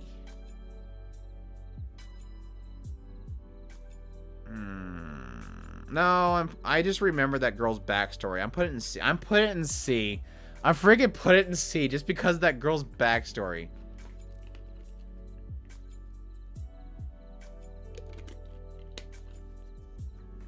So, for some people that have not watched the series, the first season, at some point, he discovers this one chick's crazy. Like, she's this character that acts all bubbly, happy. Ha ha ha, I love everybody, we're all friends. And at some point, he hears her ticked off kicking a guardrail. And then he notices it, and she knows that she notices it. So he has discovered this chick is actually underneath her bubbly nature is a psychopath. And we don't really know why. She's just dead set that she is going to take down Iona Koji and main female lead girl. Halfway through season 2, they literally confront her like, why do you want to get us expelled? Like, she has said, I'm going to get both of you expelled. They finally sit her down and say, why do you want to get us expelled? And she's literally going, you know exactly why. And they're like, no, don't know why. Because you went to school with me in my previous school, so you know my secret. The chick's like, no, I literally don't know. Like, this girl's literally like, I don't know what your secret is. I went to school with you, but I don't care about you. What's your secret? Why are you trying to get rid? Okay, I'll tell you. And so she goes into this long explanation of what she went through, and it's like, I'm expecting, like, this is like one of those shows where it's so built into you, like, for the last, so many episodes, this is some deep rooted hatred this girl's got. Somebody had to have died. Like, legit, somebody died. No, it wasn't that interesting. Like, it tells a story, and I'm like, oh, that's it? All right. Why do you want to get him expelled? But then the problem again is that they didn't know why. Now she told them why. Now they know. Anyways, but no, I appreciate, like, I think the writer is so freaking good. I don't think it translates well to an anime. I feel like so much is kind of lost in the translation to anime. I think it's a series that I would one of these days just read. Like, I feel like there's probably so much more context in the light novel. I don't know, like, it frustrates me. The ending scene was super frustrating, that he basically just lets a girl get waterboarded. Like, he legit sits by and watches a girl get waterboarded so that he can gain her trust. And again, I understand because he's the boy from the White Room. He's a manufactured genius. I understand why he doesn't understand it, but it still doesn't make me not hate the fact that the main character sat by while a girl got waterboarded in freezing temperatures. And then the fact that the teachers, knowing this happened, didn't do anything. It's like, this is a school where in the first episode of the first season, it's established that legit, if you kick a trash can at a local store, you will get docked and possibly kicked out of the school. But yet they stood by while another student waterboards a girl in freezing temperatures. Anyways, sorry. All that only happens so we could watch. Because it's fun, right? The light novel is told from the point of view of Ayano. That changes all. I can see that if it's completely just his vantage point. I'm That Guy light novel reader was so much better. Yeah, I can see it. Like, it just feels like it's so in his head, and we're not getting any of it. Waterboarding is a favorite pastime with many intelligent agencies. No crap. That's true. Can't lie. Shinobi no Itoti. Speaking of illogic, I hate this show. I admittedly I have not finished it. I got all the way up to the point which they revealed that Aoyuki is also a psychopath, and I'm like, I'm done. Like, I knew it was coming. Okay, legit. Opens up. He doesn't know he's a ninja family. At some point, girl asks him out. He goes to her house. She tries to kill him. They say, oh, but okay, you're part of the ninja society. You got to go to this school because it's the best place for you to be safe. So he goes to a school where all the other ninjas are in the same school as him, so literally putting him right inside of a bunch of people that want to kill him. Perfect sense that would be the most safest place to be, especially when it's headed by an organization that's overlooking the fact that they just got attacked. But I said to myself, oh, now we're introducing like 3 new girls. He's now got a harem there. Every one of these girls are going to be a psychopath too. And I knew the moment that I seen one of them reveal it, I was going to shut it off. Sure enough, the girl gets revealed that she is like a secret agent, like double agent. I'm like, I'm done. That's when I stopped watching the show. Yeah, the fake cop killing. That is still like literally the worst scene. Like, hold on a second. Let me quickly browse through. And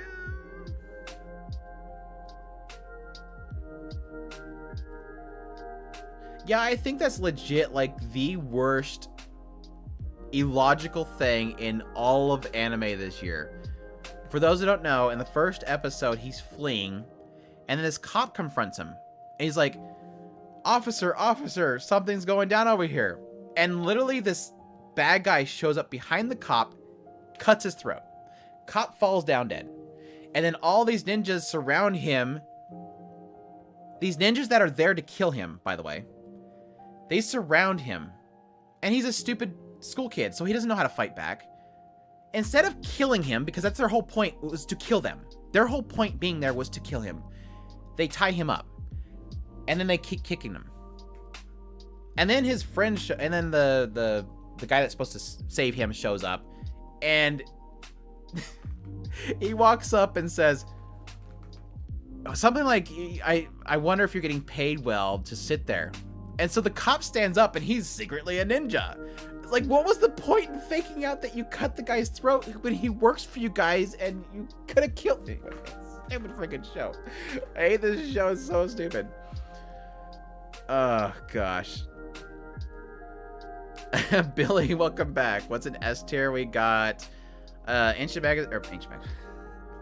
Ascend as a Bookworm, Ranking of Kings, Liquid Coil, Made in Abyss 2, Cyberpunk Edge Runners. I'm going through them so fast. Ultra Romantic, Slow Loop, Summertime Render, Do It Yourself, Bocchi the Rock, Akiba made.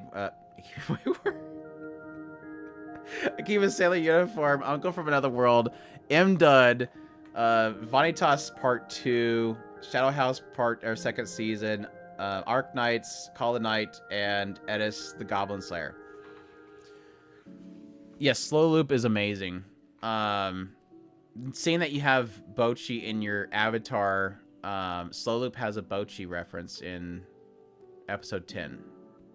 It's super cute. It's about loss, losing loved ones like parents, and trying to fill in the gap. And the girls coming together in order to fill that gap. It's a really good slice of life. Anyways. Moving on. Farm-related skills, trash. I hate it. I never want to watch it again. Vermil and Gold. Just for the childhood friend that drinks invisibility potions all the time and strips, I really like it. But it's not great. I think C's good. The ecchi's decent. Immoral Guild is freaking S tier. I love it. Go watch it. Unfortunately, it's not available anywhere but through other means. Immoral Guild is my favorite ecchi comedy since Interspecies Reviewers. If you like Interspecies Reviewers, please go watch Immoral Guild. It's hilarious. It's raunchy. I love it. I love it.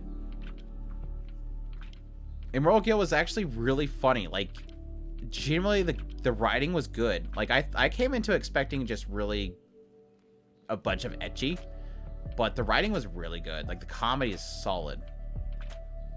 It's basically fantasy adventure guild doing quest comedy, and yes, the worst adventuring partners ever, and monsters that need mana. They want the mana.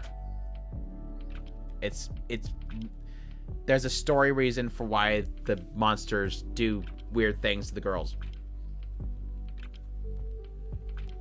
Farming had an interesting premise and standing on a million lives, but came across as oh yeah, that's I see that connection there as well. I love Vermil. Highly recommend it. Honestly, I cried in Vermil. It had some parts. I would agree.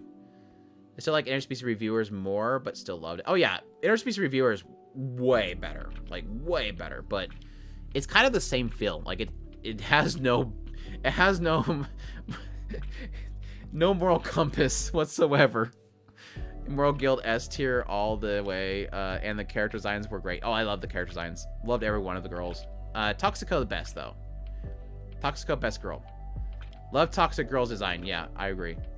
Moral Guild is not as spicy reviewers, but it's nice close. Yeah, I mean it doesn't go all the way. It's just the monsters getting all the actions. I'm going to have to watch this for research purposes, like what was it? What was the Japanese titles? Irashuko.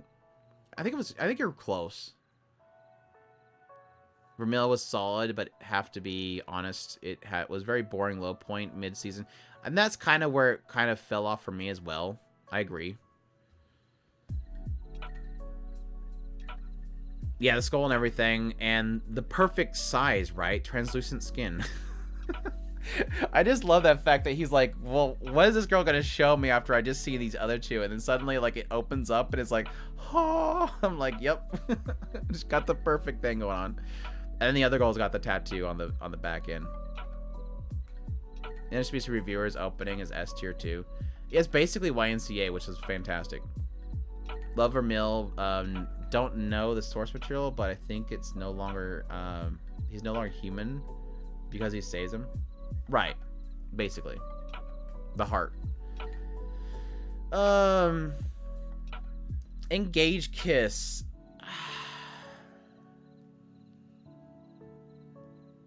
I think in the end I was very mixed on Engage Kiss. Like, it had a really good idea mixed up in there, but it wasn't... The ending sucks. Let's just get that out of the way. The ending of Engage Kiss sucks because it's basically a mobile game tie-in. But it had a cool concept, and I liked the girls. Like, the girls are great. Especially his childhood friend who basically gets, like, their entire relationship ripped out of her hands. Which I think is super tragic in the end. But the ending sucked. Like, the ending just put a nasty stain on it.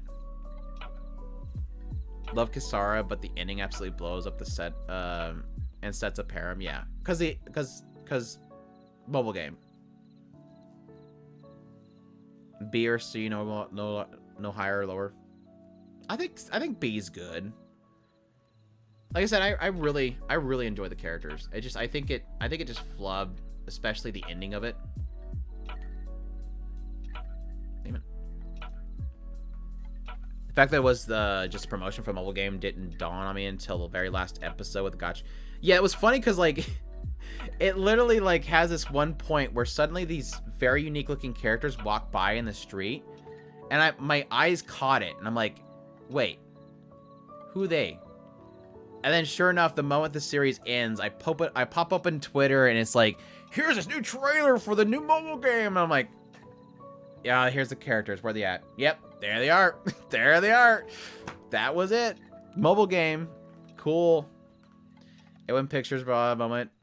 And that was funny because Licorice Coil was the same time, the same day. They were both originals. It's just Engage Kiss went mobile. Licorice Coil went light novel. But thankfully, it's not like the light novel stuff for Licorice Coil is a re-adaptation of light novel. So it's the anime is going to be wrote into a light novel. So it's not like they're getting anything extra there. They are doing a side light novel as well, which is like, I think they're cafe life kind of stuff. Like the more just shenanigans in the cafe. So it doesn't feel as nasty. But whatever they did with Engage Kiss was just blatant. That's what they were going for, which sucks. Yeah, there's an Engage Kiss game. No, I don't think it has an English release yet. It might end up getting a release in the West. Just depends on if A1 Pictures wants to do that. And they'll probably do it through Crunchyroll games. Gosh. Trash. This should have been good. Ruby, an actual anime version of Ruby, should have been good. They butchered the hell out of that show. Shaft should be ashamed of themselves. Like I am still to this day absolutely frustrated with what they did to Ruby.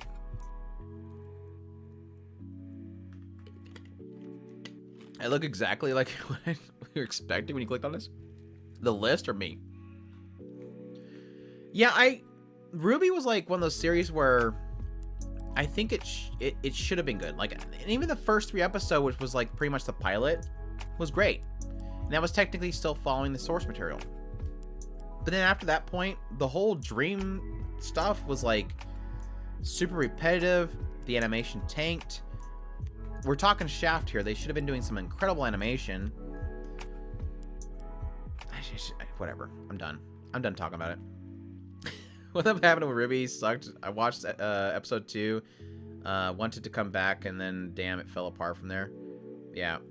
It got very repetitive. Anyways, Love Flops.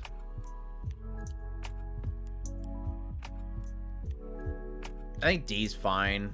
I'm not. It's not trash. Every episode with Ilya was fantastic. That's all I'm gonna say. Love Flops did indeed flop. Yes. Isn't Shaft always fixing their animation with Blu-rays? Well, that's what it worked with. What was that?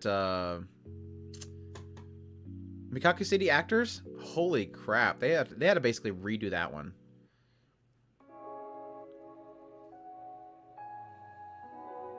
Yeah, I don't think they're gonna fix that much. I think a lot of people are expecting that Ruby is gonna get like completely repolished, which would make sense because at least the studio themselves were actively noting that it was their fault. Well, they weren't saying it was their fault. They were just saying pandemic. I don't. There's always a limit to how much they fix with Blu-rays because they're not gonna reanimate the whole thing, and at this point, it would pretty much need a full reanimation. I don't know. We'll see. They could impress everybody by really fixing it, but I don't think they will. The OVA for Afureta was a lot better than the second season. It was interesting. The ending was interesting. The earlier parts of it wasn't that interesting. Where did I put the other Afureta season 2? Did I put it in D? Where did I put Afureta? Yeah, it's in D. Okay, yeah, I'll put it with the other season. It was better than the other season, but it wasn't great.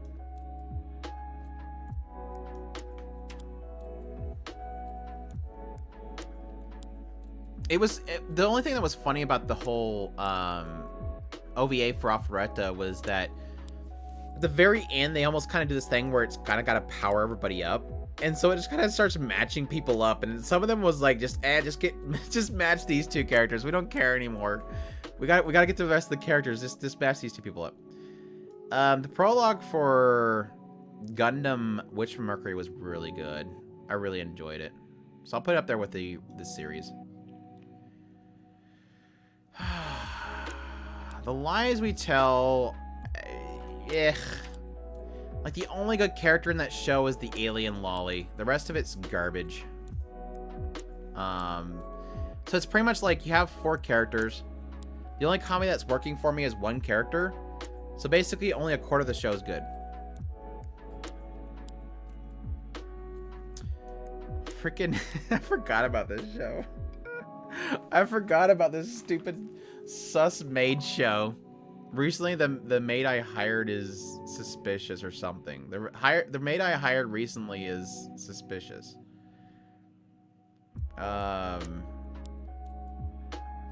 Yeah, like, it's S tier just for Mole Girl. Her design is fantastic. The show itself was okay. Ayashi. That's literally like 50% of the show is Ayashi. I think C's fine. I don't want to put any higher than that because I don't want to sell it on anything that's incredible. Like, it's literally... She's hot. Like, her design is freaking gorgeous. I like the friend of her... His friend from school is freaking hilarious. Like, she is just super thirsty. And I love her thirstiness. That's it. Like, it's not... Like, anything outside of that's not really that good. So... Maria Takahashi. Oh my gosh, this freaking happened this year, didn't it? Ars Notoria. The Warning Show. Freaking trash. I'm throwing it in the trash. It's at the bottom of the barrel alongside Ruby. Ars Notoria is great character designs. That's it. And they spend an entire episode trying to fix the girl's sniffer because she likes to sniff things all the time. That's basically what the story is about, is cute girls doing tea time. They eat crumpets and bread. This girl sniffs everything. She goes sniff, sniff all the time. At some point, her sniffer breaks. They have to fix the sniffer by sniffing lots of different things. All the while, every... episode, sometimes they'll skip an episode, you'll see a warning sign, and then they'll show a bunch of pretty boys cutting villagers in half. And then it all leads up to this point where it feels like they're looking for the girls. And spoiler, skip forward 10 seconds if you don't want to hear. 3, 2, oh, you can't skip forward, it's live. Pause and then skip forward by 3 seconds. There you go. They make it out like they're gonna come there and kill the girls, and they never meet. Trash show. Shiba Inu, it's okay. It's not really animated. You might as well just watch the manga or read the manga. Beast Tamer.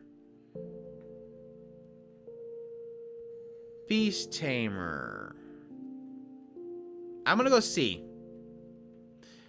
Beast Tamer has great girls. I love all the girls. The main villain and the main character suck. The main character is just a good guy. The main character's story is that he's a good guy. And he's super good guy. And so all the girls like the good guy. And yeah, it's basically Dragonoid Edis. I love all the girls. The villains were just stupid. Like, I hated the heroes party. They could have done something really cool with that, but it was stupid. It's just obsessed hero guy. MC isn't bad, no. He's just plain. He's just a good guy, which is fine because you want a good guy to be with the cute girls, but they were trying to do something with him and they didn't really do anything with him. And by villain, which one? You know exactly which one. I agree, you have fun time, but never watch it again. Yeah, it was like I said, the girls are cute, but that's it. They dragged the heroes thing out. Yeah, it was funny because when they first introduced the heroes back in, I'm like, there was a really cool thing they could do here. They could actually do an inner conflict with the heroes themselves, the party. But they didn't. They just kind of, everybody's just kind of bad. They're just bad people. They're full of themselves.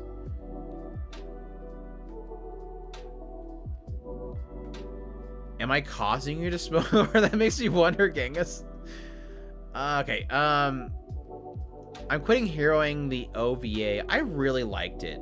I really liked the quitting heroing OVAs. It was a really fun, much needed fluff after the entire series. Where did I put I'm quitting heroing? I thought I put it in B. Yes. I'll put it right next to the series. I thought it was good. For different reasons. I thought it was a super fun episode. Or episodes. Fudge. I'm not doing that one right now. I'll do that one later. I think of all the rest of these, that's the only one I'm going to struggle with. The rest of these are easy.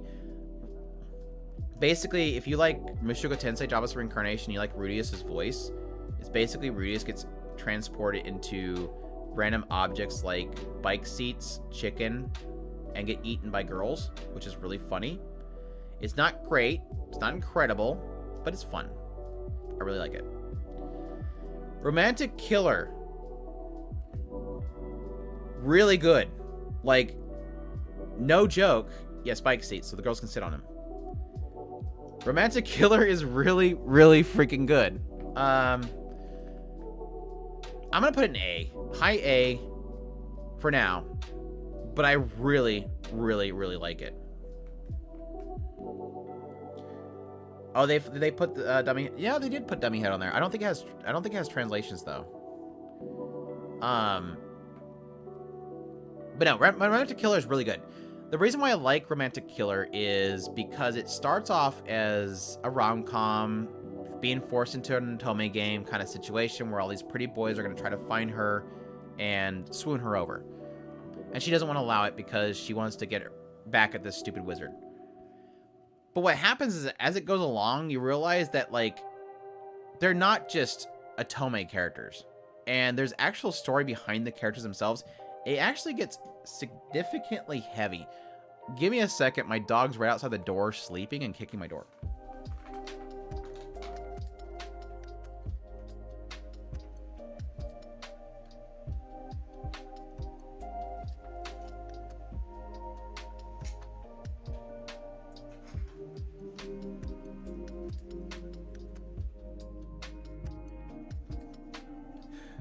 Dog. We have a dog that's like really old. No, that's a different dog. Yuki's over there. We have another dog that we've had for like 15 years. He's like the oldest freaking thing ever. And the dude's like, he's so old his back legs are going out. And kick the door. His back legs are literally going out. But yet when he's asleep, the dude turns into a kangaroo and he just starts freaking kicking those back legs out of nowhere. It's like, where the hell do you get that energy from? So it'll be like dead night. I'll be super asleep.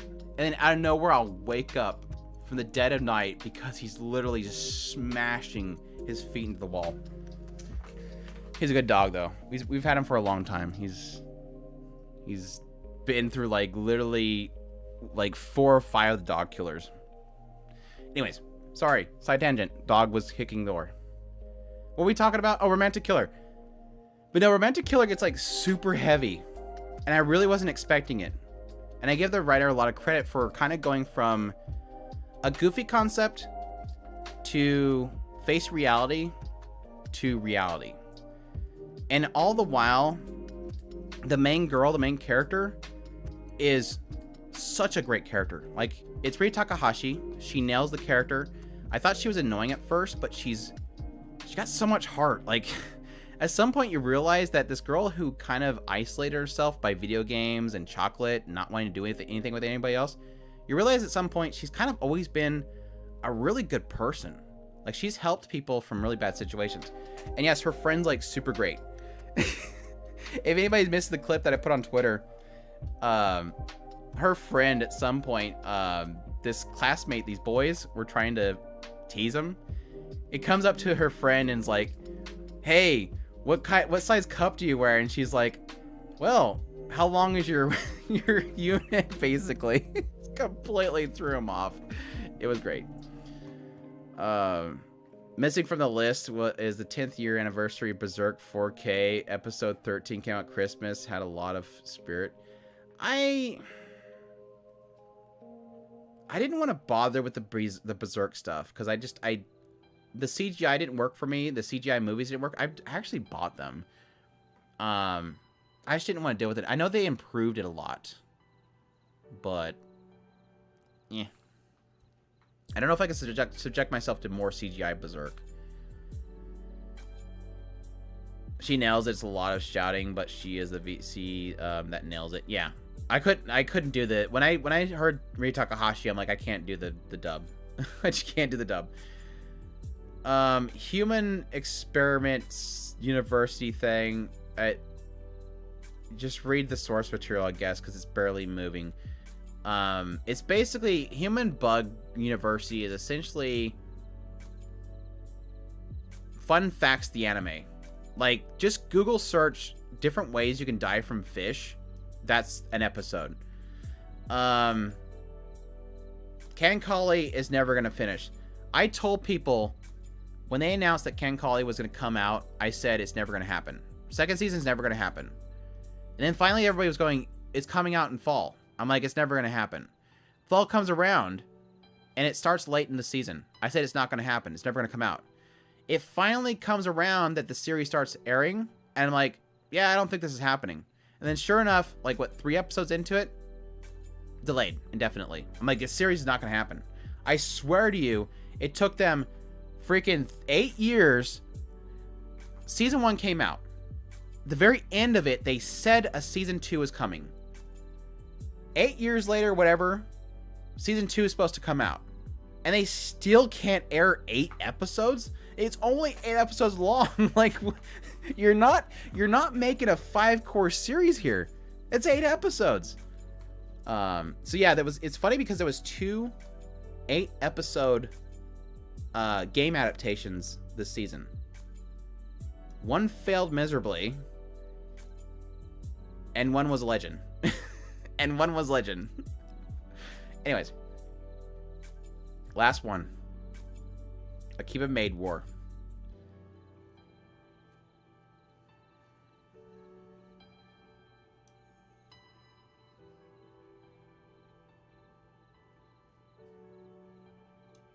See.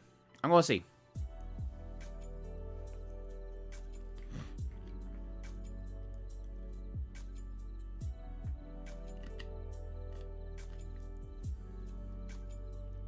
Is Kankali the one where season 1 they rewrote the result of the Battle of Midway? I have no idea. I just love Congo. Maid Wars is a roller coaster that only the first turn to be good. Still watched at the end. The wheelchair hit me. It was a good ending. Akiba Maid War, one of the most surprising hits of the year with the ending. I had quite a discussion with the but my Yakuza game bias is showing because I adore it from the beginning to the end. I think just for a Yakuza story, it's fine. No, Arcana was last year, and I didn't watch it. It had a lot of potential. AMW is my top 5. Akiba Maid War. Genghis Sai. Make a GS tier and put top 5 anime in it. A GS tier? It was okay, look mid, and the ending left me scratching my head. It was kind of interesting ending. Okay, so my reasons for C. First episode was amazing. Absolutely loved it. Really great first episode. Second and third episode kind of felt like they were kind of playing off the same formula. Get in trouble, Ronko kills people. And then it kind of just goes more the serious route, and I could never really take it seriously because I expected it to be funny. The ending was good. I think the ending was a pretty solid one, even though I think it's... The ending felt very plot armored. Like, legit dudes go inside there, typically they open fire, but this time, no, they just point guns and wait for them to say, oh, come sit down and enjoy a fun boo. Didn't make much sense, but still, it was a good ending. Yeah, you would assume they would just open the door and open fire, but they chose to instead walk in and point guns instead. It's an anime original, yes. They're doing, I think, a mobile game eventually. No, it's side games, but the assumption was that they were going to do a mobile game, but they haven't said they were going to do a mobile game. No, I think the way they could have probably done better is the PV kind of played it out like it was going to be more vulgar. So I was kind of hoping they would kind of play off of vulgar and violence, but they ended up just kind of sticking with just violence with jokes every now and then. I took it seriously because the world itself took itself seriously. The humor... So you think the world itself took it seriously because the blood squirting out of their head made a swirl noise? I'm not sure. I guess, yeah, you do technically have a point that they do. The characters themselves don't find it funny. But the sound effects tell a different story. That's the problem. I don't know. I could see your point there. But no, the Ronko getting her head smashed in the elevator was funny. That was funny.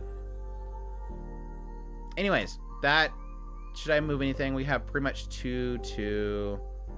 B's a little heavy, but not too much. 2. That's pretty even. Like that's not an overly top heavy list. I mean, considering, let's give a better overall view here. All right, so that's 153. Well, that's not 153. I've gone through 153 shows. A good what did that be? 1, 2, 3, 4, 5, 6, 7, 8, 9, 10, 11. So that's 33. 30 shows are in the hold area. So that means about 120-ish shows are in this list. There's 120, 30-ish shows here. And pretty much half of them are solid shows. I think that's a good year. That's a really good year, to be honest. It's a lot of S-tier shows, a lot of A-tier shows, even the just really good tier. It's a really good year. What did it come out with? 1, 2, 3, 4. So it's 11, 15, 19 shows. That's probably... Hold on a second. Hold on. This is gonna be great. I said earlier that my short list for my top 10 of the year was 20. Let me see if I got all of them in there. I'm curious what show I didn't. I want to say it's probably Awashi that I didn't put up there. Google, open document.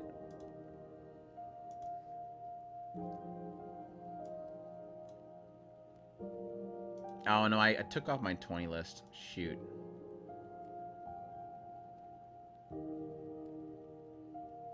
Yeah, they're all up there. 1, 2, 3. Gosh. Okay, yeah. So my spoiler for my top 10 list, it's gonna be 10 of those titles in the S tier, obviously.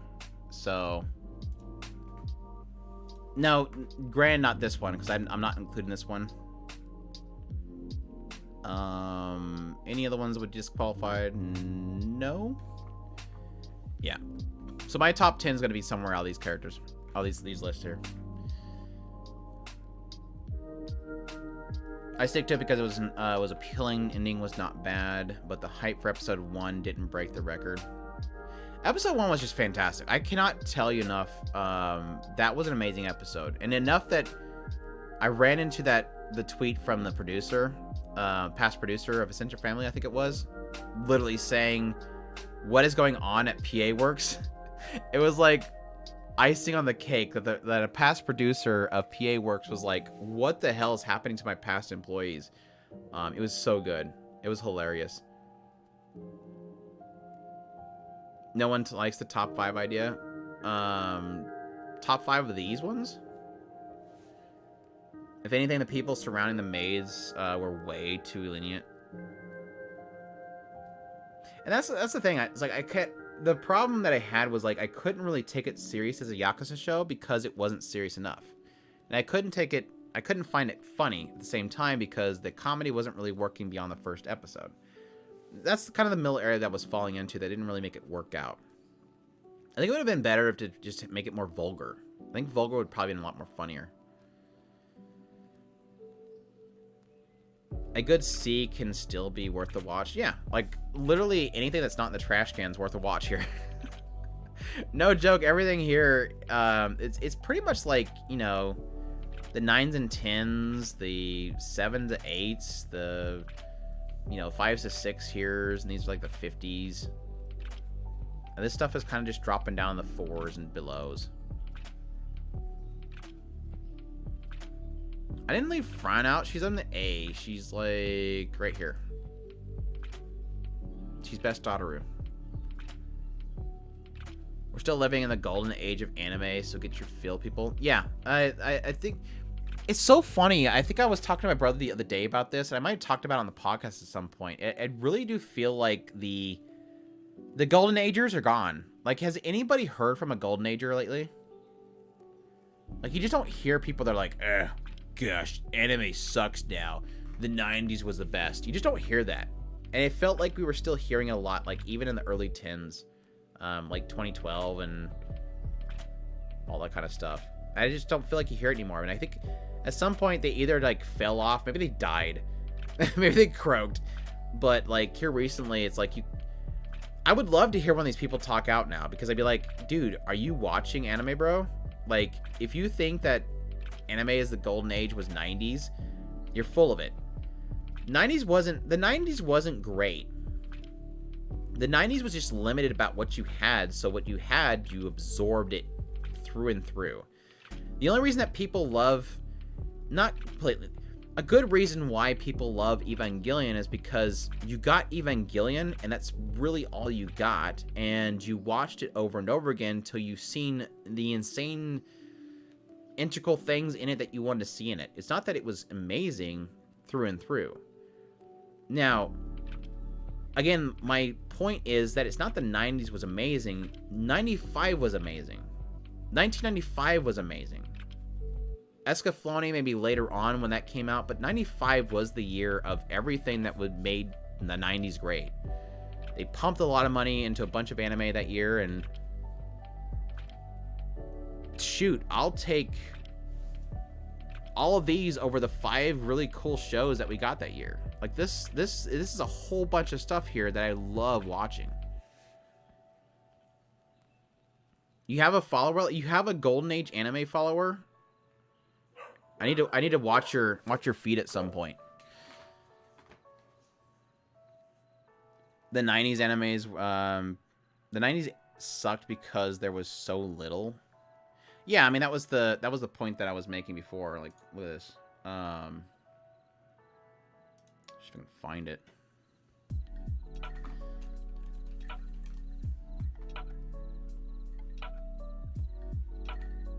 Oh shoot.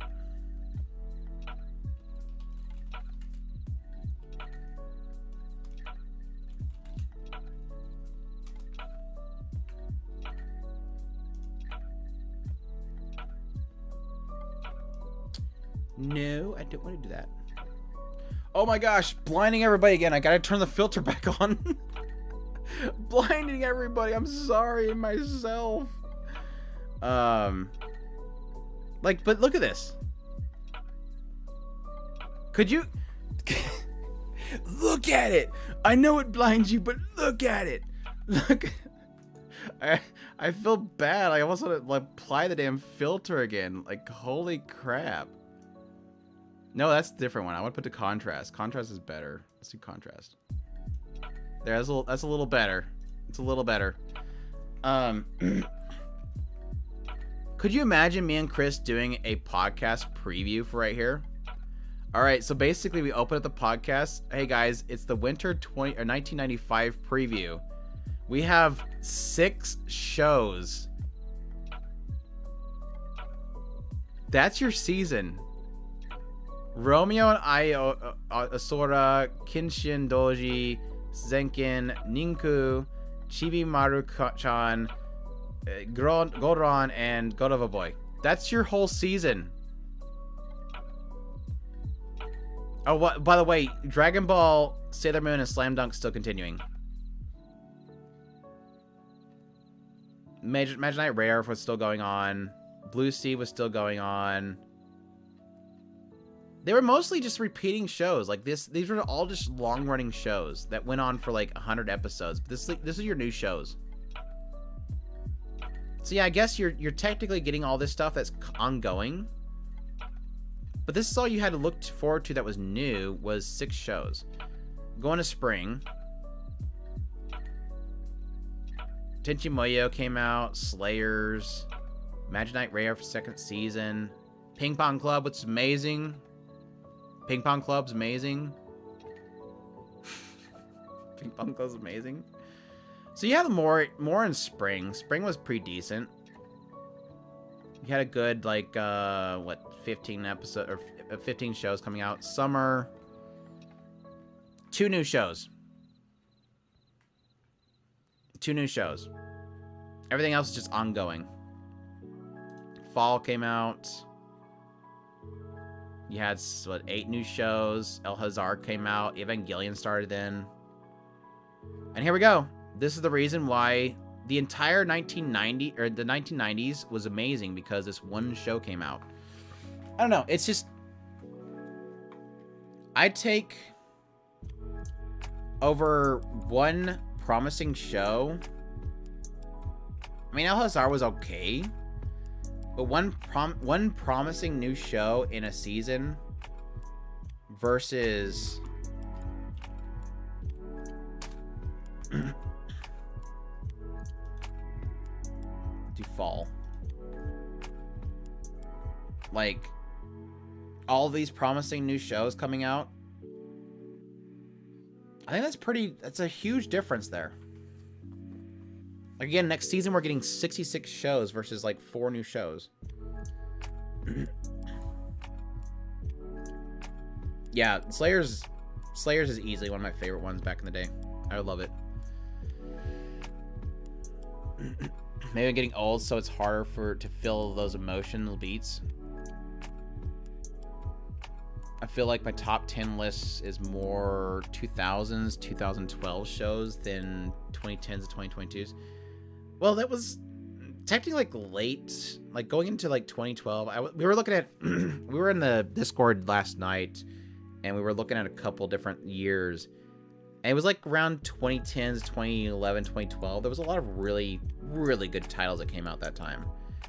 But I don't know. I can't say that it's an aspect of not feeling it, age, or just not relating. Because I think a lot to do with emotion, especially sorrow. I feel like it has to have a certain element of relatability. Like, if you can't relate to the characters, I don't necessarily feel like you can cry for the characters. So maybe it's just characters aren't working for you, or there's not enough relatability.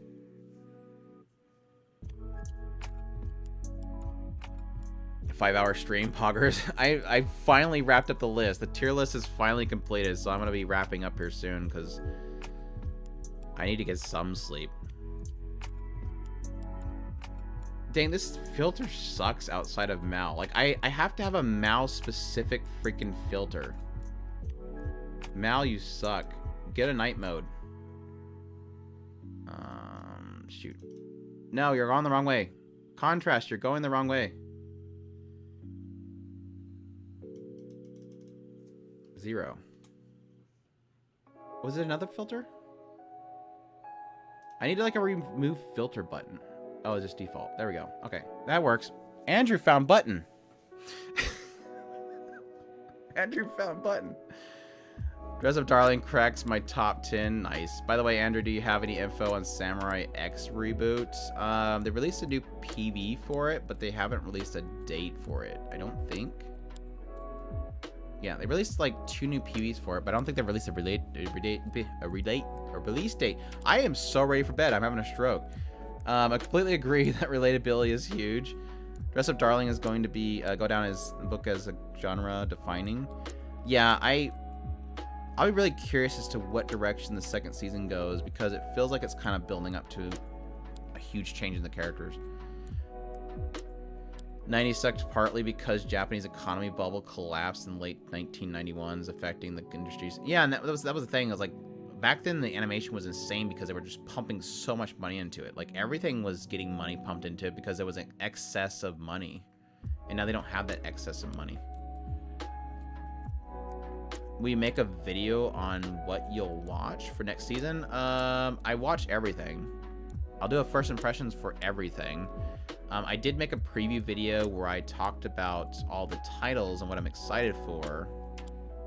But yeah, I'll end up doing a first impressions on everything, except for Card Fight Vanguard, because I'm not watching that series as a whole. Is there any particular ones that you're looking forward to the most in 2023? Movies or shows, regardless of season? I'm genuinely curious on what sticks out the most in your next year's lineup. Oshinoko, off the top of my head. Like, you looking for something specific, like slice of life or drama or comedy?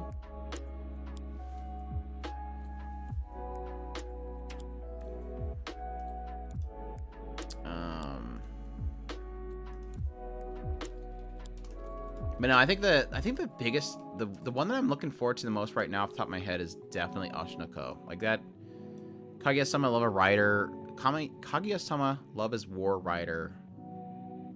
He's good at what he does. I think the other ones I was looking forward to is, I'm looking for Onimai because it's cute. But there was the standouts for next season was definitely...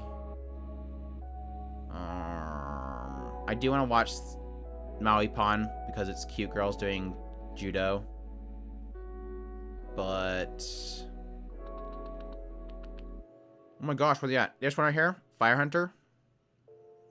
Looks super interesting. It's got like vets in the industry that are doing it. It looks very old schoolish. I'd play the clip, but it's YouTube.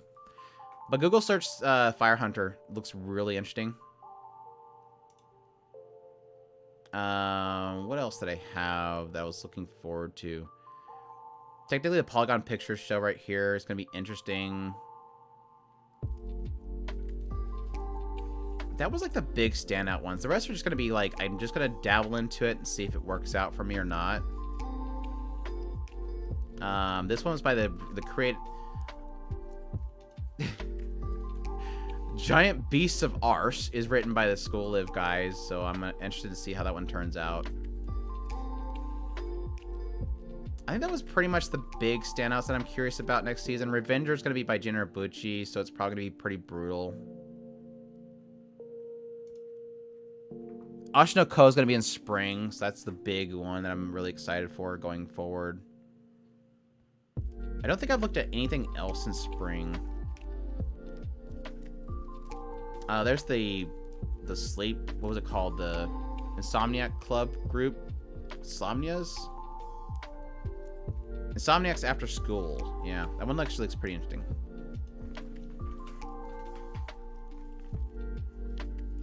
Yeah, I'm looking forward to Nier.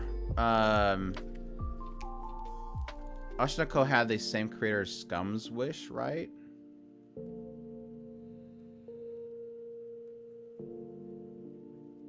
Like the director? Or you mean the artist? I know there was something about the artist. I forget what it was. Because the Kaguya-sama Love is War guy is only doing the writing. But yeah, I want to say there was something weird about the artist.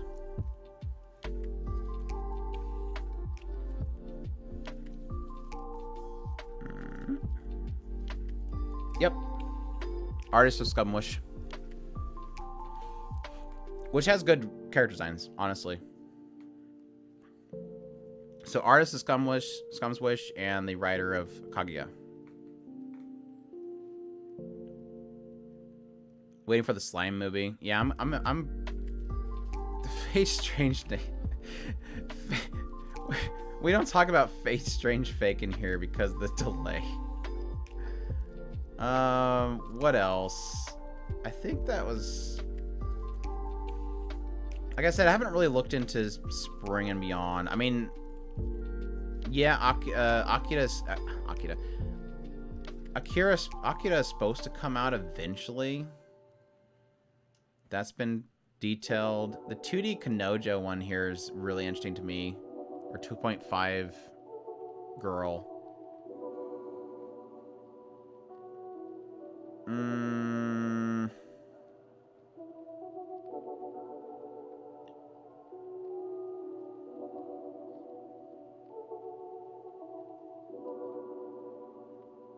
I feel like I'm missing something that we talked about recently. This was interesting until I seen the PV for it. Chain Slave just put the garbage the moment I seen the PV for it. Obviously, Mushoku Tensei coming back is really exciting.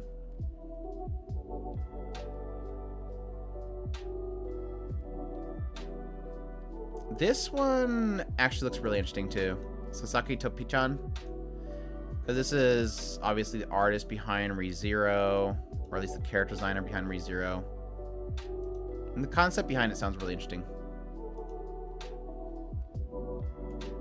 I'm really excited to see Saint's Magic Powers Omnipotent coming back, because I really love the first season. Whenever Bocchi-chan comes back out, season 2, I'm interested to see that one. Really want to see Soso and Nofurin.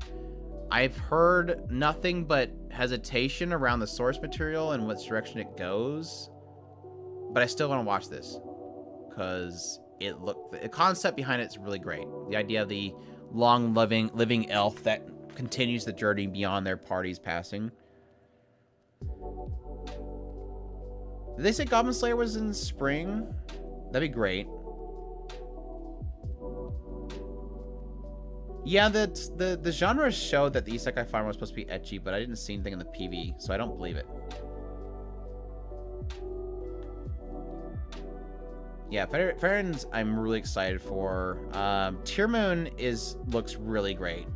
This is basically girl gets executed by her kingdom, and then she gets a reset, and she has to do it right the next time.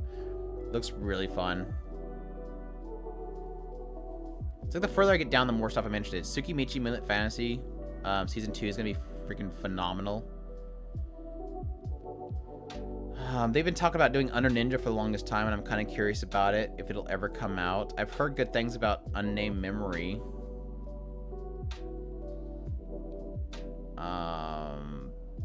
Is that it? Yeah. It's good stuff, though. Like I said, the amount of stuff that's coming out is really promising. I will say, though,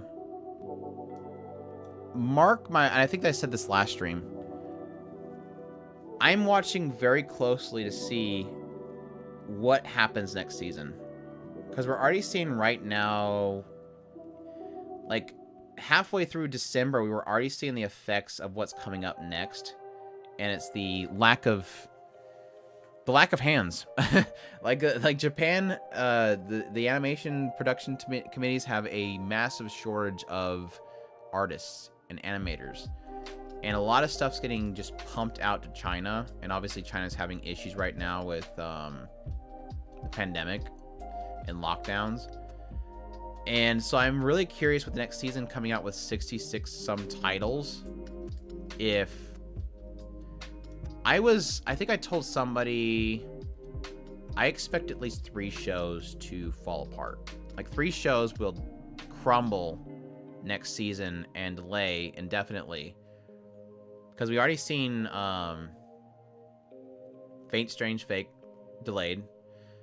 Uncle from Another World's last episode's delayed. Gundam, I think, was a broadcast thing. I don't know if it was an issue with anime. I know they sent a lot of... I know they outsourced a lot of stuff to China with the last episode. So I don't know if it was specifically a broadcast slot issue or if Gundam delayed. I have to look into that. There's like 3 shows before winter even started. And yes, technically winter right now, the winter season, they're animating right now. Like they're putting together shows already 2 weeks before the season started. So I don't know how they're going to animate 66 shows. Like something's going to break, and so I'll be watching it. We'll see if how many shows actually survive. I can see 5. Like I don't even doubt that. I'm lowballing with 3. At least 3 shows will fall apart for the end of the season. We'll see. But anyhow, the only show that I don't think will fall apart will be this show, because Q&A doesn't really outsource, I don't think. They might. As long as Nier lives. As long as Nier... Because, A1 Pictures never has delays, right? Right, Adrian? A1 Pictures? It's A1 Pictures, isn't it? A1 Pictures never delays stuff, right?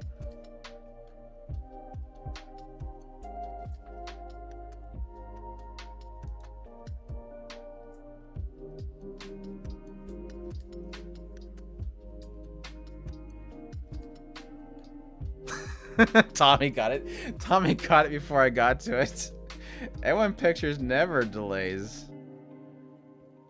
Sweet Engage Kiss got a delay too, was it? Didn't Engage Kiss get a delay? I think they had 1 week delay. Anyways, it's like nearly midnight. I need to get out of here and get some sleep for tomorrow. I got...